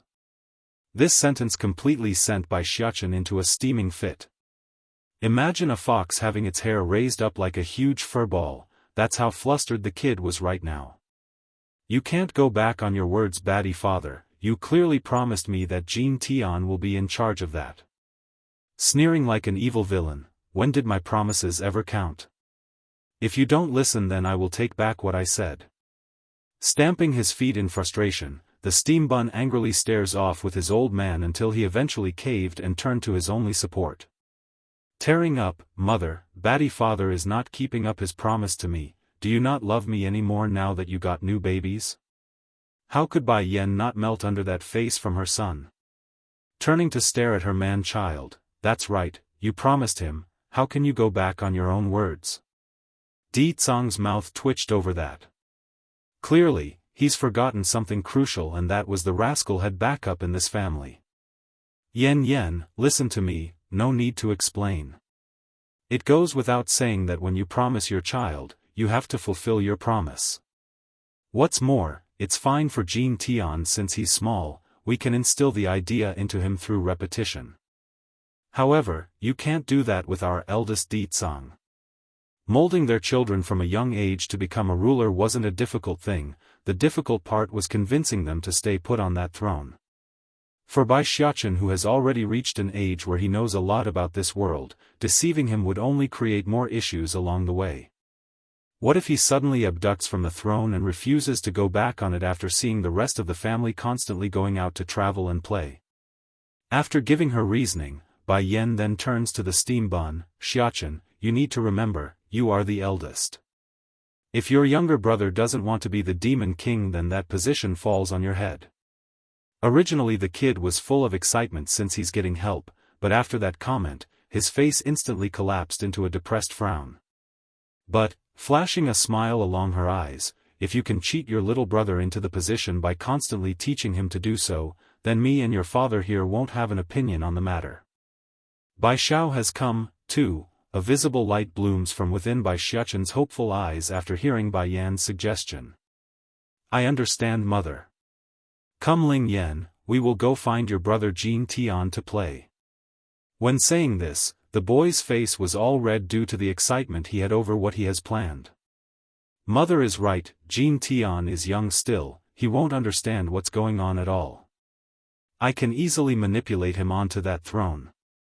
And with his IQ, he won't understand for at least a few more years. By then it will be too late for him, Kakaka. Looking at the way their prince was sprinting away with the princess in tow, First Elder and the rest of the palace staff were just flabbergasted. Why does it look like the throne to the demon realm is some unwanted prospect? Do they not know there are many demons out there who are constantly dreaming of that position? What are you all still standing there for? Bai Yan asks with furrowed brows after seeing the dazed faces. Hurry and go search for that Mu Shui, I want her before me. Also, Mu Ying, you are not allowed to leave my daughter's side from this point forward, nor are you allowed to let her leave the palace grounds, you understand? Yes, my queen. Complying by taking a half bow, the leopard maid didn't resist and respectfully answered.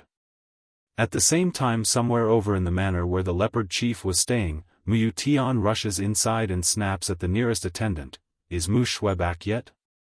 If she comes back, then tie her up and bring that girl to me. Straggling forward was an old senior that appeared to be quite frail in this household. Chief, Miss Mu Shui hasn't come back yet, we have no word of her whereabouts at the moment. She didn't come back? Didn't I tell all of you to go look for her before I left for the palace? Grinding his teeth, Mu Tian hated this situation. He's lost his wife today, and he nearly lost his entire tribe because of that rascal of a daughter. What more could go wrong? In contrast to the hectic atmosphere going around the city, the palace grounds were rather peaceful right now. For example, Bai Yan was leaning against the comfortable bed she arranged inside the garden pavilion when the three steam buns were busy frolicking around in their playful antics along the grasses. Big brother, big brother.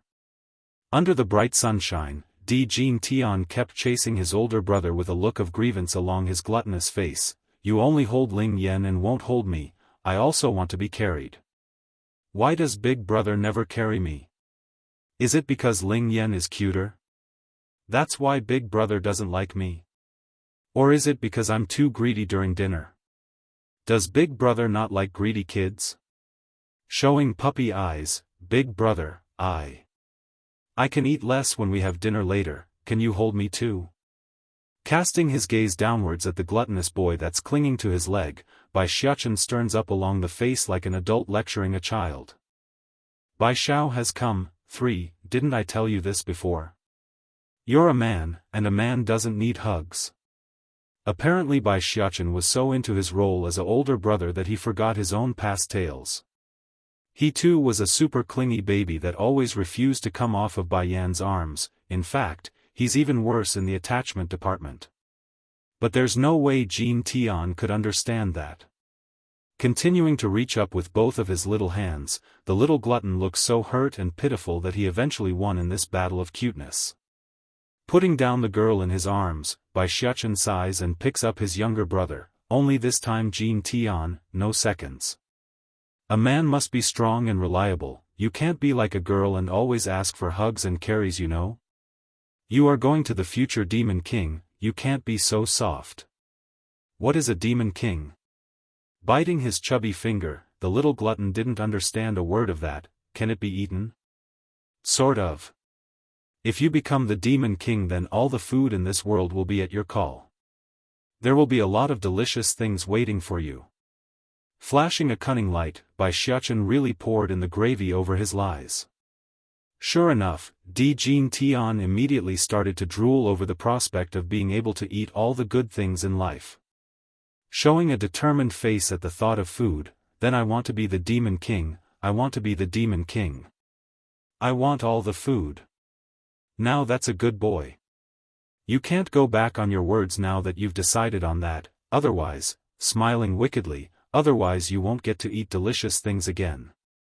Upon hearing he won't be able to eat delicious things again, the little glutton promptly got all anxious and cried out, I won't regret it, I won't. I want to be the Demon King, I want all the food. Grinning from ear to ear, Bai Xiaochen knows he's succeeded. Now by the time his younger brother realizes he's been conned, it would be too late and there would be no turning back. Back over in the pavilion, Bai Yan has been watching this entire interaction between her children. This rascal is just like his father, cunning and treacherous when he wants something. Just a few words and he's already conned his younger brother into a deep pit that can't be climbed out of. Yet apparently Bai Yan herself seems to have forgotten something crucial. She's the one who suggested the boy go trick the younger sibling. Guess the trait of forgetting their own cons runs in this family, the woman being the same as her children. Queen, Queen. A hurried sound of footsteps suddenly catches the resting woman's attention. Turning around to meet the guard's gaze, Bai Yan didn't need to ask when the person blurted out a message that sent her jumping out of bed. Queen, there is someone outside looking for you, he said. He said he's your younger brother. Younger brother? Bai Xiao? The lady's heart nearly stopped beating at the name.